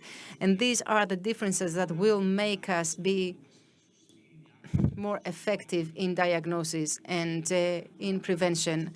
And the previous discussion actually showcased the importance of interconnecting the different centers. We should no longer talk about AI and how it is implemented in a center, but how it is implemented all around Greece. Thank you very much, and I'm waiting to listen to the following panelists. Thank you. Thank you very much.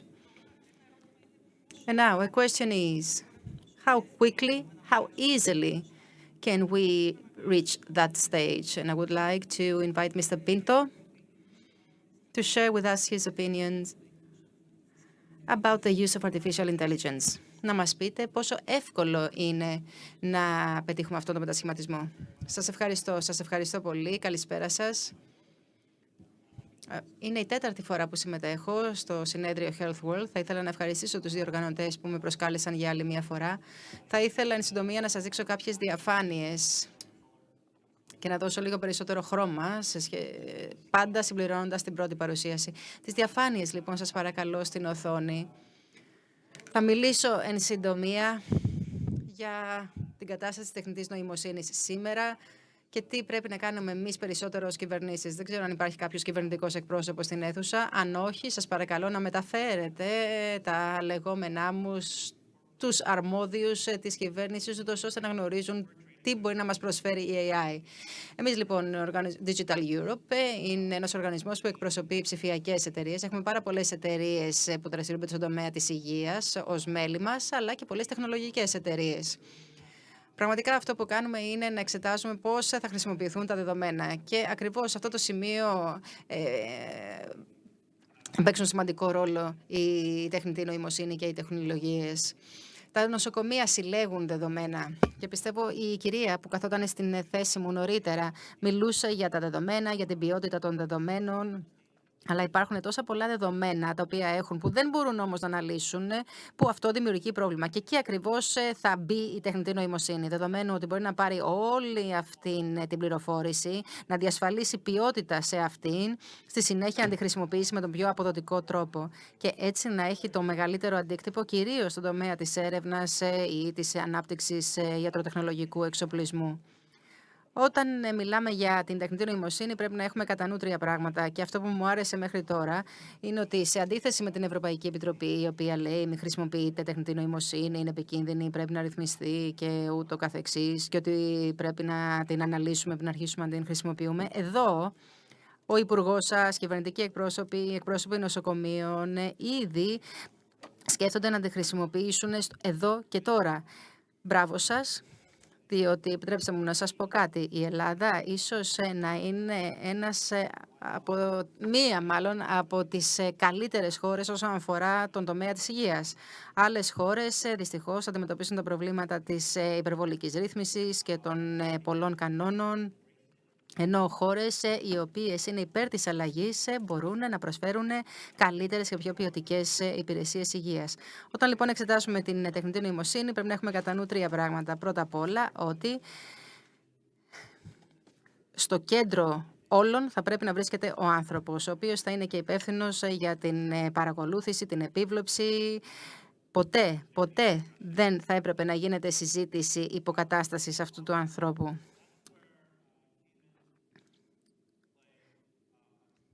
Γενικότερα τώρα, οι άνθρωποι μπορούν να παίξουν πολύ σημαντικό ρόλο, αλλά σε ορισμένα σημεία η τεχνητή νοημοσύνη ίσως είναι καλύτερη. Πριν από 22 χρόνια, παραδείγματος χάρη, εγώ έκανα επέμβαση λέιζερ στα μάτια μου. Εντάξει, εγώ δεν θα ήθελα έναν άνθρωπο με λέιζερ να προσπαθεί να διορθώσει τα μάτια μου με λέιζερ, δεδομένου ότι η τεχνητή νοημοσύνη το κάνει πολύ καλύτερα. Και βλέπετε και την τεχνητή νοημοσύνη που βρίσκεται εκτός του κύκλου, που μπορεί να χρησιμοποιηθεί για τις εγγραφές των ασθενών. Είναι κάτι που μπορεί να είναι άκρως αυτοματοποιημένο. Αλλά να σας δώσω και λίγες περισσότερες πληροφορίες σχετικά με την τεχνητή νοημοσύνη. Πρώτα απ' όλα όμως, μπορείτε να μου πείτε ποια βιομηχανία είναι σχεδόν πλήρως αυτοματοποιημένη από την τεχνητή νοημοσύνη? Ποιος πήρε αεροπλάνο για να έρθει στην Ελλάδα? Το αεροπλάνο σας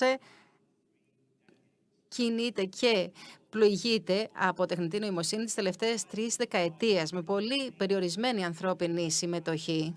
Διότι αν άνθρωποι ήταν υπεύθυνοι για την πλοήγηση του αεροπλάνου, τότε θα είχαμε ατυχήματα σε πολύ τακτική βάση. Όχι, η τεχνητή νοημοσύνη είναι υπεύθυνη για την απογείωση, για την πτήση, αλλά και για την προσγείωση από το 1948. Δεν είναι ανάγκη να το φοβόμαστε αυτό. Έχει χρησιμοποιηθεί και έχει αποδειχθεί η αξία της. Και αν πάρετε ποτέ αεροπλάνο, θα δείτε, ας πούμε, στο πιλωτήριο ότι ο πιλότος συνομιλεί με τον δεύτερο πιλότο, διαβάζουν περιοδικά κτλ. Χάρη στην τεχνητή νοημοσύνη. Εδώ λοιπόν βλέπουμε διάφορες περιοχές που μπορεί να παίξει σημαντικό ρόλο η τεχνητή νοημοσύνη. Είναι τα συστήματα υγείας, τα οποία μπορούν να αυτοματοποιηθούν. Είναι η αυτοφροντίδα, επίσης οι υπηρεσίες φροντίδας. Μπορεί η τεχνητή νοημοσύνη να προσφέρει σημαντικό πλεονέκτημα, επίσης να παίξει σημαντικό ρόλο για τους ηλικιωμένους, μπορεί να μειώσει τα απόβλητα, μπορεί να μειώσει το κόστος που εμπλέκεται σε όλες αυτές τις περιοχές, μπορεί επίσης να αυξήσει την αποδοτικότητα. Αυτό είναι κάτι υπέροχο. Δεν θα υποκαταστήσει ποτέ τους γιατρούς, δεν ανάγκη να το συζητάμε καν αυτό. Το email ποτέ δεν υποκατέστησε τους ταχυδρόμους. Πάντα θα υπάρχουν ταχυδρόμοι. Όπως ακριβώς θα υπάρχουν πάντα και γιατροί. Ο γιατρός όμως θα μπορεί να χρησιμοποιήσει την τεχνητή νοημοσύνη για να βοηθήσει τους ανθρώπους. Δεδομένου ότι δεν έχουμε άλλους πανελίστες στη συζήτηση, μπορώ να πάρω περισσότερο χρόνο. Ας δούμε κάποια παραδείγματα από το σήμερα. Μ' αρέσει πάρα πολύ αυτό που σας δείχνω στη διαφάνεια.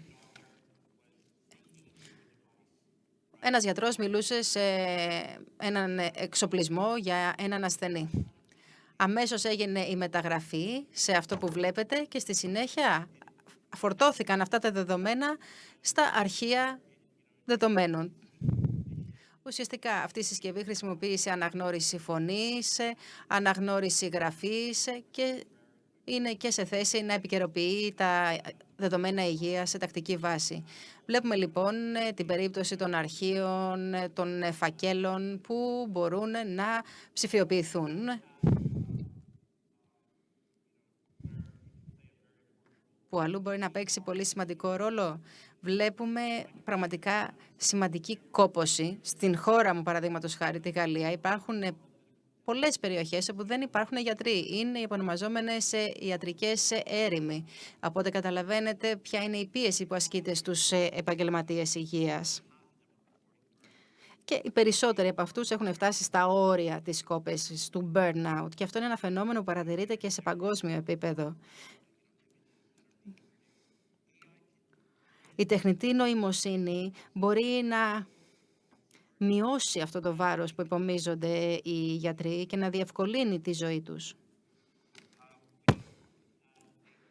Όταν κοιτάμε τα δεδομένα και πώς αυτά συλλέγονται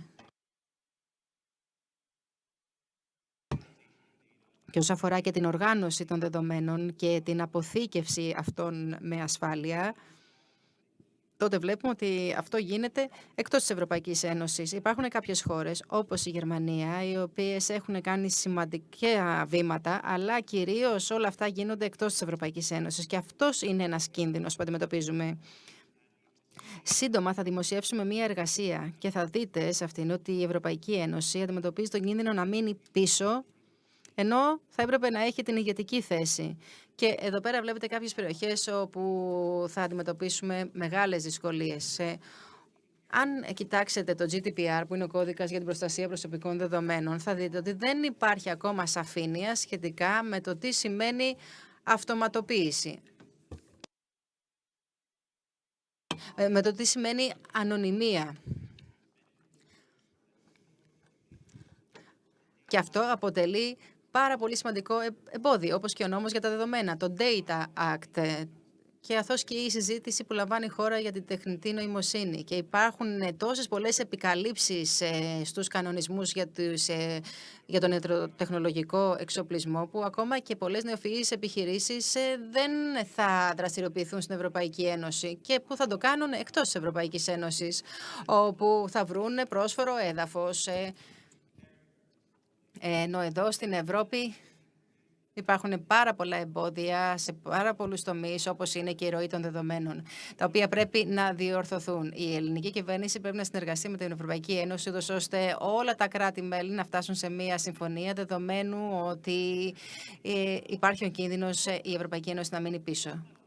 Και αυτή είναι η τελευταία διαφάνεια. Τι μπορούμε να κάνουμε? Υπάρχουν πάρα πολλά πράγματα που μπορούμε να κάνουμε, αλλά αυτό που χρειαζόμαστε περισσότερο είναι ένα φιλικό ρυθμιστικό πλαίσιο.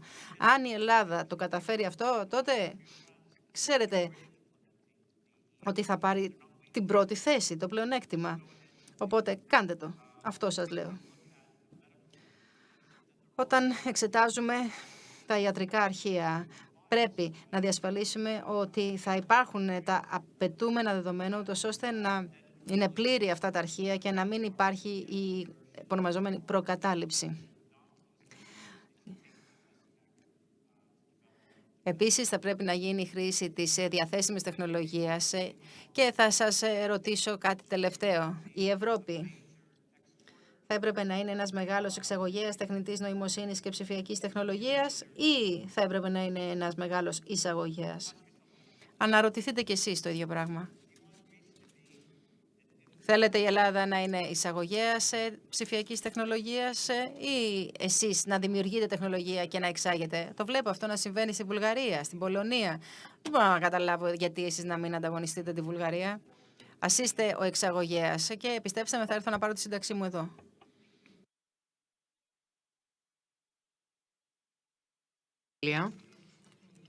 Of course, the use of this technology, as well as all others, raise some moral issues vis-à-vis anonymity, safety of the cloud, where that data is stored, who feeds the data, how these systems are trained, Unfortunately, Mr. Sekeris, who is the Vice President of the National Committee of Bioethics, will not be able to attend due to COVID. I know that the committee has already launched the discussion, so establish a legal framework that will secure the use of all that technology. So I will invite the next speaker, Mr. Parayos, who is a professor of computer science and applied mathematics in the University of France, to develop his views on AI.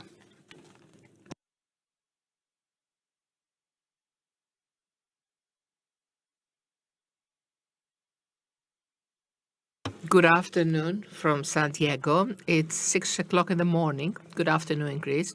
Thank you for the invitation. Could we have the slides, please? Because I can't see them. Can you upload? Perfect. Thank you. So as you said, I'm professor. I'm the Paris Santerre in France. And I'm an affiliate professor in UCID. So I can consider myself both French and English. So I can take the torch from the previous speaker. The aim of my speech is to show what you can do with AI and give some conclusions on what circumstances we can have a successful use of AI in the sector of medicine in the whole of Europe, not solely Greece.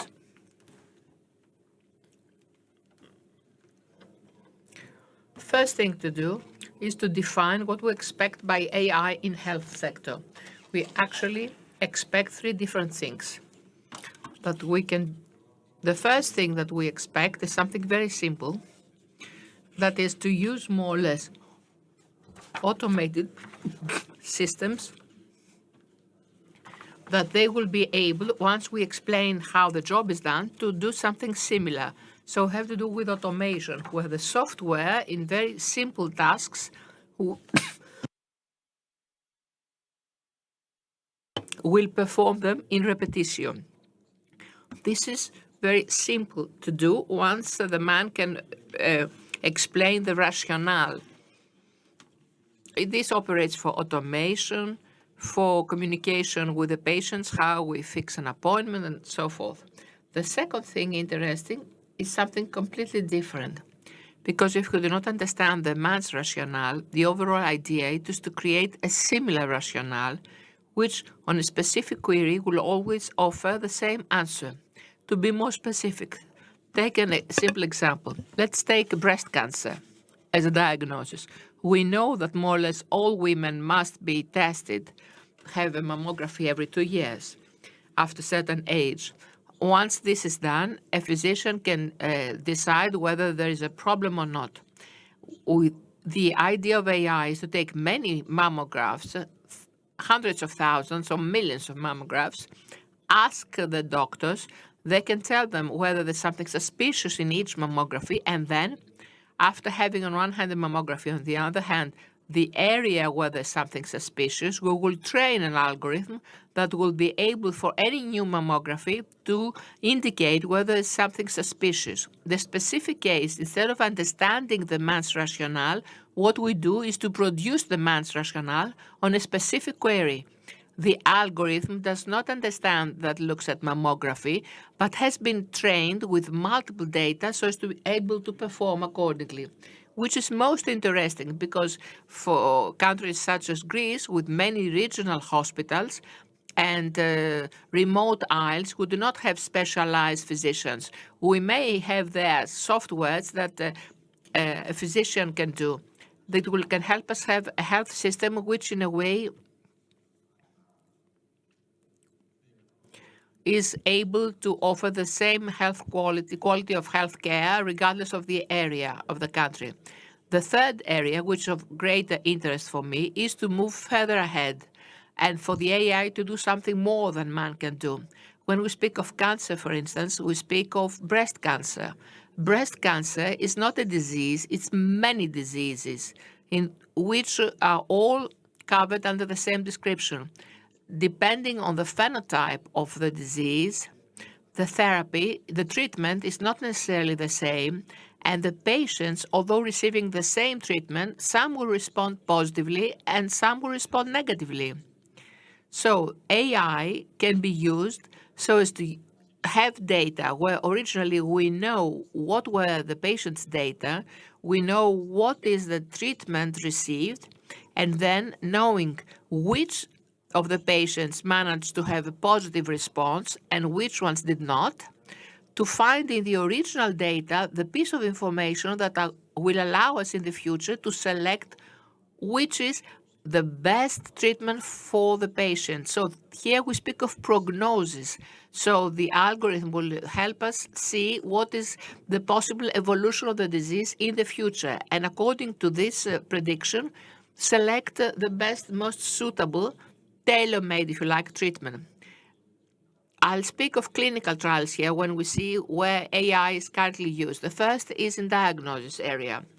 CT scans, MRIs, ultrasounds, mammographies, whatever is related with diagnosis, we can now create algorithms which through that data can offer a yield which is close to the yield of an average physician.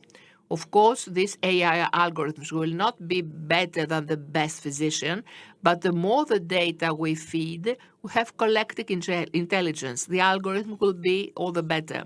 We add automation there and offer the health systems the possibility, the capacity to have a similar approach of patients, regardless of the area, of the region of the country. The second sector where AI will have huge impact and is already visible is in the field of treatment. As the previous speaker has said, we feel far better when a laser is conducted by a computer than by a man. Same applies with microsurgery. The capacity that software offers helps the physician to become superhero surgeon, offering more information that he can process, that the human being can process, and data such as radiotherapy, robot surgery, all these are areas that will be developing hugely in gallops due and thanks to AI. The other application has to do with the creation of new medication, of new medicines. Most of us know that a successful medicine, for one successful one, 95 to 98 have failed. The cost for a new medicine is huge, especially for diseases such as multiple sclerosis, cancer, Alzheimer, and so forth.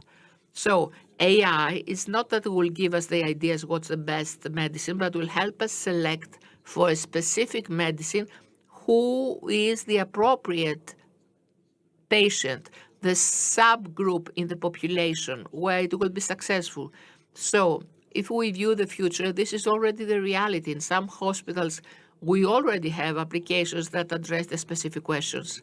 As far as treatment is concerned, there are already some applications, not many, that's true, but already applied. And as we see what happens in pharmaceutical companies, there are a lot of cooperations and investments so as to create more medication with less cost, where instead of addressing the general population, the specific algorithm will tell us which subgroup will respond better to the specific medicine. I'll give you a specific example, a case study we worked on in neurodisease. It's plaque psoriasis, a work we do with a pharmaceutical company called Biogen. The problem with that it attacks the brain. So with multiple sclerosis, we have two kinds of lesions.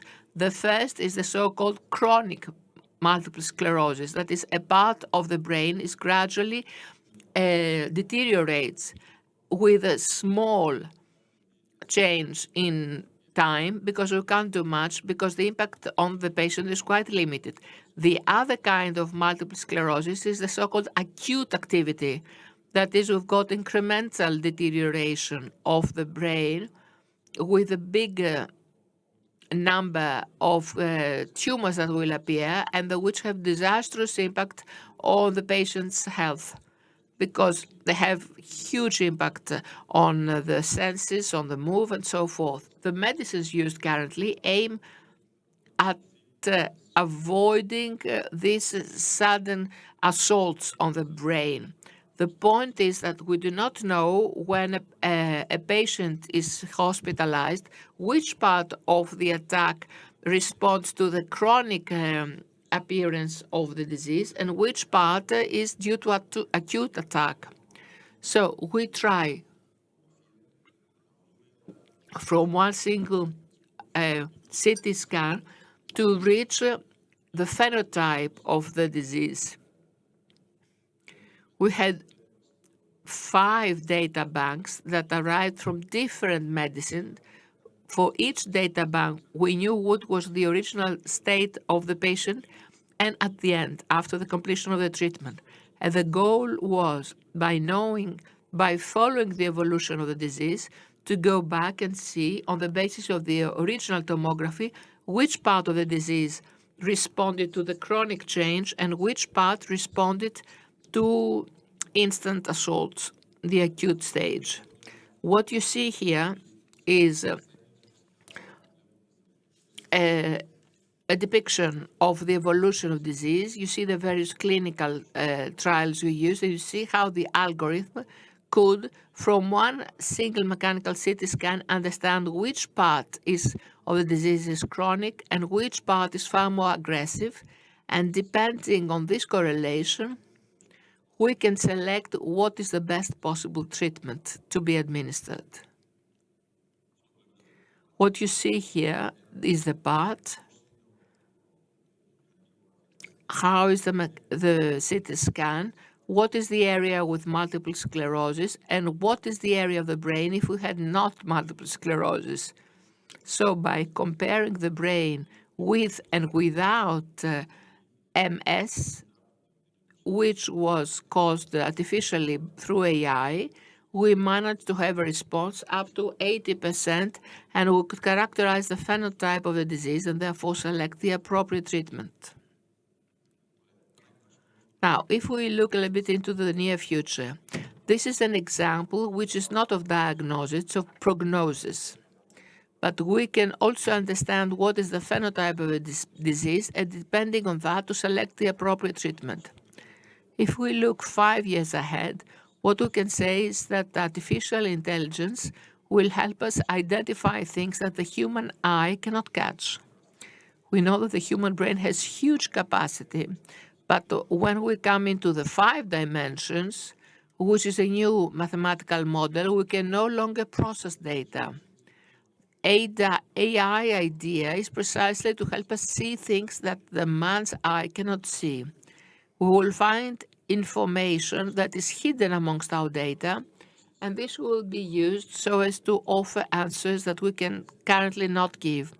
The overall idea is not to substitute the physician.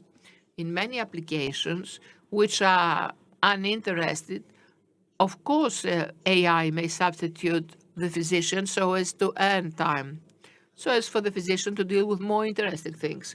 The overall idea is to make an augmented physician, is called a superhero physician, a physician that can use AI, can see data and analysis that a layman cannot see, and can do a far better job than a physician that has no access to AI.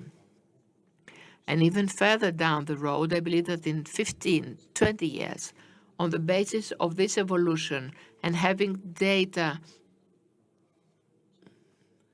to bring in Instagram from biopsies, from genetic tests, we will reach a point where a model where instead of creating medicines for a general population, we will create tailor-made medicines.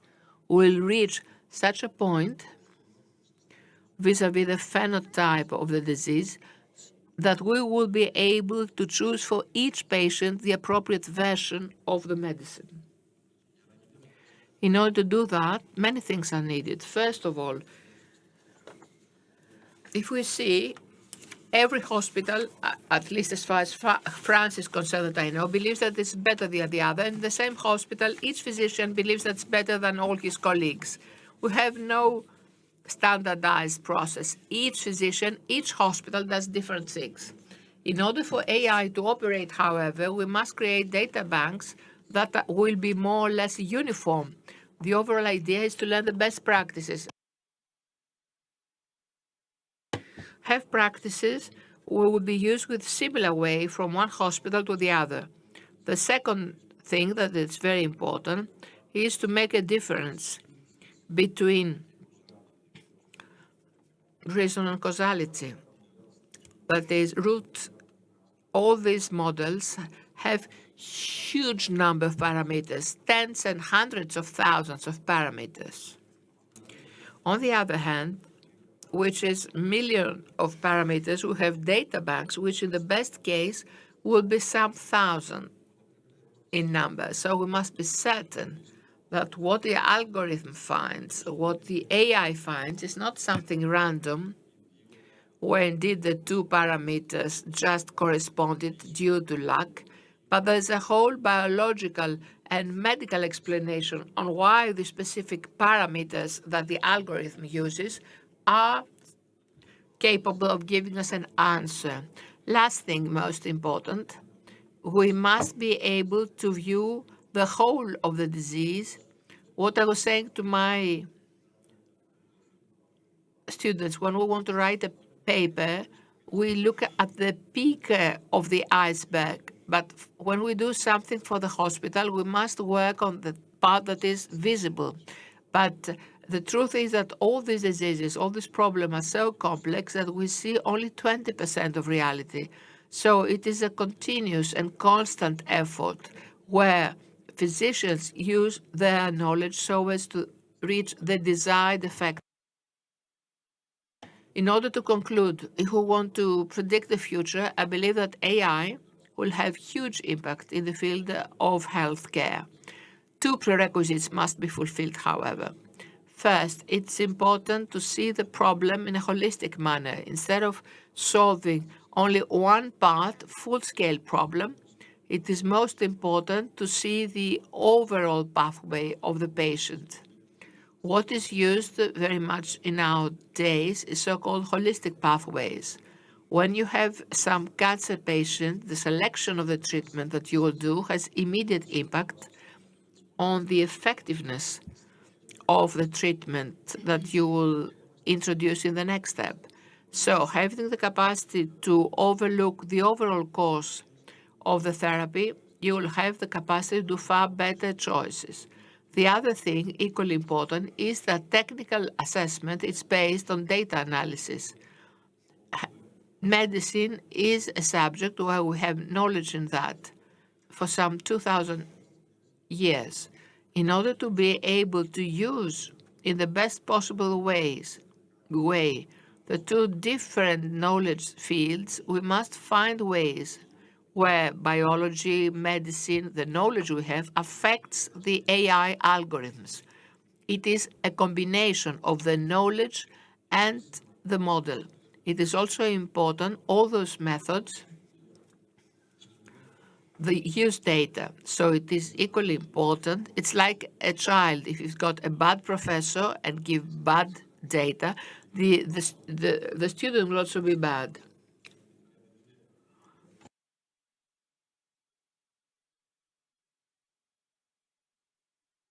It is necessary, if we want these algorithms to be used, the last thing which is extremely important is that we solve problems from mathematics, from IT, which are extremely complex and difficult. Therefore, for each problem, there is only one solution.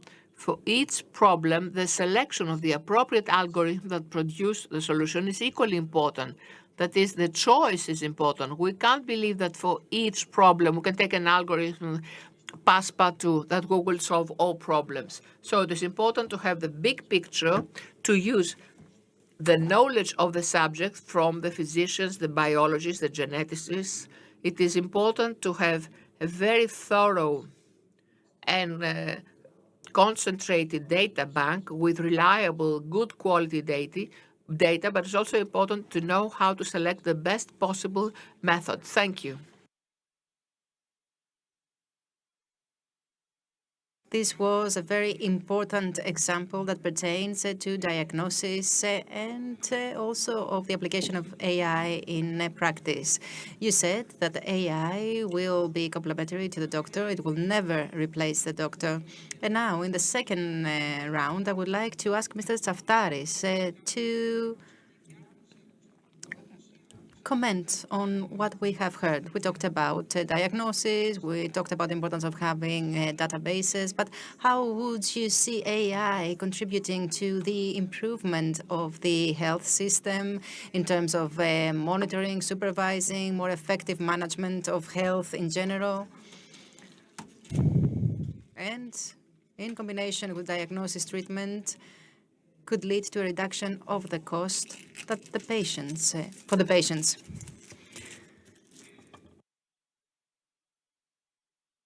I would like to say the following, that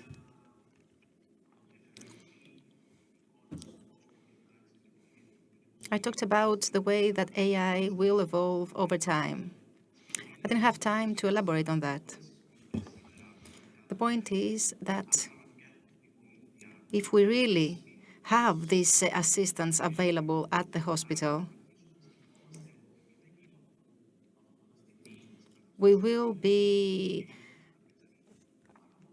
approaching patients differently. And if we can do that for every patient, understand the pathway, understand what problems may arise, understand how we can develop customized drugs, how we can order drugs, then the results will undoubtedly be better. And I really liked the example given by Mr. Pinto about the airplanes. If we think how Amazon operates today, Amazon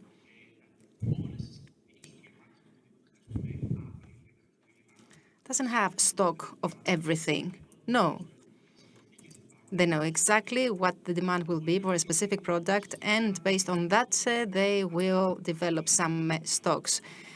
So similarly, when this technology reaches a point that will be helpful for the doctors, a point that will be able to predict what will happen to the patients, then we will be able to modernize the health system, to reorganize the procurement, to better manage the nurses and the beds. And as Ray said earlier, Greece can do it, and it needs to do it now if we want to have a system that is sustainable.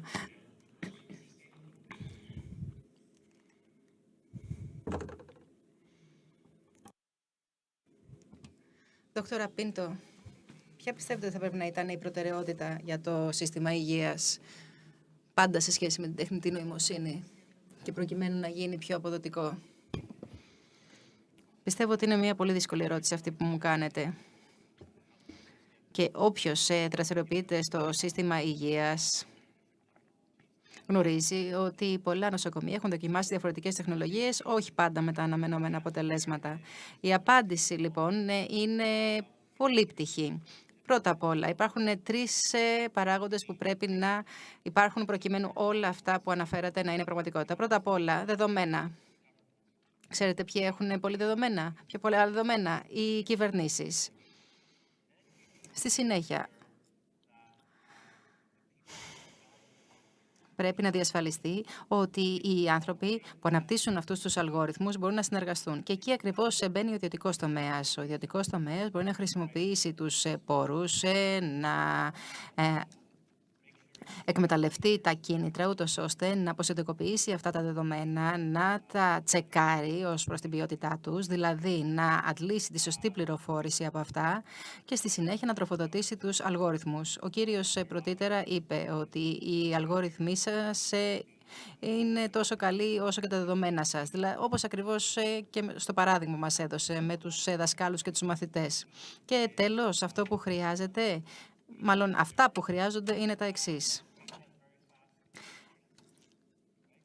Ταχύτατες συνδέσεις στο ίντερνετ. Πρώτον, και δεύτερον, πάρα πολύ μεγάλη ταχύτητα επεξεργασίας δεδομένων. Και ξέρετε, υπάρχουν και πάρα πολλά έργα για υπολογιστές υψηλής απόδοσης που θα μπορούσαν και αυτά να αποδειχθούν χρήσιμα. Σκεφτείτε, όλοι τσεκάρουν το κινητό τους. Όποια και αν είναι η έκδοση του κινητού που έχει κάποιος, αυτό το κινητό είναι 1000 φορές πιο ισχυρό από τους υπολογιστές που χρειάστηκαν για να προσελεινωθεί ο άνθρωπος.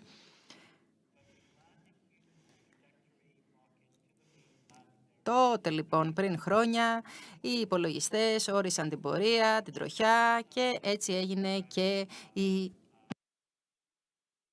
έτσι και ο άνθρωπος πάτησε στο φεγγάρι. Φανταστείτε λοιπόν τι εξέλιξη έχει σημειωθεί από τότε και πόσο πιο ισχυρούς υπολογιστές έχουμε σήμερα. Mr. Panagiotis, I would like to ask you the following. How would you answer to the counter-argument that artificial intelligence will replace the doctors, that people will lose their jobs to artificial intelligence? How would you convince society that is faced with this dilemma? Yes, this is a very good question and a very reasonable one, and does not pertain only to the health sector, but to many others. The easiest answer is for me to tell you what's going on in France. In France, we have areas that are called medical deserts. There are no doctors there. The areas are small in size, they are remote, there is no interest in someone working there. Artificial intelligence is not here to replace the doctors. Since we don't have enough doctors and we don't have enough biologists, and if we accept the big cities and we focus on small cities, we can see that there is a shortage of specialized personnel. So the point is not whether the AI will replace doctors, but whether we can actually use these technologies so as to provide the entire population with quality health services. The second thing I would like to say is that inevitably certain jobs will change. Automation will bring about changes in the social sector. Jobs that are supportive, quote unquote, these will be automated. And again, what experience has shown and what all the revolutions of the past have shown. For example, revolution of the transition between carbon to electricity. All these have shown that new jobs are created, far more jobs than the one that were abolished. So the point is that people are actually able to meet to overcome all these challenges. And in countries like Greece, where most of the services and organizations are concentrated in Athens, a health system, a quality health system, can actually be created thanks to AI. And I'm sure that certain jobs will disappear, but they will undoubtedly be replaced by other kinds of jobs, more specialized ones, where people can actually make a difference.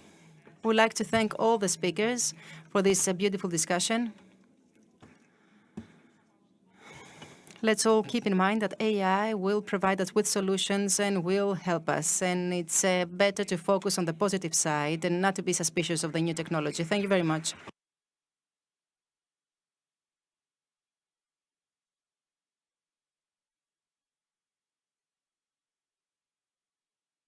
For this most interesting discussion, we thank all the participants. We close the first day of our conference.